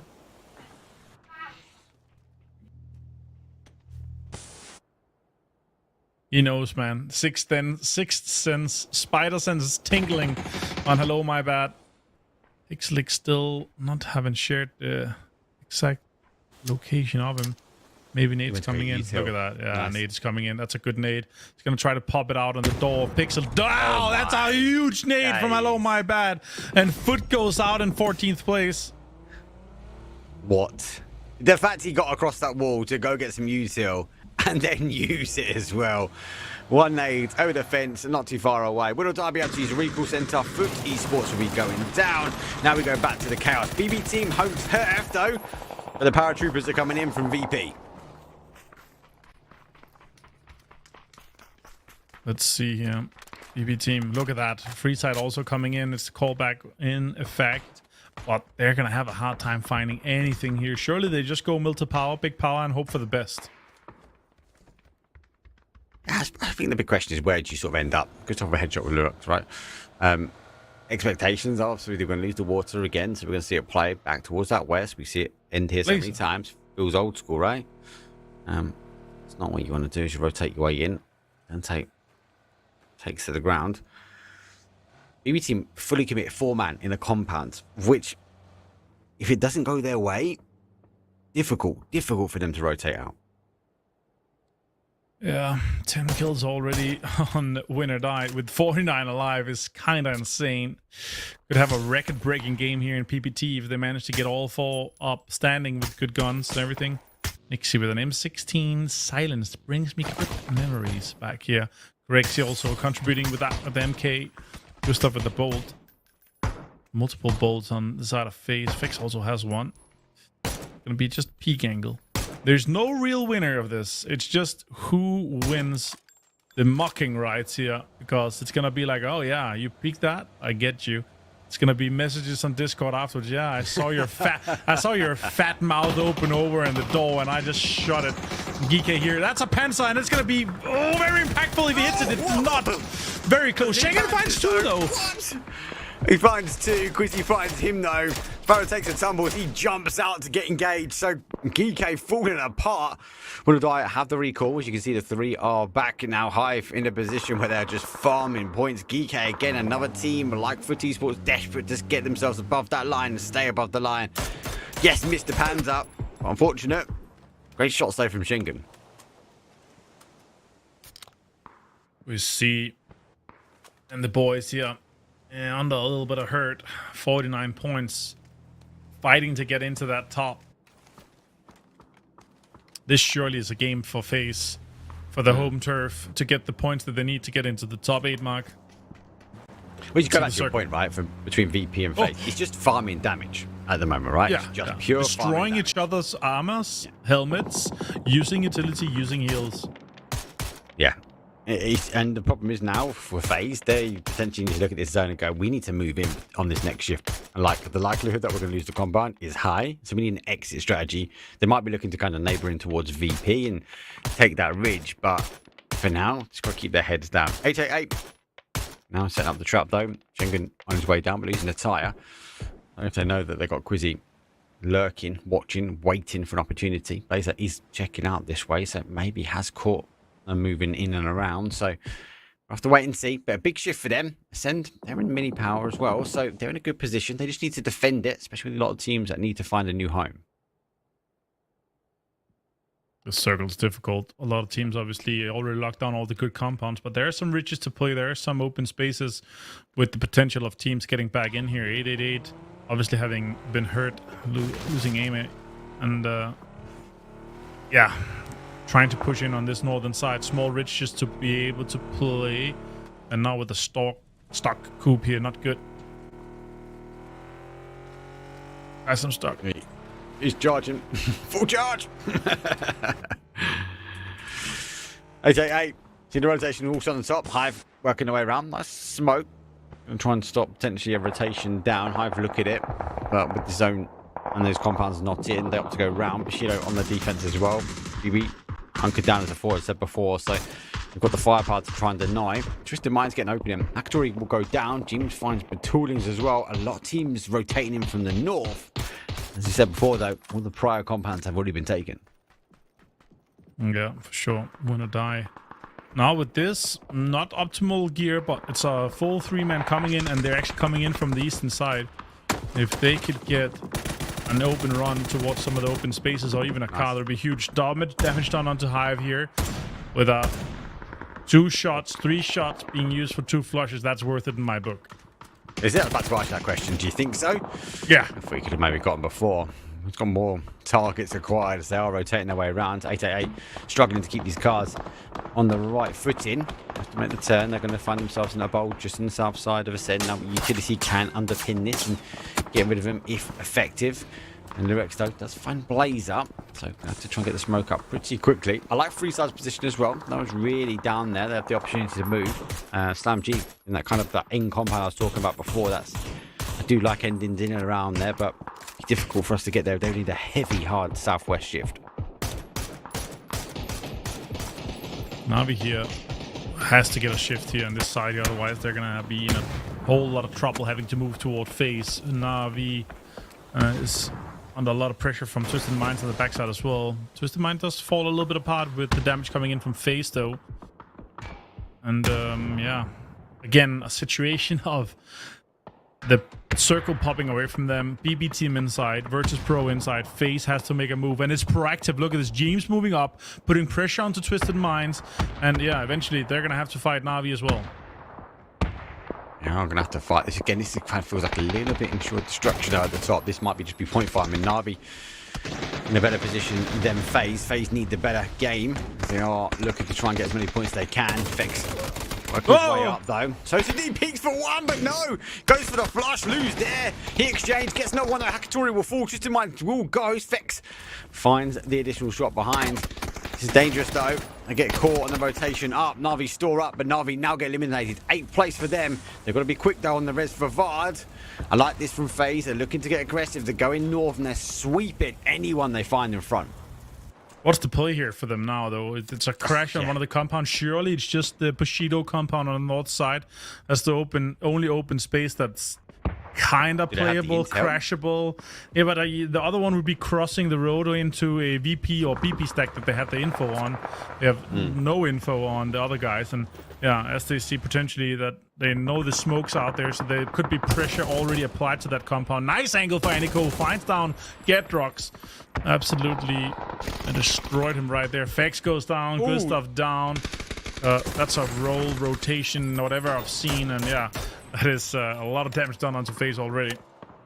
That's unfortunate. Someone forgot to release the gas pedal. So they lose 2, find themselves now on that sort of Bushido, so it was a gamble. Don't know if they had the full information because they're on the other side of the hill, but they had enough to crash down here. The blue zone comes out, pans up in hand here. James Vard in the trenches. You have the opportunity to run that trench line in towards zone, but again, you're going to need to think about what the next step is. Bushido backs up. FaZe still on a bit of a warpath. FaZe? Oh my god, Luck of the draw. That's huge. Nail Cup absolutely slammed him with the Panzer here. James has to run in, and are they slightly inside? Okay, absolute insane spray here from Crossbreak through the smoke, gets them down. FaZe out in 9th place here, but a bit of kills for them. In the striking distance zone for them, but still need a huge game to get things going to get into our West Finals. Sends 9 kills. Going to be a big game for FaZe. We're going to leave it down to the wire for them. BB team said this team is kind of thereabouts. They've defended off. VP collapsing after they extended themselves a little bit further towards the north to try and get a few more kills. Bushido get the breathing space now because we've seen FaZe. Big shift though back towards Ascend. Really forcing the stance for Ascend. They have to deal the damage. All these teams now have to rotate in. Bushido, free side, VP, BB team hold a little bit of edge. And then you've got to question Bushido, which way do they play? Maybe play to that north side of the wall and try and hold off. But it's going to come down to timing. Who moves first might be the first to fall. Slam G here surely just absolute wipes the floor with free side here, Mark. Surely that's what's going to happen. And then they're going to have an open ridge to play and just look at 888. Look at that. That's a great nade for Artix. Gets recoup here. And now, but then and utility to spare could definitely be the open door that SlamG wants to get. Again, the consistency has not been through the roof as we've been happening before, but still, yeah, I would love to see them having, you know, another chance at a online final, especially against top 8 teams from Americas. Now Bushido trying to send it to the wall here, but Ascent says no. Aniko and it's Chris and Kiliakai contributes all to it and absolutely destroys Bushido here. Had to play that. They knew that's potentially where Aaron North was going to go. They reposition Brex and Kilikai goes back the other side. SlamG working their way around. They've got to be cautious. Mindset, though, is in the tower. He jumps out, limited on ammo. They didn't know he was there. They do know now, as Artix, though, will not find one, but he'll find 2. That's huge. That's absolutely massive. 888 trying to defend this, but look at this sweep here for VP. Oh my god, the shotgun on the bike trying to get in here. Nixie, absolute clown fiesta for VP. I love it. And now the utility gets committed. Just going for the the big clip content farming here, but IM5, last player, gets good peeks onto multiple of them. VP goes down in 6th place. They're out. BB team helping. They're now leaving their compound. SlamG got to go, but Artix forgot to punch the ticket for the taxi. You get out of the way of the mortar fire. They've got to try and drive their way in. Have a bit of a scout. They've got a little bit of time. And again, it's about the timing when they want to crash in. They've seen the commotion. They're just now trying to figure out exactly where those knocks are coming from. Boostic does the damage. I think the call now is to go for a straight crash. Come on, SlamG. Commit to this. That's going to be on the other ridges. This is smart as well. They're going to have the other ridges here. I like it. Utility, all 3 equips nades, and now it's just going to be raining down. Abel nades himself somehow.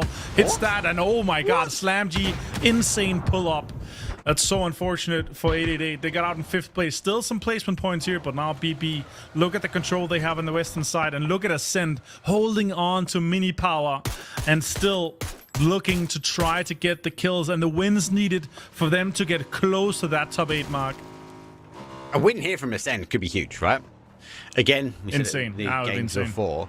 Like, don't get me wrong, Win or Die, SlamG and BB, yes, they will be happy with the win. Yes, they'll be happy with some more kills, but actually it means more for Team Ascent. Slightly gifted in the zone. They've held this position for some time now, but great defense against Bushido. Zone shifts again back their way. Win or Die just about on the outside, so they've got to try and move. Kilikai keeping an eye on that. I think he'll be jumping on the car to farm the information. But now they know, potentially, from the west, where does BB go? Are they going to crash in towards SlamG, or they're going to try and play a bit more passive and tactical and breach their way into mini power?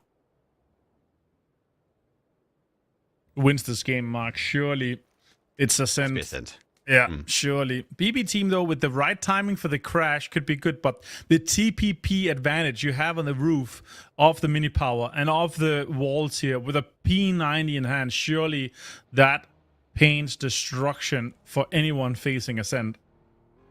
I think it comes down to timing, doesn't it, right? I think Ascent, like us, like look at this as potentially BB have 2 options. They either go south, aggressive south in towards SlamG, or they try and play in towards the power station. Power station would be hard for them. Ascent ready to go. Doozy can't quite get the traction on the tires to get his car going, but help. Get 4-wheel drive. Yeah. As the front-wheel drive wasn't helpful compared to them. So they are going for the south. Here comes the move round. SlamG ready. Nate does come out, trying to catch them on the rotation. Doozy's going to draw the guns wider afield. They haven't even checked in for the second gun. Boostic, though, gets the first knock with Doozy. The rest of them pull up, but they're just too far away to make anything happen just yet. Utility being spared here. Great Molotov to zone Lyrics off that angle. Nice nades coming in from Ascent as well. Molotov finds Boostic. Lyrics down to a lot of hurt here. But they have done most of it. It's a top 8. And it's a top 4. And the 8 kills for them is massive. That's an insane nade straight on him for H. Chris. Great confirmation for him to grab that. With the 6 kills now for Ascent here. And almost guaranteed to get more their way. Look at the riches and the angles that they have to work with here. Win or Die, though, could sneak a 3rd place from this mark. That'll be insane. Finds best of luck here. Well, great for Arctic. SlamG getting more out of this game that they probably expected from the side that they had to fight from. Yeah, good confirmation, though, for Arctic. So let's get that confirmed. I actually really like... Yeah, nice. Oof, nearly gone with a nade. I really like a Doozy's play. It was a pure distraction car. Like, he drew all of the guns his way. It was just unfortunate the team were unable to be that close to sort of capitalise up on that. So, good play from them. Arctic's jumping above the nades like hopscotch, avoiding the danger. And Ascend still sit in the winnings, they're still weights, but they are still claiming kills. Oh man. Wouldn't it be something for Ascend to make it in the last 2 games here? Surely it's their time to shine and their time to lock in. A lot of placement points still available. We're only in the top 4 just now, so there's 7 more placement points available for the win from what's already been distributed here, but also the kills. We're seeing 1 on Slam, we're seeing 2 on Win or Die, and 2 on BB Team. Can they get the most of it? They could put themselves, if not inside the top 8, very close in striking distance for that top 8 for the last game to go. Wouldn't that be something for Ascend? Last game antics. Arctics will fall to BB Team. Point will go their way. Util dump go towards Molodok. Doesn't quite get the connection. Ascend now starting to run dry when it comes down to heavy. They need to keep their smokes. You know, they've got to extend towards Phil first. And now Win or Die. Make the play across. They're over in open terrain. Brex obviously looking back towards BB Team. Can see the guys now looking to try and position. He backs himself off on the car. Jumps off on towards the window to the wall and he gets Leos down. Kinikai gets the other one. That's another 2 points. Ascend now up to 8 plus the placement point as well. It's a 4 versus 2. Ascend needs a collapse when they figure out exactly where the split is. They have the advantage here, Mark. Huge advantage. I think even the riches for BB Team is going to be out before they are going to be having to move off the walls here. There's some cover in works. There's some emergency cover in the works. Some smoke and a P90 in hand here. It's an easy game for Ascent to close out. But we've seen BB Team do crazy things before. They've been blasting. BB Team. A bait buggy? The C4 buggy is Ascend, so I won't be too surprised they have tricked up the sleeve. That's a C4. It is a C4. It is a C4, yeah. Look at that. C4 buggy. Look at that. They should wait until they are forced to converge a little bit on some of the other angles. Because they're going to be forced to get... Yeah, but they're going to be forced to be closer than they are right now. So once they are... I mean, that's going to be easy, but I mean, with the TPP, with how slow the buggy is going to go out around in that corner, that's going to be an instant knock. So you're going to have to get more space and more kind of acceleration on it. Maybe he should back it off just a little bit, but a few smokes here and there, some cover, and waiting a little bit more on the circle would push the BB Team guys closer together, and that could really be where the big impact is. I think it's a risky play. It is. I think it's really risky play for them. They're lobbing the Doritos out. Lucky enough, they fall on the right side at the moment. Here comes the smoke, so that's going to try and stop the shots coming through. But if a buggy comes out to you, like the guys, it's like bowling pins. The guys are split, right? And it's the typical, you throw the bowling ball down the lane and you go right in between the two. That's going to be unfortunate. Phil first finds 1. They're going aggressive. That's going to be 2. Ascend trying to find out the opportunity. Nate goes off, doesn't quite get the second here. Phil first still on the hold of Molodok trying to take the game to Ascend. Molotov with the 132 more bullets to spare. And it's Iskris that's going to be forced to go out with the shots. Aniko finds Molotov now, and now it's down to just 1, but it didn't happen. It is Ascend. They're going to have that last, or second to last game resurgence with a double-digit kills and 20-point game to close things off in the penultimate game here, James. What do you think about that? Disgusting angles that Ascend was able to work with for all of that. So nicely done by them. And the fight back is real, Mark. There is a world where they're able to push into the top 8. I'm worried though with Ascend at the end there. There was a lot of big brains. Put the smokes out, put the Doritos out, right, someone get the C4. And BB Team were just like, let's just take the fight to them. Because they were clearly overthinking. But back to your question, it does put them in the argument for a top 8. They need to have an explosive last game to make sure they confirm the line. But the line is going to be tight. We've seen the likes of the Hives, the BB teams, all up at the top. They're farming points, VP as well, Win or Die, all taken away from the teams that desperately need it. Between 1 game remaining, it can all go down to the wire. But yeah, once we see those overalls, we'll confirm our suspicions on how many spots really are going to be open for that top 8. But Ascend with 20 points, 20 very important points. I would also say, Martin, 12 very important points for Slam G. We had our questions about them prior to this game, but this really kind of cements them. Yeah, I think we said 16 points on the 4 previous games, right? So this is definitely going to cement them even further here. But it's been a case, besides Ascent, it's been very much a case of the rich getting richer in the very top, right? It's some other situations where Hive's still getting 5, FaZe trying to get a kind of comeback here, but just in mind, Na'Vi sure not too many points, but still, the teams that we expect to do well, even though it's a crazy circle, they still do well. We're oftentimes keeping track of that. Who's going to be able to break 100 points? Hive in 11 games, 101 points at number 1 mark. Just kind of further kind of showing that they are here in PPT, ready to go, ready to roar. As we take a look at those overall standings. It still bamboozles me though, right? Because like Hive don't play any different when it comes down to FPP and TPP. They make the same rotations, they take the same fights, but somehow they're so more successful when it comes down to this circuit. So we find Ascent are in 8th spot, 53 points though, and then with the win, it puts them above Foot Esports. So we are realistically looking at a potential. If we say 65 is the cutoff, I think an explosive last game that might be put to risk, but definitely 5 and above for me is safe. I'd even argue the BB team can't go out early. Martin, I am seeing a certain team and a tie in a disadvantageous position. Yeah, you see multiple teams in a tie, but which one are you noting at that you think is a tie? Old Foot. It's an Old Foot. In 9th place. Yeah, the 11 placement points did not come through, so no matter what, who has the better game from Ascent and Foot with placement points and so far. But I would say this though, guys. I think BB team's safe. I don't see 3 teams. So? Yeah, I don't see 3 teams getting... We would need to see 13 points on Foot and Ascent plus... If Na'Vi would also need 7 points, well, 6 points because they win the tiebreaker. So I don't really see.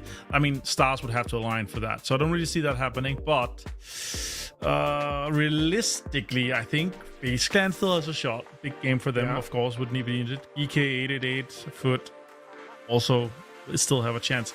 Bushido, they would need 11 more points than Ascent and Foot.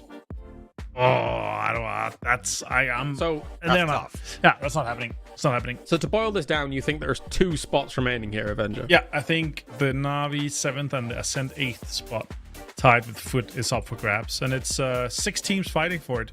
From 7th to 12th, it'll be Na'Vi, Ascent, Foot, 888, PK, and FaZe fighting for those 2 spots. I think. I mean, what a spanner thrown in the works here for these teams, right? With a circle like that to get things rolling for Erangel. Like, we actually get this circle quite often nowadays, it feels like. It feels like this is the wildcard circle that we get when a wildcard circle happens, where it's all of that water still in for that first circle here, Mark, and then all the teams have to deal with it. They go for those prio compounds. Mini mill to power becomes such a focus point, and Ascend was the victor for this one. Yeah, I think BB team had the option of where they went to go first. That's their drop spot. I think then we'd back in towards sort of FaZe. So good play from them. They committed to a compound. I thought they might have gone for a 2-2, but I think with the amount of water that we had in, the people were like, no, we don't want to risk it. Was kind of on that kind of cut-off line at that point. We need to make sure we get enough points. Ascendo backfill in towards mini power, and I think they play really well. They knew that, especially from that kind of Bushido play, they had to defend that north, and they kind of got rid of him really quickly, dispatched of them even before they really hit that wall, and then they kind of picked their fights one at a time. What I worry is if they try and replicate that again for the next round. We don't know what the playing path, we don't know what the zones are going to be, but it's still quite a defensive play. They've been lucky enough, they've got the circle, and they got a good 20 points, and they find themselves now in the top 8. But they still need to be more aggressive. They still need to go find their points where they can. And I worry, as I said before, they tried to overcomplicate an ending there. It was a 4 versus 2, and they're putting out so much utility to try and underpin with a C4 explosive clippable moment. They can't be risking that in the last game. If we had to pick our 2 teams that we think are going to make 7th and 8th, I mean, I feel like Na'Vi's going to be able to keep themselves solid. We'll see. But Avenger, who are you thinking? Any thoughts going into the last game? I think we are still going to have Na'Vi. They're still going to be in there. And I think we're going to see a FaZe Clan resurgence. They're going to have one big game in the last one. It's FaZe Sunday anyway, isn't it, lads? Avengers resurgent phase. Love it. So you're fighting out for 1 spot, is what you're telling us. 1 spot, potentially. So it's going to be interesting. Well, some of the teams in this lobby are on the cusp of being able to make history with some of the plays that they've been able to make in the Masters. And you guys can submit your favorite moments from the Masters and potentially win yourself some G-Coin in doing so. So be able to navigate over to the QR code and submit those for some G-Coin loveliness. Just moments out from this game. How about yourself, Mark? Who do you think is going to be able to make it through? I think we're fine for 2 spots. I get what you guys are saying. I don't think you think Na'Vi's going to be safe. I can back a FaZe. I can back a Geeky. I think Bushido, I think it's a little bit too much. They need to have a insane game, which we know they're good at. So I actually think, depending on what happens, I think we're going to have the 4 teams that you should be looking at is kind of Na'Vi, Ascend, Geeky, and FaZe Clan for this final game. All right. Well, with one more Erangel, it gets spicy. Remember, guys, top 8 is really what matters here, and then you get the chance to fight against the Americas teams coming on up. For Hive, across 11 games so far, they've been able to win out 3. Again, phenomenal stuff by them here in the PPT as a whole. Win or die with 2 on the day has looked brilliant as well. It would be brutal, Martin, for Ascent to get a victory like this and then somehow not get enough points in this last game to convert and move on in top 8. Yeah, I've just seen the playing path and I want to change from FaZe to someone else. What's happening? Yeah, let's say Geeky instead, guys. No, I'm joking. I'll stick with FaZe. I don't want to use my insider info just yet, but it's going to be a difficult playing path. Far away from Milta, let's put it that way. Yeah, and I'm concerned that when they drop for cars and things like that, maybe they lose one or something like that. Maybe. We'll see. The problem is they're going to drop for the cars right on top of Geeky. That's going to be the problem. We'll come back to the playing path at the moment. I also a little bit worried about the BB team with this playing path as well. So I know we think they're safe. I know we think they're on the cutoff. But if they get pushed quite early, straight away, BB team might be out and they'll be sitting there watching, waiting, praying, James, that they might make their way through. You'd be thinking they're okay with a playing path like this. They've got multiple options for their usual go-tos, but we will see. All right, well, thank you very much, gentlemen. Thank you very much to everybody tuning in around the world. It's time for the last game. There is 1 or 2 or 3. Well, we'll see how many spots are left open for that top 8 as we have one final game to determine it. Yep, Mark, and we are, as you see right now, going over Stalber.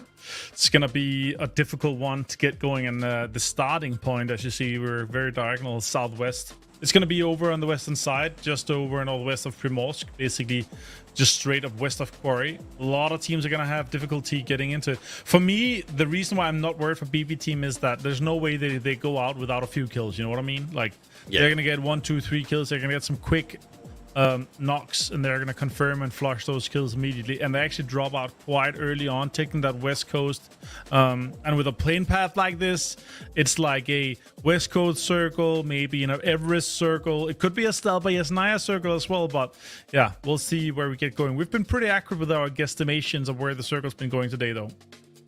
Yeah, that one we've got. I think BB team 2 kills in, done. Then we fight for the 2 spots, right? Now, the normal drop for them. Footy Sports going for their normal drop phase. Obviously, you have to play towards that. Free side, taking on the big dogs, and now taking on a free ride to potential death. No, he gets up. Woo! Follow quick. Run, Lex. Run. Okay. He's gone. There's no way. Okay, shots coming in as well. Free side actually saving Crazy with a iron side M16. A very vanilla easy circle though, Mark. It's possible for the majority of the team to get things. Yeah, Hive home circle. Do you think that has an impact for this one though? Do you think Hive's just gonna go around farm insane shenanigans? It's for me scary to drive into a triple-digit team that's already qualified when you're looking for to get into the top 8. I don't think Hive play like that. Like, I know we see that from some of the seasoned pros, we say. Sure, yeah. I've not seen that from Hive just yet. But again, this has kind of been the year for them where it's been sort of that sort of a fair person perspective, or the sort of player masters, the player tours, they've done well. So maybe next year, the year after, we kind of see that become a thing for them because they become a household name. But they're definitely a team that's going to be holding the EMEA banner high going into next week when they will take on the Americas. Yeah, I think so too. We'll see though.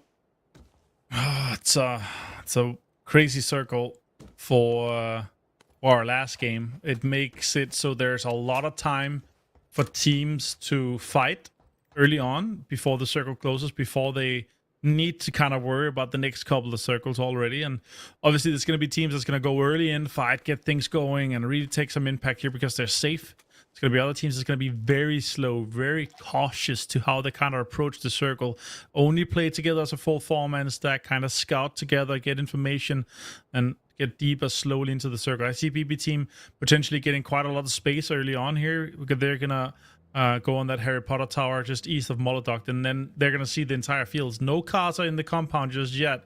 Like a lot of teams are in around the chopstick area, so they could get quite deep early on here, Mark, and that's really a safety for them. Even though I don't really think that they see themselves as a team that potentially could be out if they go out with 0 points.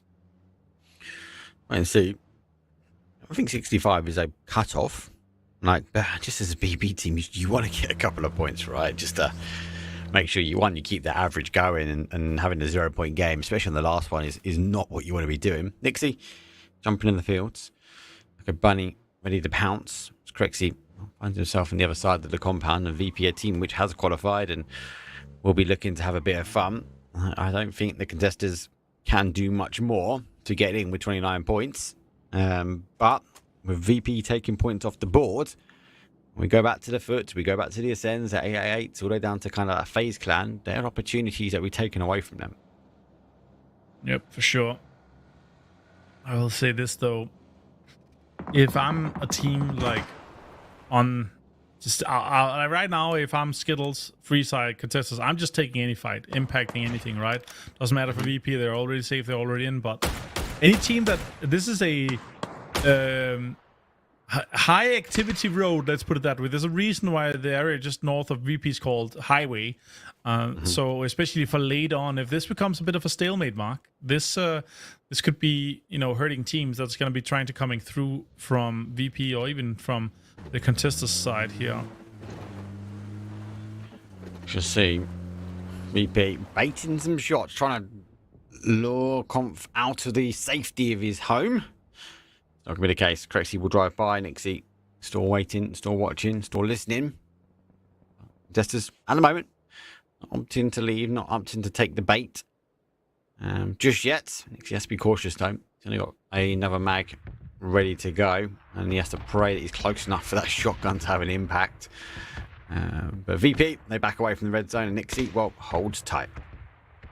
Yeah, for sure. Oh, Nixie. This angle is definitely something you will hold on to here. Oh, look at that. That's an absolute free knock. Right. Yo! And he's even silenced as well. Nobody's going to hear where he's shooting from. Apart from he's looking at him. Nixie, we'll get that confirmed. Done and dusted now. So Conf did take the bite. He did take the nibble. So now he runs out. And the full of guys for VP, they come rolling back. Twisted Mind's also looking to try and take the bait as well. Boom's on the offside, but doesn't quite get the connections. And BME does find Perfect 6. So a new fish in the water. VP's happy to get fishing. Look at this though. It's a scrappy fight. We expected this to be shenanigans. Look at that. Batulins getting out, getting the boom dusted. Very unfortunate for these guys here again. Didn't really stand much of a chance to get in, like even with the best game of their life and record breaking and everything, they weren't really going to get in there. But I love to see them in here as a team, love to see them compete here. I hope that they kind of stick together and get back stronger than ever once we get our new season going. Yeah. Good to see. Again, a team that sort of started the year working their way up, and then they found them in the sort of final or the cups, and the cups became the supers, and supers became the masters for them. So they played well. They deserved a spot here in the top 16. So wait and see. Bushido, team which would need a nuclear game. They would have to release everything to try and get what they can, if they can. But They're just sitting on the outside edge. They can hear all this commotion. All that commotion means points potentially for them. And nothing to be found just yet. Oh man. Yeah. Again, it's a rough situation for a team like this. Just to be like, they're just toying with us. But then again, you're always trying your best, trying to hit those shots, trying to get the big knocks. It'll always be fun, even though you're down to 2, to get some impact on some of the top teams. Just the mind's just like, guys, we are laying a siege on Pochinki. We are owning the northern side of it. It's ours. We take the church and we take everything else. But you'd have to try and run through him. Bit of a standoff at the moment. Na'Vi staying out of the action as well. Ascend coming in quite late. They're coming in from that sort of west side. Want to die on the higher ground as Esports, though, not opted to leave Georgia Pool early. They work in free side. Again, a team which done quite well. A team which we saw, especially the second half of the year, working their way up. Recap takes the shot towards 888. We need to talk about them before this game. They are in a striking distance to get in. They need to avoid this, though. And Mindset gets one, though, goes down. But the shots will come back. That deters our free side guys to take cover for now. Unfortunately for them, gets run over. And for 888, they're down. And free side are just hunted. They're on the hunt. So anyway, I started blasting. And yeah, that's free side right now. Oh, Lukarook started blasting. Ackerman became sad once again here for contesters. Easy flush for him. Hit the UMP. Oh, might have hurt him. Oh, runs away. Millman finds Beamy. Ludwig has to go for the quick first aid. Hears him, sees him. Shotgun in hand here for multiple. Oh, Lukarook's done tons of damage on the chase now. Gonna try to get a smoke down, but he's just chasing without shots done here, and that is contesters out. And done for completely here in the PPT of EMEA. Thank you for coming. Former PGC champion of Millman with the Na'Vi in 2022 in Dubai. 888. Losing numbers. Rotate their way now towards South Pochinki Hill. DK moving up from their normal drop spot into the hillside already. It's already seen him. So you might have exposed. That's why we saw them turn around. And oh my god, what a shift. East we go. Maybe the return of the pan fight we saw from PEC. But no one realistically is over there. Ascend, get a blessing, they get a zone, as they will be one of the only teams to come in from the east. Everyone else is on the mass migration. The FaZe, the BB team, the Foot Esports, and 888 got to come back the way they came. Yeah, difficult circle. Again, Ascend here. With this much space here, how deep do they dare to go? Surely they just go straight for the big white compound that's in the middle, just to drive close to it. All the garage that's on north of it. They haven't been shot at all, so I feel like they could scout it quite easily here, Margan. That could be a game for them to set themselves up for a certain 8th place or above. Needs an 8 and above. Need some kills to go with it, though. Oh yeah. I fear that we're going to lose everyone on the west now. Depends on the pathing.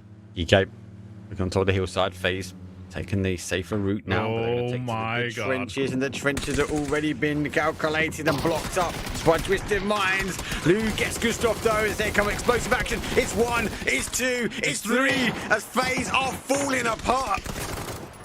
Well, GG. Oh my god, GG's. FaZe Clan out in 15th place here, and that is it for their campaign here in the PPT as well. They're not going to be playing that West Finals. Sad for them, but they're going to be just focusing on their PGS campaign and journey. Good shots coming in from April Hill with the barrel in hand. IM5 contributing to Metabay being taken down here from Bushido. It's like trench warfare. Everyone's scurried themselves underground. Bushido launching back a smoke. The nades hit harder though. Gets the damage done for him. It's going to provide the cover as they're trying to keep the body alive. It's not going to be the case. So 8 might be down numbers. Nate goes over the top. They're running through. April's going to be there. It's a hero's rest, but no, Blazer gets hit with an nade. Huge nade here. Oh, Nailcup gets April though. But Blazer and IM5. Another nade here. Oh, it's landing on top of his head. Dunked him. Maybe hit the car as well, but Crossberg in the distance there. Maybe he should get involved. But he did get extracted here. Saving Private Celtic. No, it's for the red zone just to end it all for everyone. Bushido got the covering fire. But it's dangerous to hold. Very, very dangerous to hold here for them. Again, need to keep numbers up. Again, need a big game. I just can't see it personally. 888 ahead of them. So eager to kind of get rid of them and destroy their chances of getting above that threshold line. Send Store, hold on. They are drawing with Foot Esports. 1 kill for Foot. Send them above. Send. Oh, great. Crossberg.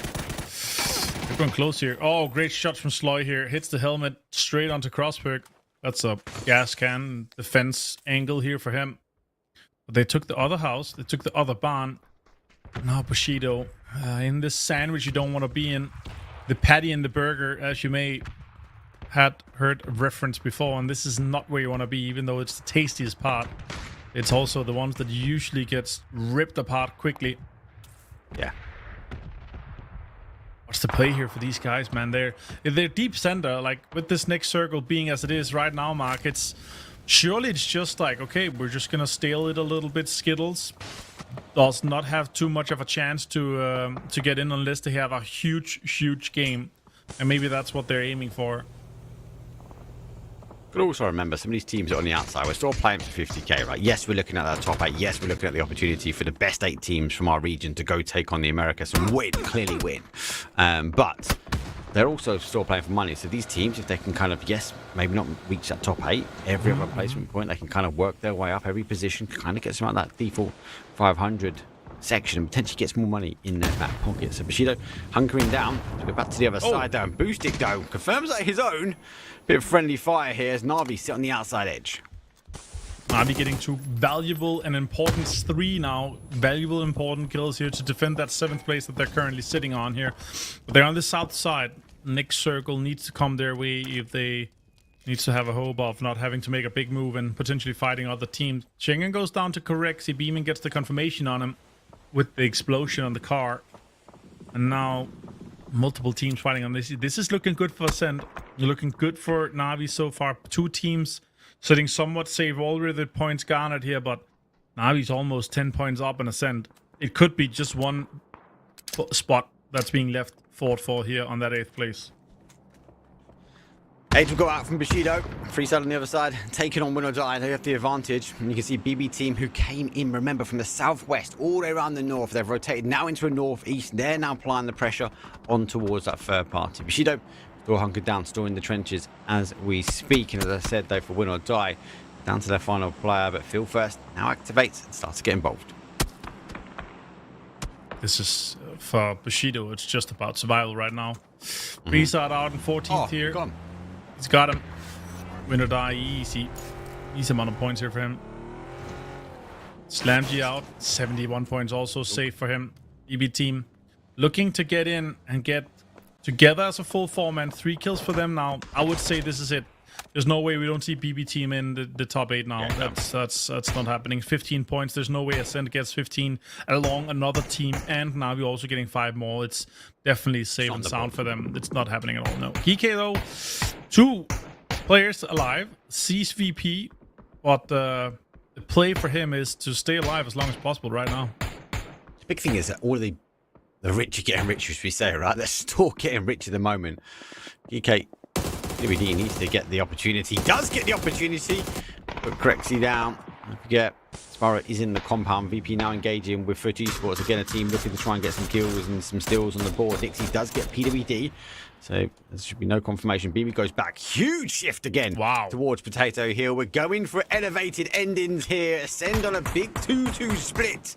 They've got to be questioning what they do here, as they've had no engagement their way. All the action's still on the outside, and when push comes to shove, it might come down to a couple of points. They just need to start seeing Foot Esport get confirmation in the kill feed. VP going straight in onto GK here. Shotgun in hand and multiple Spiro. With them 249, but Nixie says nope. He goes again with the shotgun and he gets Spiro down. That's GK out as well. Our PEC Spring Champion, our PGS Spring Tournament participants now out here as well. Not going to PGS, but they're going to PGC, and they're going to be their sole focus for the next couple of months. Esports deciding what they're going to do here. As they are now on the outside of the zone. Twisted Mind's already leaving as they go underneath the noses of Hive. 888 and Bushido store in the trenches. They fight as Hakatori will try and dispatch high from the high ground and give him the opportunity. Dante does get Batulin's Lou, does get Dante, so we go round robin here, and the mortar fire coming in from the south could be dangerous for both these teams. Footy Sports opt to go past a lot of it now as they're going to try and claim Potato Hill. That would be massive for Senti with the Panzerfaust impact. Oh my god, he wants to turn on him. Oh, look at that. He wants to be on the end. Foot getting two. That's massive. huge. Twisted Minds are out, and that's more important. Footy Sports now find themselves above the line. Ascend have to answer the call now. They can't sit here, but Foot need to stay alive. They've got a BRDM. They get the smoke out. VP looking on the third party. The mortar fire has ceased from Na'Vi as well as they apply pressure. As Ainty turns back for the safety of the BRDM, but it's no more. Repair kit won't help as he has to try and get the smokes out to get Pixel back on his feet. Yeah, getting him up here would be insane. They also have this southwest side to themselves if they're able to clear out Presenti and hold out Virtus Pro, but Virtus Pro is going to get an easy... Yeah, it's going to be quite an easy revive here, but Na'Vi coming into this. What do you do as Foot here? Do you try to hold on and defend against multiple teams while still getting shot from teams on the inside here, or do you try to reposition? There's some dips east of them. There's multiple areas to be played in the center of the zone, and now with the mortars coming in too, HC finds Presenti. That's another point going the way of Foot. With just 8 teams remaining, we might soon be in placement point territory as well in the top 6.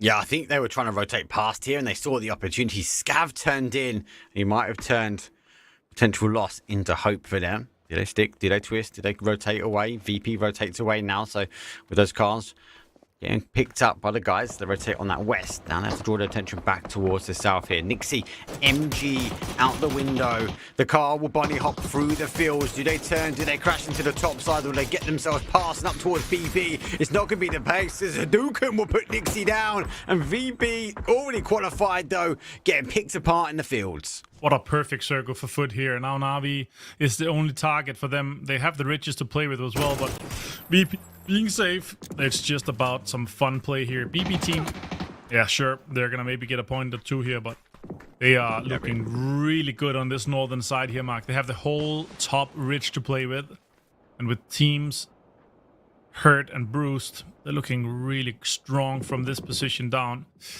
Emi could get an impact here. He has a ridge to work with. Could be some damage done for them.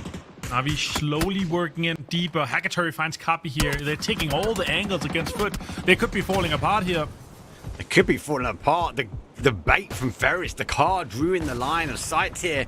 And Hakatori, well, you know what he does. Here comes the nade from him, and he gets another one. Scav goes down. Society will put Pixel in the bin as well as Ascend look to start to activate. They can see Footy Sports on the other side of the hill, but they've refused to push. Foot might be setting the line as they now will fall out. Na'Vi deny, and they currently cut at 57 points. Yeah, Na'Vi with that just updated as you see here, 67. That is Na'Vi safe. Foot out now means that Ascent has a target. It's 5 more points on the board for them. And in a crazy world, 888 could do it as well, Mark. Yeah, in a crazy, crazy world. Let's go back towards Ascent though. Their position is not bad.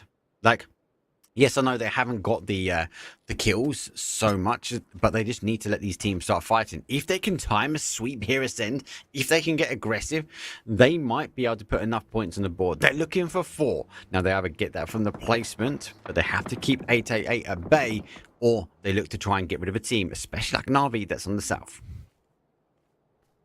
Hadouken finds Lukaruks here. Na'Vi in a strong position to hold out both 888 and Bushido. I don't really see the 888 happening. Fairest. Yeah, look, I mean, Na'Vi, they have such a strong position holding this entire southern side. It's going to be difficult for Ascent to make a move until the very later stages. IM5 finds Sosa, though. That's a great headshot for them. Can he pick him up? Yeah, that's plenty of time here. Yeah, Ascent is waiting, man.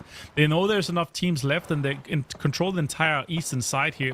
They know there's going to be so many teams inside the barns and inside all the small ridges here. Now Skittles making a move, Mark. Can they make something happen here onto BB team? Now it's 3 points. Now, obviously, they're not going to be aware of that, but it's 3 points. They're in the placement, so they've got a point for placement. but they're still holding the compound. They keep driving backwards and forward. Ferry's taking shots now. They can't be going down. Skittles work their way down, but the zone is not going to go. Arby gets bumped in by the car like a bumper car into zone. He survive it out, and Phil First will eventually put him down, though, for his hard effort. Zone is going to shift, though. It shifts towards the north. Now Ascend have to make a play. Monodoc's in a great position to try and keep out Aniko. Rex on the sneaky as he climbs his way to the northeast position. Rex could have an impact here on BB team, but he would be alone against 2, 3, maybe even 4 players of BB team. I am 5 now. It's Chris actually getting the confirm on Ferris. That's huge. Modoc finds Brex.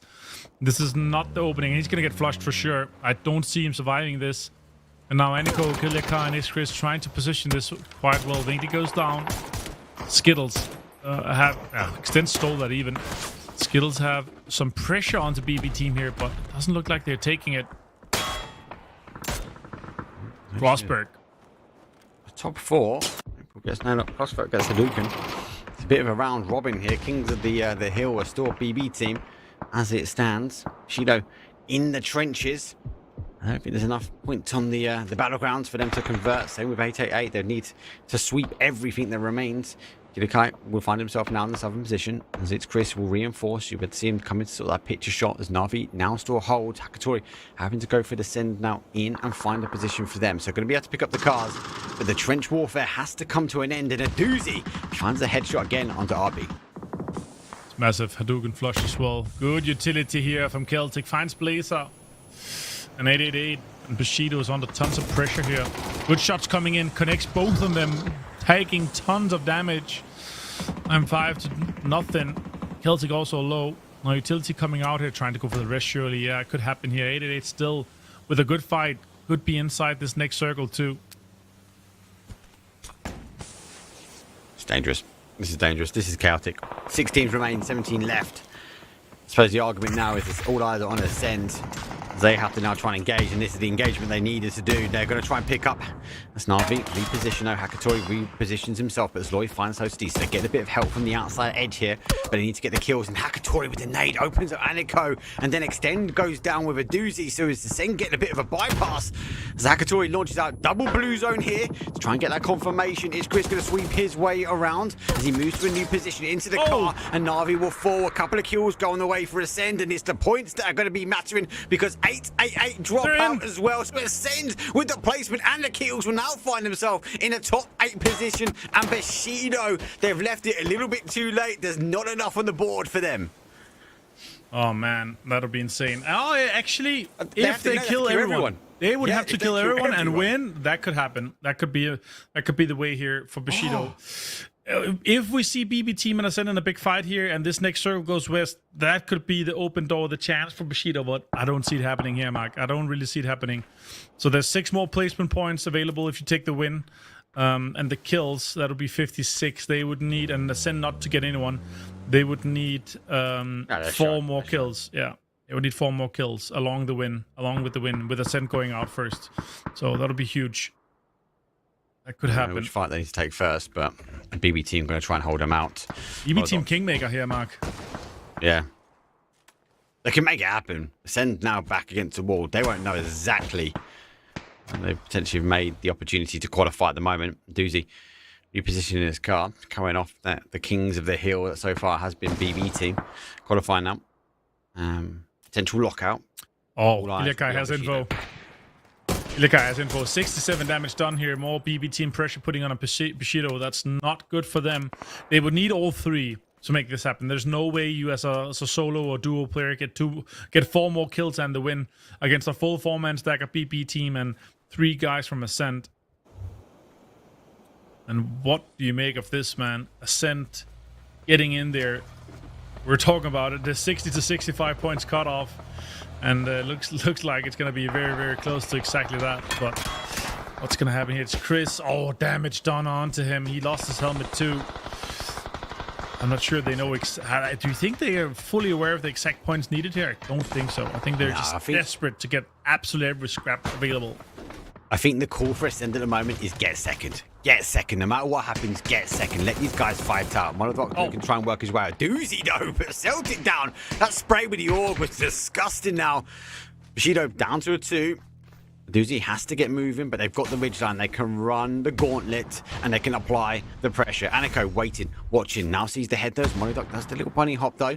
So information gained. Gilikai does get its Chris back, but the smokes are starting to dissipate here. And Aniko needs to do big or go home. Now he gets the spray, comes over the top. He's about to click dry, and Monodok gets the better of him. But then Bushido will fall straight after that. Second place for Ascend. This is surely qualification round for them. Bushido going to be running short, and now it's a full BB rundown, 3 versus 2, with a player each that's been knocked.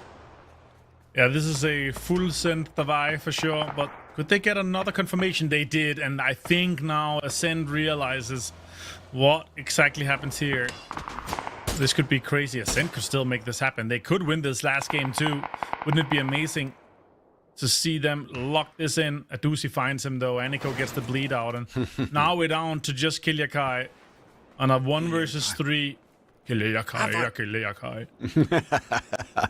Gonna be nice going back to back for Ascend. Control measured for them. They're gonna pop the smoke. Gonna potentially look for that res if he can get it. Slot go. Gonna take all the opportunities to get the final boost in the game done. But we feel first. Level 3 gear. Helmet and vest, charging down that sort of west side. It's not going to be long. The util dump comes in, and here it comes. Back of the tree. Does get the res. Doesn't get the re-knock.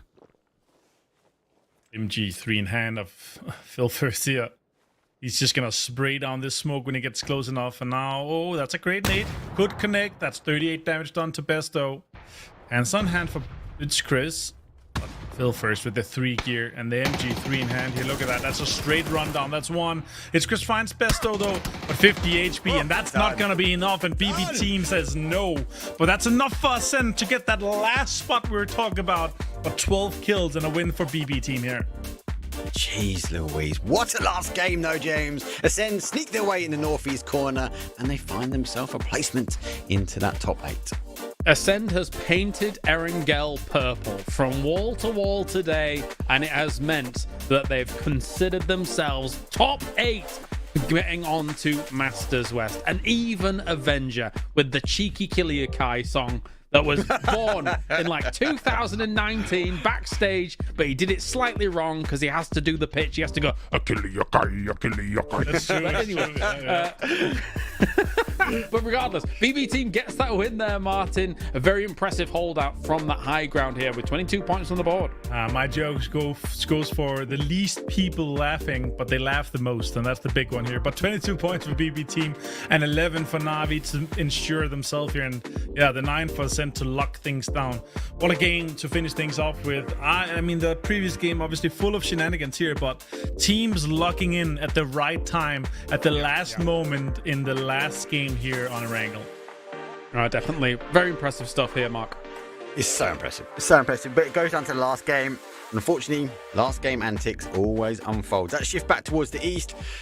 Ascend get blessed with that rotation path in, and they were happy, but Foot, like, they got caught in the trenches. They're trying to dig out some kills. EK the same, trying to dig out some kills. And then we saw explosive action from the likes of Bushido and 888, who had to go full trench warfare in the middle fields of Pachinki.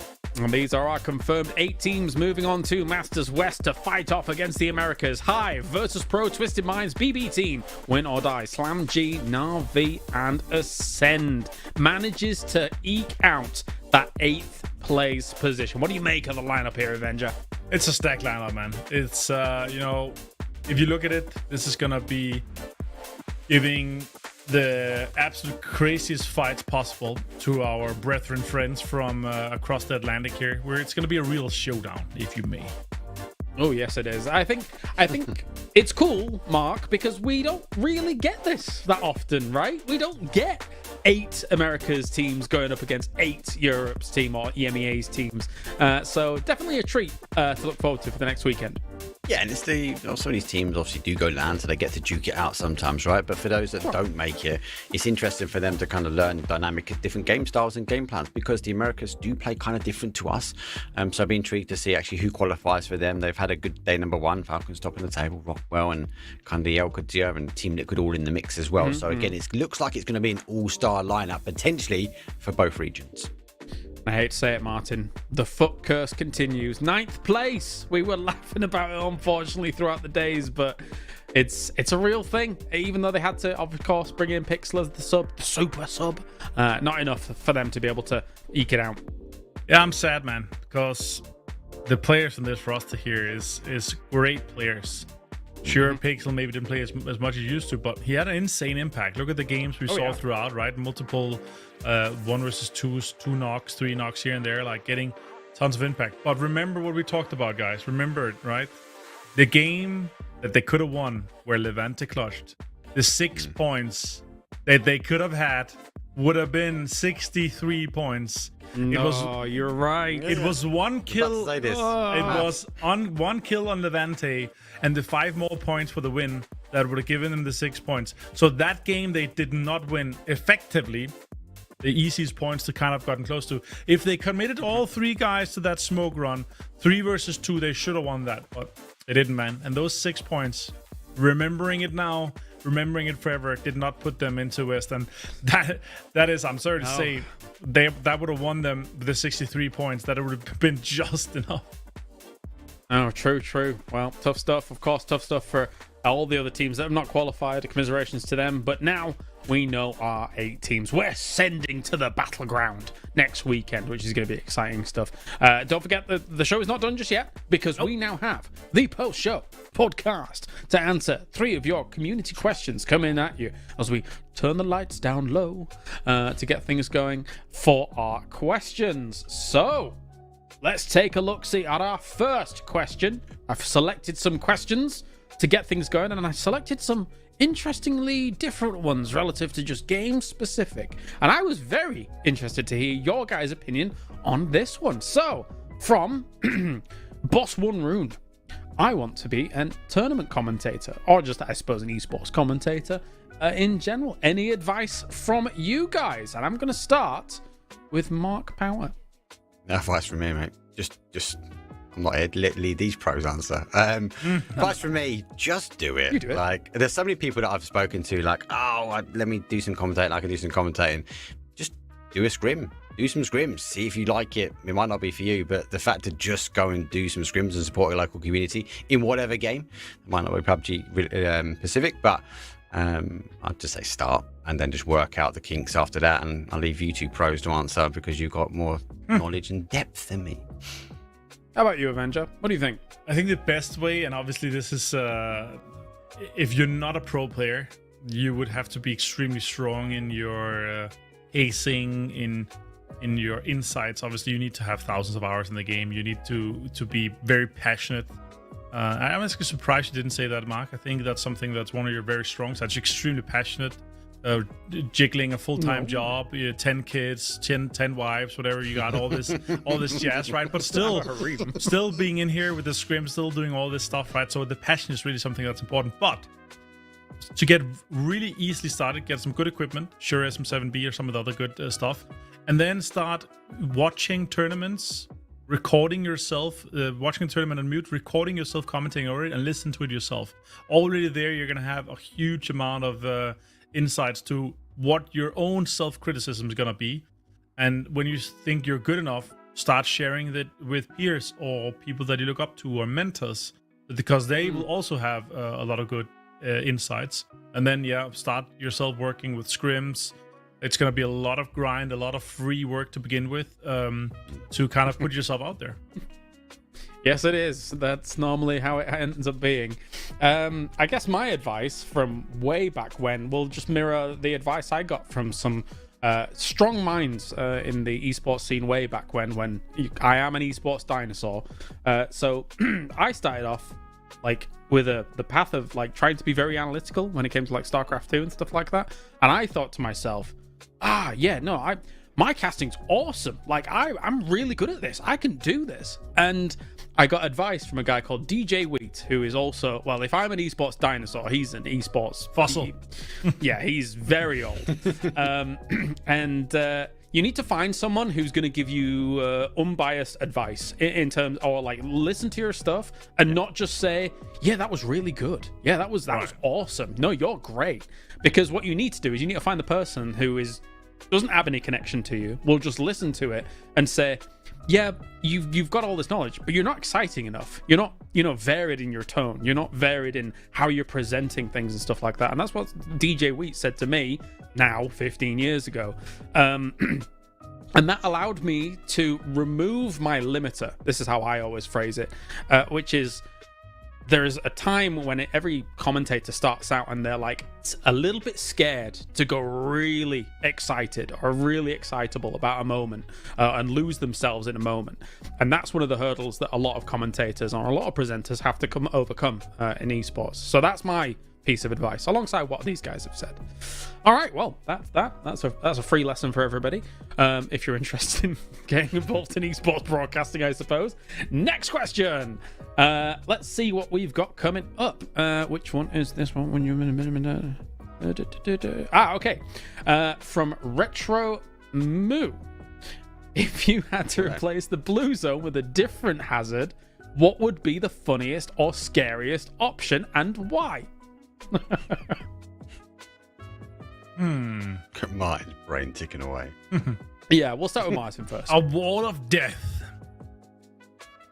And it would be, the abyss of hell moving towards you, like arms coming out, You mean like that really dark scene in Game of Thrones that nobody could see the wall of the dead people coming at them? You mean like that? Something like that, but scarier. Yeah. Maybe with some, ghost-like spirits and stuff like that. Okay, I can see it. Mark, how about you? I'm on the same thought process, but I'm more with the latest update with the new zombie mode, the survival mode. Just change the blue zone to red zones, and actually throw them, the zombies just appear. So in a defensive hold, you can throw these teleportation device, and all these zombies come running out. I think it'd be quite cool. Can't see it working in esports though, but it'd be funny to see. I've got one word, or it might be two words. Sharknado. I don't know. You slow down like a dust storm then? Do you slow down and then what? Sharks get you? Is that what you're saying? Take damage the closer it gets to you. Like.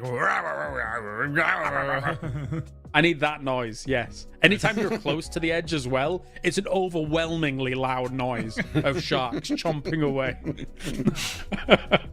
I don't know. Well, thank you very much for that question. All right, so the final question that I can't remember what it is at all. So we're about to find out. Okay. Let me figure out who actually sent in this question, because I'm looking through all the things and trying to figure out who did I have to... okay. Light movies. There we go. Do mixed nationality rosters have an edge or a disadvantage compared to single region teams? And I kind of picked out this one because obviously in EMEA that's been a bit of a focal point for many, many years, Avenger. Obviously where we've had teams have just a single language and very few teams actually speaking English at the top level. So talk to me about it. I think it's a really interesting one, right? And I don't think nationality matters as much as the level of English that some of the teams they kind of play with, right? So obviously some teams they speak, Portuguese or Spanish together. It doesn't matter if you're in Portugal or Brazil. And Portuguese is the same. Spanish is almost like the same, but the English for like the variance from say, Scandinavian English compared to maybe Italian or Balkan or like some of the other areas kind of south, where the English, the variance is quite significantly higher.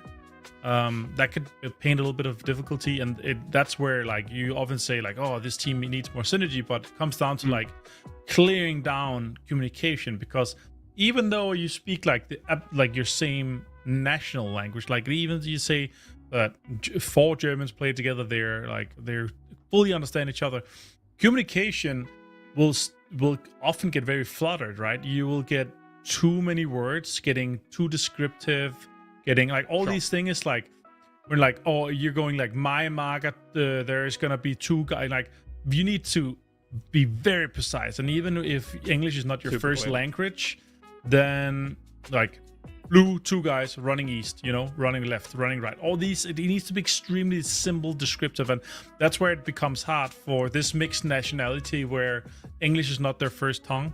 but also where it's maybe not, they're not from the same kind of regions of second language English, you know? So it becomes difficult to understand them in multiple ways. Yeah, I would argue that PUBG in general, like, the comms have to be unbelievably clear compared to a lot of esports, team esports, because the thing is that you are working on an unbelievable field of view. You need to be very specific about certain trees. Of course, the ping system really helps in game, right? But to have the rapidity of a single tongue mark, I think, is very important in this game compared to maybe the majority of esports. It's the complexity of the game as well, right? Like, Yeah. we've all got that one friend that just talks too much when you're playing in the squad. You just need to turn to, I need the comms, right? So does a mixed nationality have an advantage or disadvantage?